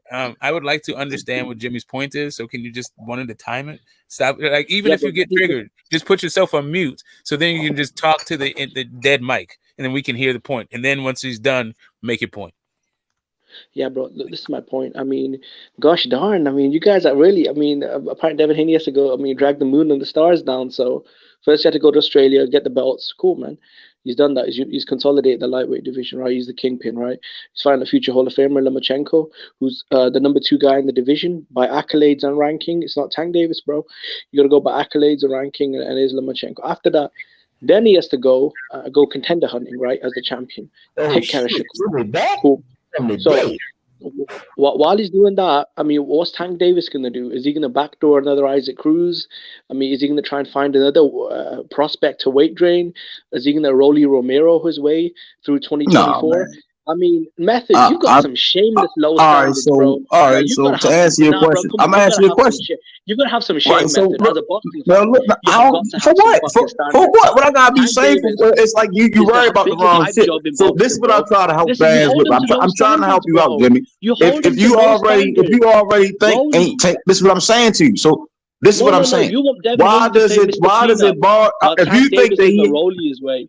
He's not rolling oh, his way I through his hear all career, that. bro. That's He's speculation. not That's your rolling his assuming. way through So his if career, bro. you're a person that holds One at a whatever time, man. anything else is going on, right?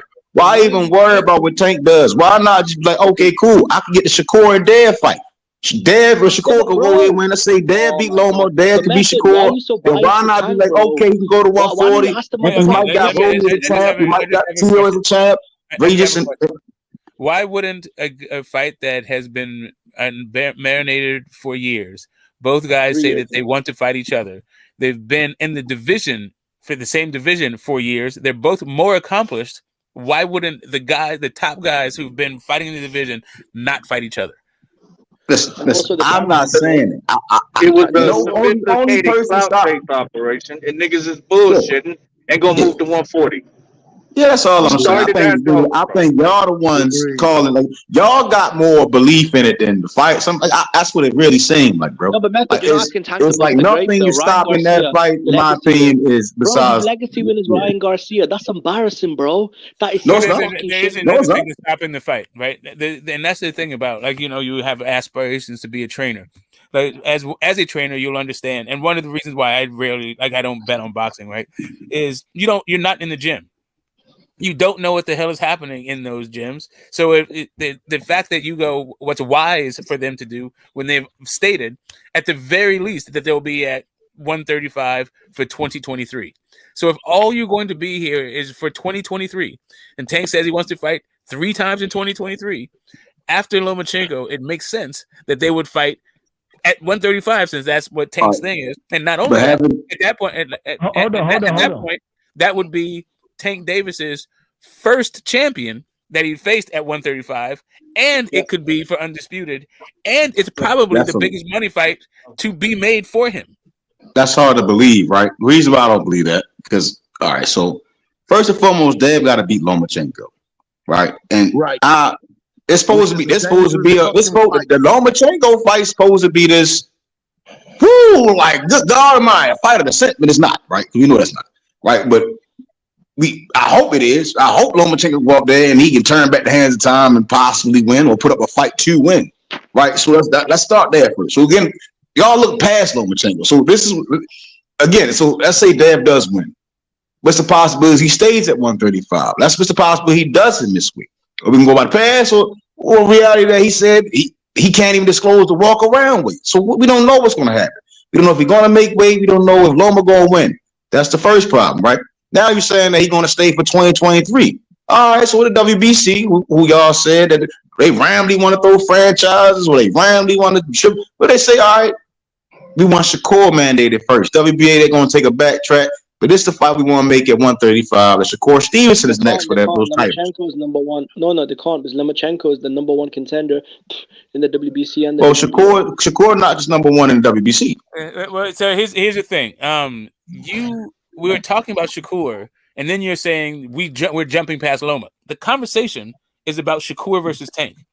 Of course, the only way you can get to that fight, either Shakur or Tank, is by beating Loma. That is a given. And so the topic of conversation is fighting Shakur instead of Tank if all you have is one more fight at 135. That's a bad. That has nothing to do with the sport of boxing. That sounds like, again, something that fans want to push for. Now, do I believe it's going to happen that way? No, bro. I honestly think that they're going to sanction Shakur to fight that.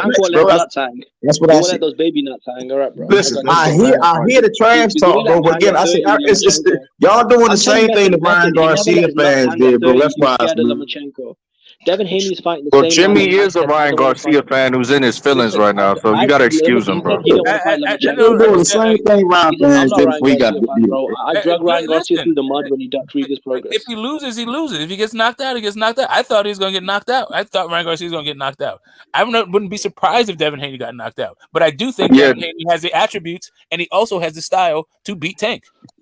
Yeah, Devin Haney didn't beat that, and that's why I'm trying to tell you niggas. I saw the energy shift after the fight. The nigga act like he was invisible, act like he wasn't there at the fight. Like, my nigga, I knew what it was, bro. Niggas was just on some bullshit, and then when they see it's real, when they see the shit is real, my nigga, and it's time to motherfucking fight, niggas get a little shaky. Niggas saw that, bro. Quit playing with me, bro. So let me ask you this: Do you think Devin Haney is going to be co-promoter of the Tank Davis fight? What does that have to do with anything? What do you mean? No.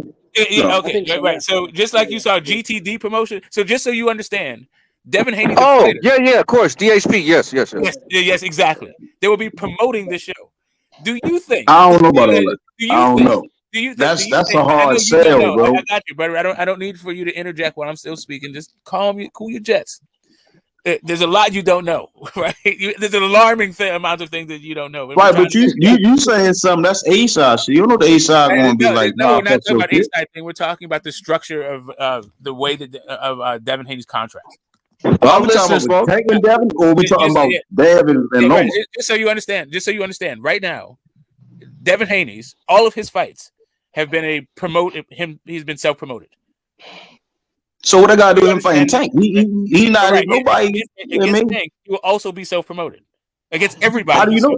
That's what you want. What does that have to do with anything? I don't get it. What does that have to do with anything? I'm saying that's something that you would hope to happen, bro. That's not guaranteed, bro. I'll tell you. It has to do with ownership rights in perpetuity throughout the universe. Like if you that sounds like something that's kindness, bro. I got it. I'm gonna land my plane. I know everything I say is a triggering thing. You just want to jump right in there, but just hold up.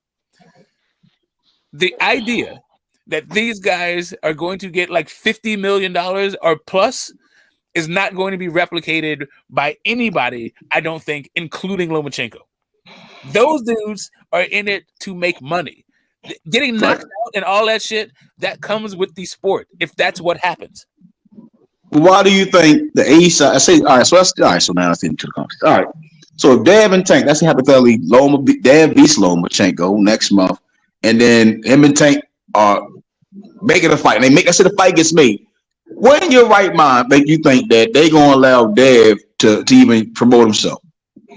Right? He gonna be the B-side. Why do you think he is self-promoted? You don't understand that. Dev is a self-promoted guy. Right now, he's I hear that. What makes you think they're gonna allow him to come into that fight and say, "Okay, you can do what you want"? No, but they say, "No, you gotta get promoted by us." Who's the how do you know that? Who's the guy that's gonna stop him? The contract. They like, "Oh, you can't pick up him up." That's all I'm saying. What makes you think that they're gonna even send it? Who do you think they're gonna send the contract to? They can say we want to make the fight. And they say, well, it's going to be promoted. But all right, so I hear what you're saying. So I'm saying is, but what if they say no? What if who says Because no? that's you hoping that they do say, no? all right, you can make this instead of saying no. Like, do you understand? Gervonta Tank Davis is the GTD Promotions going to send a contract to Devin Haney via Devin Haney Promotions. Do you understand? Right. So what they say for this fight to be made, you got to be with TGB Promotions. They will be with TG Promotions and also with. No, I'm saying what they say you can't self promote for this fight because of whatever reasons. I don't know what it is. I'm just hypothetically speaking. You're teaching me something at the same time. So I'm just hypothetically speaking. But they say you can't self promote, but you got to be part of DHP. Right. They will be not TGB. I mean TGB. But they say no DHP. We don't want that on our rings and none of that. We just want TGB, GTD. You can do all of that. You can do all of that. The point is, the other promoter is going to be Devin Haney. Yeah. I'm saying what they say you can't promote. We just want TGB, GTD. Do you not understand? They're going to be contracted. The person that they're going to send the contract to for the fight, just like the way they send it to when they send to every other fighter, they send it to their promoter. I saw Lou DeBella in top rank. I saw Lou DeBella top rank. I ain't seen nothing about no DHP. Okay, cool. I've seen DeBella promotions and I've seen top rank promotions, but I ain't seen no DHP. Right. So if you would like, if we're all about being on the same page with the facts of it, right? That's how we do it. Devin Haney signed a 3-fight co-promotional deal with Top Rank. With DeBella. No, with DeBella they brought on. Yep. They brought it, but the 3-fight promotional deal is with Top Rank. They kept DeBella on because they liked him. Okay, so, right. They go back to my point. So what they say, all right, for this fight, because again, 9 times out of 10 ain't gonna be no fucking belts, bro. So what they say, we just want to make the fight, and you got to come up under TGB and GTB and PGB and all the people that's promoting. You're still not understanding what I'm saying to you. I don't understand. You're still not getting it. Even if so I'm saying I'm saying hypothetically. I'm not guaranteed. I don't know shit. Right. No, so I'm saying hypothetically. I'm just trying to tell you that when fighters, since Devin Haney is not signed to GTD Promotions. But what they said, you got to sign to GTD Promotions. He's even underneath that thing. He's already under a promotional contract. His own. He's already under contract. Right. So what they said, you got to come out your own promotional contract and sign the GTD. Do you understand that Tank Davis? Do you understand that Tank Davis to fight Shakur Stevenson will be fighting? He will be sending an offer to Top Rank. Do you understand that? That's Shakur. You said okay. So again, Dev is a free agent. So I'm saying Dev comes out as free agent, so he can do what he want to do, right? So I'm saying where they send a contract, said you got to sign the GTD Promotions. We promote you, and then they make a fight. You think the fight be made that way? He's already in the contract. Do you not understand that? I'm saying he's a free agent, right? He's a free agent after the Lomachenko fight. Do you not understand? Okay, do you not understand that what you're talking about is illegal? Yeah. What? What's illegal?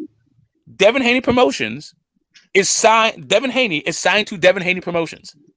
You cannot coach a guy from another fucking thing. Like you can say, I don't want to work with that promoter, but you have to work with a promoter. Right, so I'm saying, why isn't it possible? That's not what I'm asking, bro. I'm not disagreeing with what you're saying. My question is, why couldn't they be like, all right, for this fight, you got to sign with GTD Promotions? How is that illegal? Because if the money is the point of reason to make more money. Do you think that Floyd Mayweather wanted to go through Dana White, or do you think he was contractually obligated to go through Dana White to fight? All right, so what about when Floyd signed with Oscar De La Hoya? Golden Boy.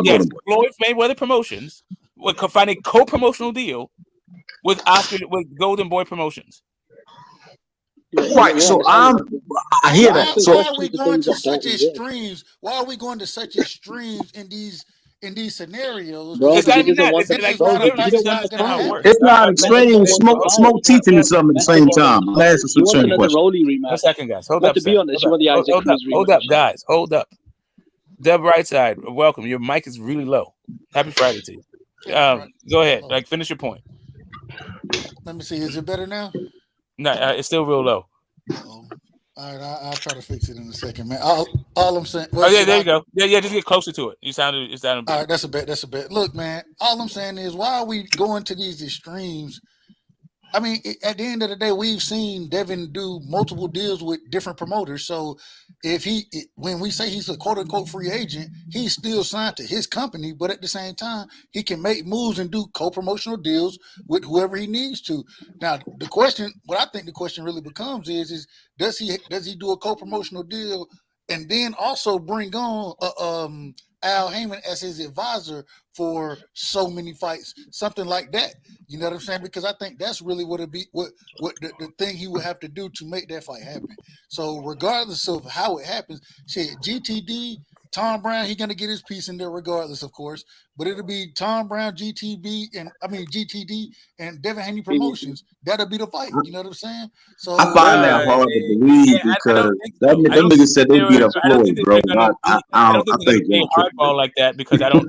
I don't think none of that shit. Here's the thing. I think that Al Heyman understands that Pitbull Cruz is a decent money maker. Tank makes money, right? You can maybe have a Frank Martin fight. It'll be decent money and all that stuff.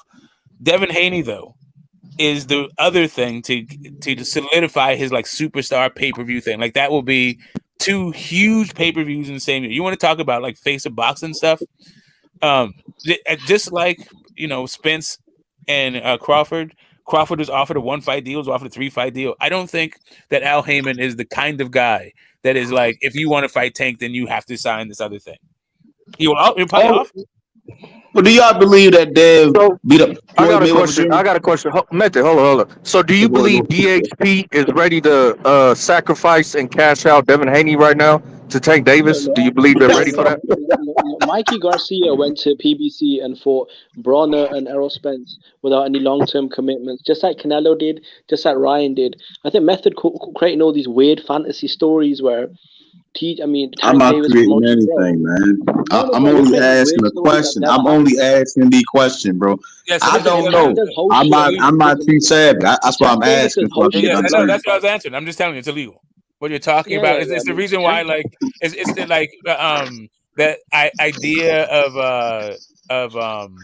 the cease and desist order, right? That Dana White was talking about when I think Eddie Hearn was trying to get Ngannou to fight AJ. Okay. Right? Like, guys are under contract. Listen, it's not that hard for me. And how big a star is Tank Davis? I mean, it depends, man. I mean, they haven't. Tank is the face of boxing, bro. Without a doubt. He's not losing no damn Devin. Bro, come on. That's all. When they fight, bro, he's gonna knock him out, bro. Like y'all niggas. Bro, he's the face of boxing. Then why did you give? That's Ryan why I asked: is DHP ready to cash out Devin Haney? Like, are they ready to do that? I want to smoke something. You guys keep talking, man. Smoke. If Tank Davis is the superstar, and he's the A-side and he's the face of boxing, why did he give Ryan Garcia a 50-50 split, right? And this was his first big Vegas show. Like, I mean, it just looks a little strange to me. But Devin Haney, a guy who's undisputed champion, he's been fighting on ESPN.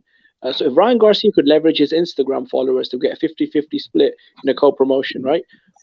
Why can't Devin Haney leverage his belts and get like a similar deal? Like, because Tank don't care about the belts like that. Yeah, he does. Nobody give a fuck about them belts when they fighting, bro. Listen, I'm not even. I don't think, like, because Ryan and Tank is so big, I can't imagine a world like right now that it'll be a 50-50 split. Right, I could in a world where they had to do DAZN and Ryan Garcia and Golden Boy. In that world, yeah, maybe you could do this. That's the first time DAZN and Showtime work together. It's like, I don't know. This one, I think Loma and Dev will do decent numbers, but I don't think they'll be like eye popping, right? But what had Ryan done? What do you mean by decent numbers? No. What had Ryan? Oh, so you change your tune now, Smoke? Is Ryan the draw and Devin Haney ain't Smokey? Change your tune, brother. Well, I didn't say that. Listen, the thing is, I don't know what they would have done, but I do know. So I was thinking he was going to do 400 to 500. They said they did 1.2. Okay, 400 to 500. Niggas all crazy. No, Smoke. Yeah, See, this is what I would advise. Smokey got to eat a little crow now. I mean, Remember, hold up a remember, second. Hold up a second. remember. We got to get our terms right. Like, you guys are just loose all over the place. The youth of today, eating crow would be as if I picked Ryan Garcia to have a fucking shot in that fight. No. You were telling me Devin Haney is the bigger draw than Ryan Garcia, and then you just said Devin Haney and Loma are not doing eye-popping numbers. Yeah, exactly. I don't know what they would have done. Clearly, my projections about this fight were off. I don't know what it would have been with Devin Haney because we didn't get eating a little crow. That's all I'm saying. No, it's not crow because we don't know what he would have done. Because he didn't fight Devin Haney, he fought Ryan Garcia. But did they do 1 million buys though? Smoke, did they do 1 million buys? Because I'm seeing reports saying 600,000. Nigga, that shit did 1.2 million buys, man. Are you crazy? Y'all, the hate. You gotta let the hate go. Understand that Tank is a piece. For me, I don't take any of these reports as gospel. I think they're all for entertainment and just statements of fact that this is the numbers that were reported. Yeah. Like if you can get ceilings and floors, you can figure out who it is. So all unnamed sources. I'm not really like that's not. So, but did we get any the zone sources? Like did the zone come out with a number? I want to know that. The zone was saying like 6 or 7 on their own platform. No. See, this is what happened though. Okay, and then you got Showtime too. So yeah, 1.2 million is believable. Yeah. No. See, this I'm giving you guys receipts now. Steven Espinoza, Friday night after the weigh-in, told the media that the number was tracking at 600,000. Right, that was 24 hours before the fight, right, or the night before the fight, right? He said the offer is almost 600,000. No, almost 600,000 by fight night. Pre-sale. That's pre-sale. No, listen to me, bro. Listen to me. He said it was tracking at 600K, and on fight night they were hoping to reach around 800,000. He was optimistic. How we went from 600,000 to 1.5 million in less than 24 hours, I don't know. I mean, you talking about pre-sale, bro? It's already 200,000. Okay, hold up a second. So if you can, here's the thing. What he was talking about was how much they thought. Steven Espinoza was giving an estimate. For me, him saying that he thought it was going to get to 800,000 as a total number of buys, he could still be wrong about that number. That's just what he thought that he was projecting. At least that is a close number. It still could be 1.4. I don't know what the numbers are. I'm not saying it was 1.4. I'm not saying it wasn't 1.4. What I'm saying is, when it comes to unnamed sources, I don't know I don't know the validity of this unnamed source. Well, it was Steven Espinoza. He was telling the media on the way in that their tracking is nearly 600K, and that's the last time any official Showtime commented on the numbers. They were optimistic it did 800. It could do 800 by fight night, but 1.2 million, bro. Multiple sources have reported 1.2 million, bro. Listen. Well, they should do a press release and we'll clear the doubt. Yes, exactly. And all of those reports are from an unnamed source. Nobody put their name on that number. I'm saying 1.2 million. I mean, great, awesome. I mean, if you are at the switchboard, then you got a lot of jobs. Yeah, I mean, it's a believable number. It should be like a higher priority. I don't think it's out of the realm of possibility that it did those numbers, considering the situation. Like, it was a good promotion. You had, good filming going on with All Access, and so it's believable. But 90% of fans I spoke to on Twitter, all of his fights have had All Access, right? I mean, I don't know what the views are, but let's take a look. Let's see what the All Access did on YouTube, right? Because let's compare it to his other All Accesses. See, this is why it looks fishy to me, because probably 95% of the fans I spoke to on YouTube and Twitter all told me they were going to stream the fight. And then I saw Steven Espinoza. Who gives a fuck who you're talking to on YouTube and Twitter? Who gives a flying fuck, bro? You don't even know who the fuck you is. YTBC, bro. You don't even know who the fuck you is. Bro, I'm talking about why are you guys so rude and hostile? We just because Jimmy acting like Jimmy acting like Jimmy crack corn. That's all I'm gonna say. Jimmy crack corn. So can you guys stop with all the like peanut gallery shit while he's making his point? Yeah, bro. Oh, we gotta protect Jimmy. All right. I'm trying to hear what he's saying, and I can't. Like, both of you guys won't shut the fuck up, so I can't hear him. So 95% of the fans I spoke was speaking to and interacting with on Twitter and YouTube were telling me they were streaming it. Espinoza was saying that the numbers were almost 600,000. The next day I'm online and everyone's telling me it did 1.6 million. I'm like, That doesn't sound right. So I don't know what numbers they did. I don't know. Well, right So now it generated. let's just do some simple math here, Jimmy. I'll stop trolling you. So if you have Steven Espinosa projecting 800,000, right? Let's just say it did that, and then you have the zone over there with their 600,000 to 700,000. What number do you get? No. He was talking about the total tracking numbers. He was saying right now. Was he, or was he talking about what he had on his side? Did he have access to the zone's number? Do you know that for sure? Well, they are a co-promotion and they track the numbers together. That's how they split. No. I'm asking you directly. Do you know that for sure that Steven Espinosa was saying between our two networks we're tracking this number, or was he just saying in general? You said so far the pay-per-view numbers total are tracking nearly 600,000. So he was very okay, and he was speaking on Showtime's numbers. That's what I'm saying, bro. He never said that. He never said the Showtime numbers. He said the pay-per-view numbers. Jimmy, if you're the executive of sports at Showtime, my brother, and you're saying your numbers are looking like this, that's what I'm saying. That's what it's leading to, bro. Like, I'm not gonna say he's knowing what the zone is doing over there when they got the fight playing in 200 fucking countries, bro. So, but let me say this though. Let me say this, Phantom. Hold up. Let's just say it is 600. Let's just say it is 600,000. Let's say it is 600,000. That's still a successful pay-per-view though. Like, I mean, I don't agree or I'm tripping. Bro, I came on record and said if it does over 500,000 buys, for me, that's a very big success. So whether it's 700,000 or a million plus, for me, bro, this was a big success. I'm not even hating on the number, bro. Hey, Jimmy, it generated over 100. All right, so listen. The fight generated over $124 million, right? The gate did what 22 million. Yeah, that's over 1 million buys, bro. It's 8 billion people in the world, bro. Like, I don't understand why it's hard to fathom that 1.2 million people wanted to watch Tank versus Ryan, bro. Like, y'all, even though niggas talk about streaming, it was niggas that went out there and just spent $85 to watch the fight. I spent whatever the price was to watch Tank versus Hector Garcia in the fight. You realize this is domestic sales. Like, this fight was not pay-per-view all over the world. Yeah, right. But it's still 300 or 400 million people in America. Yeah, but how many of these motherfuckers watch boxing, especially like on Saturday? Like man, listen. It was people where I was at let me explain to you what was happening. Like, there was the playoffs happening. Bro, casuals drive pay-per-view, bro. This fight screamed casual boxing fan. I want to see this. Definitely, I'm not saying this out of the realm of possibility. I'm just saying that unnamed sources aren't compelling for me. But I will say that is what the number is reported. Saying like, but I'm, and this is not anything about Tank. I don't do this for anybody. Like, I just say this is what the number reported is. Unless you're gonna put an actual name to it, like when Floyd fought Conor, right? Dana White came out and said 6 million fucking pay-per-view buys, and so Steven Espinosa had to come out and actually correct the record because they actually have a fiduciary responsibility to the public.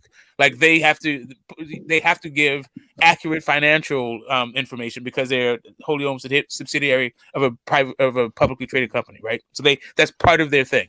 They get fined and confined. He loses his job. Like, Steven Espinosa doesn't own Showtime. He's just a guy that works there. He's a guy that works. He's a cog in a wheel of a company that has a fiduciary responsibility to the people. The boxing commission as well, because they get a portion of that money too. So, like, if you were to say, if it was Steven Espinosa saying this is the number, then I'd be like, okay, cool, that's the number. That is a source of it. But saying an unnamed source told to me something, cool, it's cool, but I take all. That's not gospel for me. Look, whatever the number was, even if it's 700,000, for me, I think this is a good number. Why you keep saying 700,000, man? Like, what is wrong with you, man? Bro, you know, listen.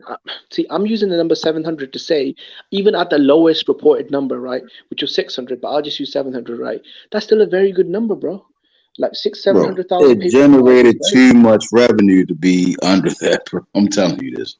It's being factual, bro. It's too much money. Too much money. I mean, the reason. Okay. Yeah, method works. Method works in the Golden Boy headquarters. He I works mean, in I don't the know, bro. I'm PBC telling you, headquarters. like, look, Bro, Method don't know Tank what has he's. fought on pay per view. Oscar was Tank nowhere has to be fought on pay seen, per view. man. That money is good Tyler, money, man. Where's the facts on this 1.2 I million, don't 1.4 know, million? bro. Where is it? Where's the receipt on that? I don't Where know. is it? That nigga Method Oscar Tank saw that 1.2 million bars. That nigga said, I'm going on vacation. bro, I hope it did 2 million. Method, I hope it did 2 You million. can Bro. go It's on not vacation even, anyway. You can go on vacation anyway. it's not That don't even make no that. difference. It's not that deep, bro. I don't get this whole number. It's not that deep, bro. It's about time Tank done that fucking number anyway. And you lot want to talk about Tank ain't the face of no fucking boxing. Tank is Ryan the face Garcia. of boxing, bro. No, he is. No, he is Tank is not. the face No, of he boxing, is not. No, he is not. bro. Method. Why Bro, don't you you name understand that? any lightweight in the history Why of don't you boxing doing understand that? those Why numbers, don't you bro. understand None that of them, bro. boxing is a That don't make global you the No face of sport? boxing. lightweight Why has don't you ever understand done that boxing is a this, global bro. sport? Tank Bro, ain't got no face of no I face. hear Usyk that, has Boxing is bro, a nothing but to do with global the nobody, downfall. sport, no, nigga. yeah, come on, man. Boxing is a Listen, global I hear sport. that. I hear Tank that. is not the I hear what you're saying. Tank is not the face But of you no can't global name sport. any People in Japan, lightweight in the know history MMA. of People in boxing Japan know of MMA. doing People what in just Japan. transpired about The the past problem few is days. I In can. Japan, The issue is in I can't Japan. take Paul. What are you talking about? The What are problem you is I talking can about? name Two take different Paul. things. Right? The problem is I can name take Paul. Hold on 1 second. I got one question. What was Tank's numbers before Ryan Garcia? 65,000 with the Hector Garcia. Okay, what about the fight before that one? Was it Isaac Cruz? I think that was 50,000. All right. No, It's cited at 225 and 250. Hold on 1 second. With that being said, he's not the face of boxing. Although he did do a magnificent pay-per-view with Ryan Garcia. Again, casuals drive the sport. This particular fight screamed casual fan. I want to see this. I want to be entertained by these two guys. Because the truth of the matter is, Ryan Garcia ain't done shit, and Tank ain't done shit in a long time. That's just the nature of the beast, bro. He just knocked out a champion last week, man. What are we talking about, man? Who knocked out a What are we champion last talking week? about, man? He knocked out Hector Garcia on pay-per-view, man. What are we talking about, man? Man, come on, man. For what? How do you go from 60,000? Big bag Hector Garcia. Who gives a fuck? Who gives a fuck? Method, how do you go from... Bro, are you serious, bro? So He got a belt, right? He a champ, right? He a champ. So now knocking out champs don't mean shit. So when Tank do is a problem. Anybody, niggas, come on, bro. What weight class is Hector Garcia? What weight class is Hector Garcia, if he come up one day and go to 35, and then niggas be like, Hold on, Method. 20 minutes ago, you just y'all said gotta pick, y'all gotta stand, pick something. Y'all gotta stand on something, bro. Y'all gotta find a leg to stand on, bro. Hold on, Method. 20 minutes ago, you just said no one gives a fuck about them belts. No one gives a fuck about them belts. Nobody cares. When that bell ring, bro, them belts go out the window, bro. He's a champion. Bro, when the bell ring, belts go out the window. Belts don't fight, bro. Belts don't fight. Look. Let's do this though. All right, I know Tank's your guy. Tank ain't the fuck. Tank ain't the face of no box. Hold up. Here's Canelo, the drug chief. Method. Tank's your guy. Okay, nobody. Fine. Hold up. What the fuck has Ryan Garcia done? About the same amount of shit that they've done. About the same amount of shit. Nah, bro. No, fuck that. Hold on 1 second. Hold on 1 second, because I'm going to hold his feet to the fire. Tell me what Ryan Garcia has done that don't have nothing to do with no other fighter but him. About the same amount of shit. He just fought the best fighter, one of the best fighters in boxing. He took an L. You know, so I mean, No. Before Gervonta Davis, what has Ryan Garcia done? I mean, he knocked out Luke Campbell, first one to do it. He knocked out. He got one the decision with Tago coming off his injury. You know, he went back, knocked out Javier Fortuna, who was Devin's mandatory for I don't know how many years. Yeah, I mean, he did something slight. It was something slight. He's a prospect. I mean, some people consider him a prospect, bro. I mean, I think they're a prospect. By the way, 0 years is how long he was stepping up to the plate. I'm with Jimmy. So the short and skinny of this thing is Ryan Garcia ain't done shit. That's what it is. And that's your opinion. I mean, he looked more promising than most of these niggas look. Bro, we have nothing to back up Ryan Garcia being anything other than a prospect at this point? No, he's not a prospect, man. No. Contender? Contender, maybe? I mean, yeah, he was. You want to call him a contender? I mean, it was. Yeah, I mean. So he's a contender for what? Exactly. I don't know, bro. Well, they shot him to number 1 in the WBA at 135. He's top 5 at 140 right now. Like, I don't know. I'm asking legitimate. Yeah, he was number 1 in the WBC before. I'm asking legitimate questions. I'm gonna answer. Hold up a second. Time out. Legitimate questions should get legitimate answers. Yeah, I'm trying to give you legit. Contender for don't say it. I think you could call him a challenger because let him be a bro. Smoke. Let the man look. Man, this man popping off. He coming in talking. Okay, no, this is between. Okay, it was 1-on-1. Okay, go ahead. Let him say. No. I mean, I'm just because I just need to know what he was. What was he a contender for? Exactly. He was a contender for the WBC. Him and that WBC champ. Some people try to call him email champ. They agreed not to fight. Whatever. They gonna wait down the line. Similar. It sounds very familiar, bro. Waiting down the line for shit. But yeah, they agreed to wait down the line. He was at WBC interim champ, so he had a something of a belt. You know, then he was the WBA number 1. Yeah, I mean, and he fought Tank. No straps on the line. Just I mean, he's a top fighter in boxing, bro. At lightweight division, and he's also like a top fighter, top 10 in the 140 division, bro. Okay, so what was he a contender for? Was it the WBA, the WBC? WBA and the WBC. He was always he was a WBC interim champ at one point. He was the number 1 in WBA. I thought belts didn't mean shit, bro. Now you bringing up interim statuses. Yeah, belts. I'm answering. Hold on, I'm answering his question, bro. Just hold on. Who gives a fuck about them belts? That's what you're saying. 1 minute you don't give a fuck. Next minute, I'm talking, y'all. I'm talking your language, bro. Y'all don't understand. You don't understand boxing, so I gotta talk your language, bro. I gotta talk your language, bro. Jimmy, Big Butch. Jimmy, Big Butch. You got it. We gonna let him bury himself. Okay, because now what he's doing is he's making himself uncredible, and I know he knows boxing, but right now I think he might be letting his emotion get the best of him because now he's telling me that he's talking about belts when belts don't really matter. You just asked me. You asked me what was he? Whatever. Right now, I answered your question. Them niggas jumping in saying, "Well, why are you bringing this up?" And I'm answering your question is irrelevant at this point. You asked, I gave you the answer. So let's keep going. So what did he fight Tank Davis for exactly?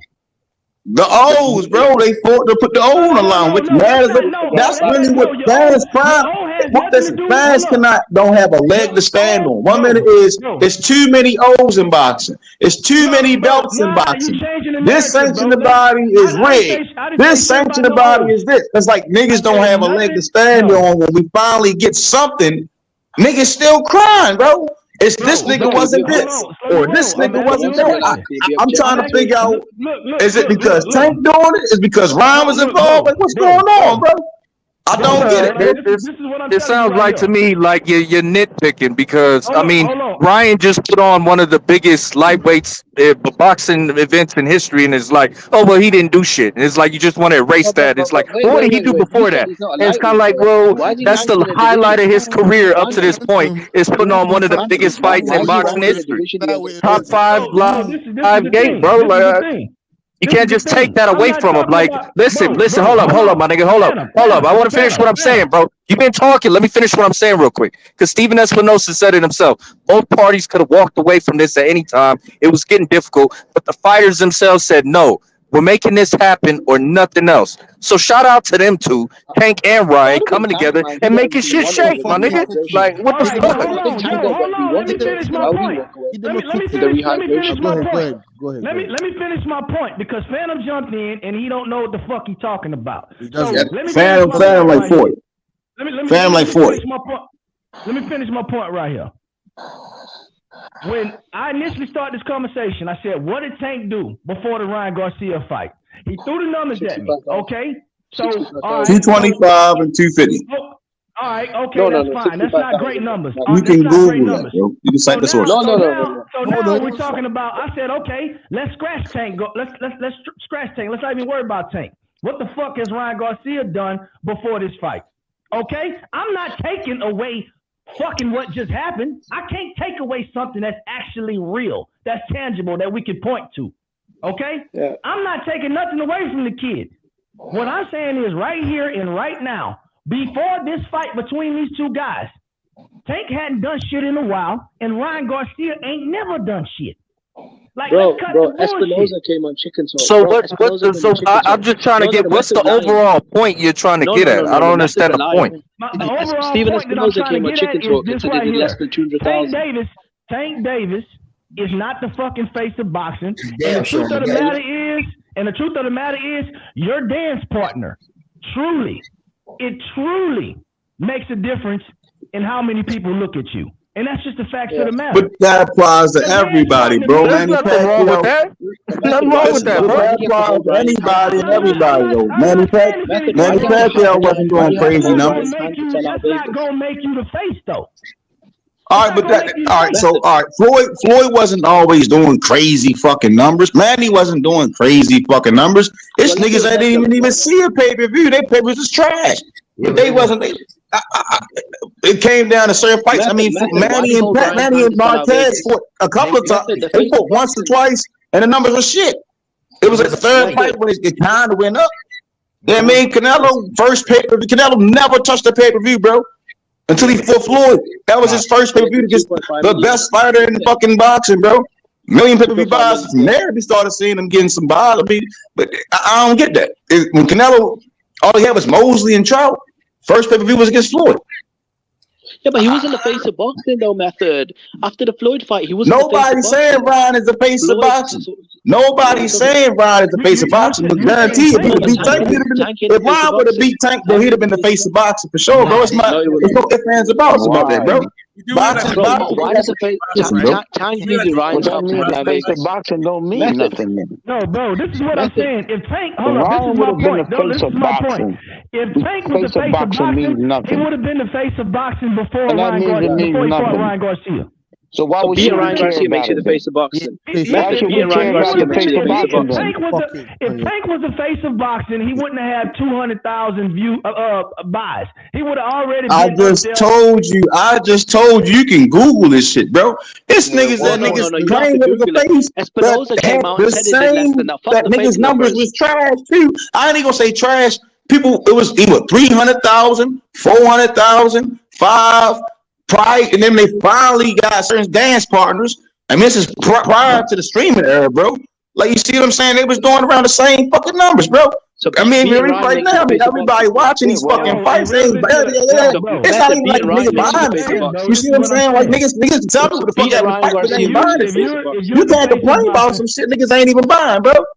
That's the hit for me, for real. Like, if nigga ain't gonna buy the shit, don't tell me about what a nigga doing, what he not doing, bro. If you're not going on this bitch saying buy the fight, don't tell me what a nigga not doing, bro. That's nuts. Beating Ryan Garcia makes you the face of boxing. Is that what you're saying? Exactly. Bro, listen. Because you may hold certain niggas to a higher standard, right?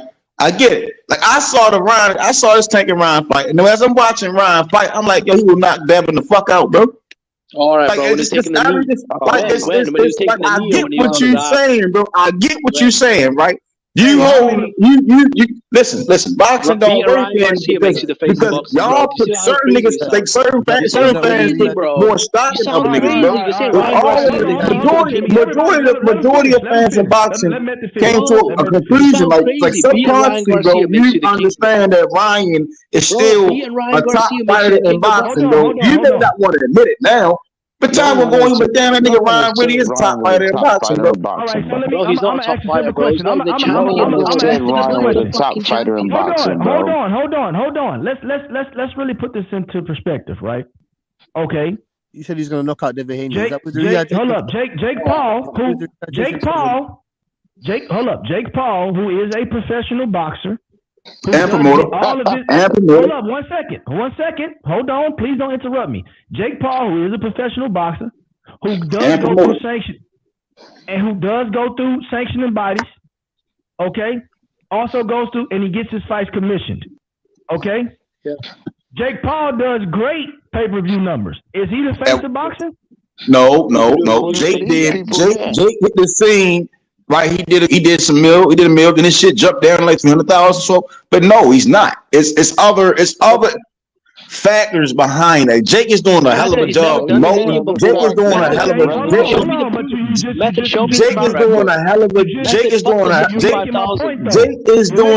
a job with in his own retrospect, but he's not really he's not into boxing to be the face of boxing. That's I mean, we got to use some common sense, No, bro. he said that. He said he wants to be the face. He said that he wants to be the face. He wants to be the face. He's just talking. He's just talking, bro. He know he's not, like, if he say the face, he could probably say like the face like Bob Arum in a sense. Like at the end of the day, Jake more so is into the business of promoting and getting fighters opportunities. I can get him saying the face of promotion, but not as a fighter, bro. Come on, let's be realistic, bro. He did 800,000 with Tommy Fury. He did $1 million with Ben Askren. Hold on, Jimmy. So you saying Jake is solely in the sport just to make money, right? Like any promoter. Like anybody in boxing. That would take like anybody that's in boxing to make money for the money. Bro, just chill. Please let me. Everybody that's in boxing is in boxing to make money, bro. Okay. Nobody wants to get punched in the head. Okay. Nobody want to sit there and get blood and spit knocked off on them, bro. Okay, I got you. Everybody's is in the sport to make money in boxing. Okay. So Jake Paul does great numbers on pay-per-view. Okay. Cool numbers. You said he did like $1 million his first fucking pay-per-view. That's cool. That's cool. And he also made the women undisputed belt too. Hold up, bro. Are you see, yo, bro? Come on, man. Method, bro. You can't have it both ways. A motherfucker can't do $1 million fucking buys and you say, yeah, he did cool numbers. What the fuck? Right. I get what you. All right, so bro, you got what you're saying, what you're not getting, bro. What you, Phil, you're not getting what I'm saying, right? I hear what you're saying, Phil. I hear what you're saying, Phil. You're not hearing me. So what I'm saying to you is that Jake more so, right? Like he did his exhibition matches, he doing his thing. He's in his own lane, and he's more so geared towards. He's more so geared toward. He's KSI doing hell of a numbers, right? He doing good numbers, but they're not geared towards being the face of boxing in a retrospect of a fighter. It's different. Hold on, Jimmy. Jake Paul. Bro, can I get a word in, bro? It's just YouTube been talking for about 20 minutes. I just want to say. Go ahead. I just want to finish my point, and I want to be able to do that. And fucking people keep interrupting me. Okay, like I'm saying, Jake Paul did good pay-per-view numbers. Okay, you're saying he's not in it to be the face of boxing. Obviously, everybody is in boxing to make money. Okay. Jake Paul isn't fighting for any championships or anything. It kind of sounds like he's doing the same shit Tank doing, to be honest with you. Yep. No. Like, all right, so one thing that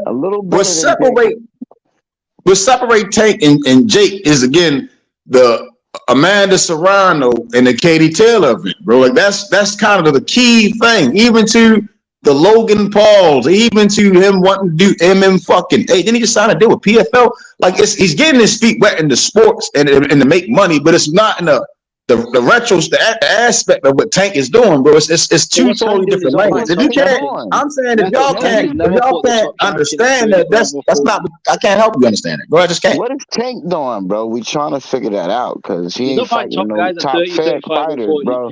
If you get on a boxing panel and the next nigga get on a boxing panel, bro, and say Tank ain't fighting top fighters, I think that nigga slow. Tank is the fucking top fighter, bro. So at the end of the day, ain't none of them niggas fighting. This is what I say. Any division Tank hit, bro. Any division Tank hit, is he not top 3? No, he's not, bro. Shit, listen to me. All right, so niggas ain't for him, and so who fighting top fighters, bro? All right, name me the top fighter lightweight Tank fought. Go ahead, name me the top fighter lightweight. Who trying to fight you, bro? Method, want some fighters that be lightweight. No. Y'all can't even say who. No. We're talking about Tank. Listen. At 35 and 40. Who's been anointed as the face of boxing, bro? Hey, yo, hold on. Who's been anointed as the face of boxing without fighting nobody? Hold on for a second. Let's get some shit straight. First of all right, we hear a lot of fly talking on here. But let me ask the question: Who in the fuck in their right mind think that Tank is the fucking face of boxing? Some of these clowns.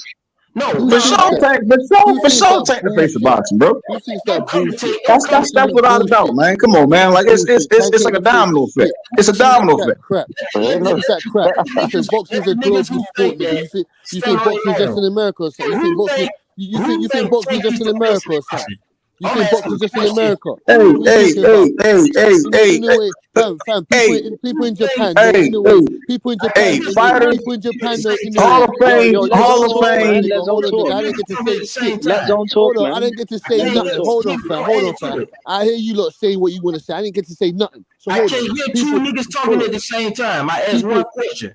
People in Japan know Inoue when they know Tank. Listen, man, that's not my fault that you just feel and make it talk. I'm asking who said that Tank is the face of boxing. I don't give a fuck what you didn't get to do because you let them talk. No, I'm asking who said Tank is the fucking face of boxing. Listen, nigga, what you talking about? What you talking about? Hey, hold on, man. Hold on, man. Like y'all put your ego to the side, man, because he trying to cook me right now, man. I ain't nobody, man. Hey, so Tank for show the face of boxing, man. He been sitting quiet.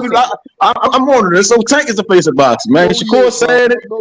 You seen Devin in the stands, jaw drop. Tank is the face of boxing, man. Because you think Tank is the face of boxing, man. Because you think boxing is just in America. People in I can't wait. Canelo said when Canelo said, and I think a lot everybody ain't gonna be quiet. Canelo, just go ahead and say it. People in Japan know. I don't give a fuck about what people in Japan. I don't give a fuck about what they talking about. Fucking Sweden, they don't know fucking Tank. I don't give a fuck what people in Japan talking about, bro. As far as what Tank doing, bro, he got a new way, bro. It's cool, bro. But new way not the face of fucking boxing.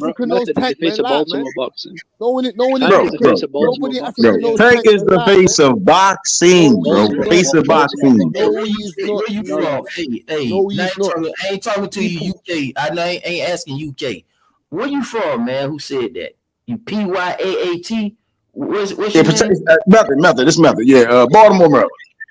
Oh, you from there? Man, y'all talking to this nigga about this? Man, bye, man. You should know he was from Baltimore, bro. I know you heard that accent, bro. I know you heard that accent, bro. He ain't biased. I know you heard that accent. This motherfucker from Baltimore, he rides for Tank. Tank don't even want to fight that raggedy motherfucker. Hey, somebody you trying to assist, man. What's going on?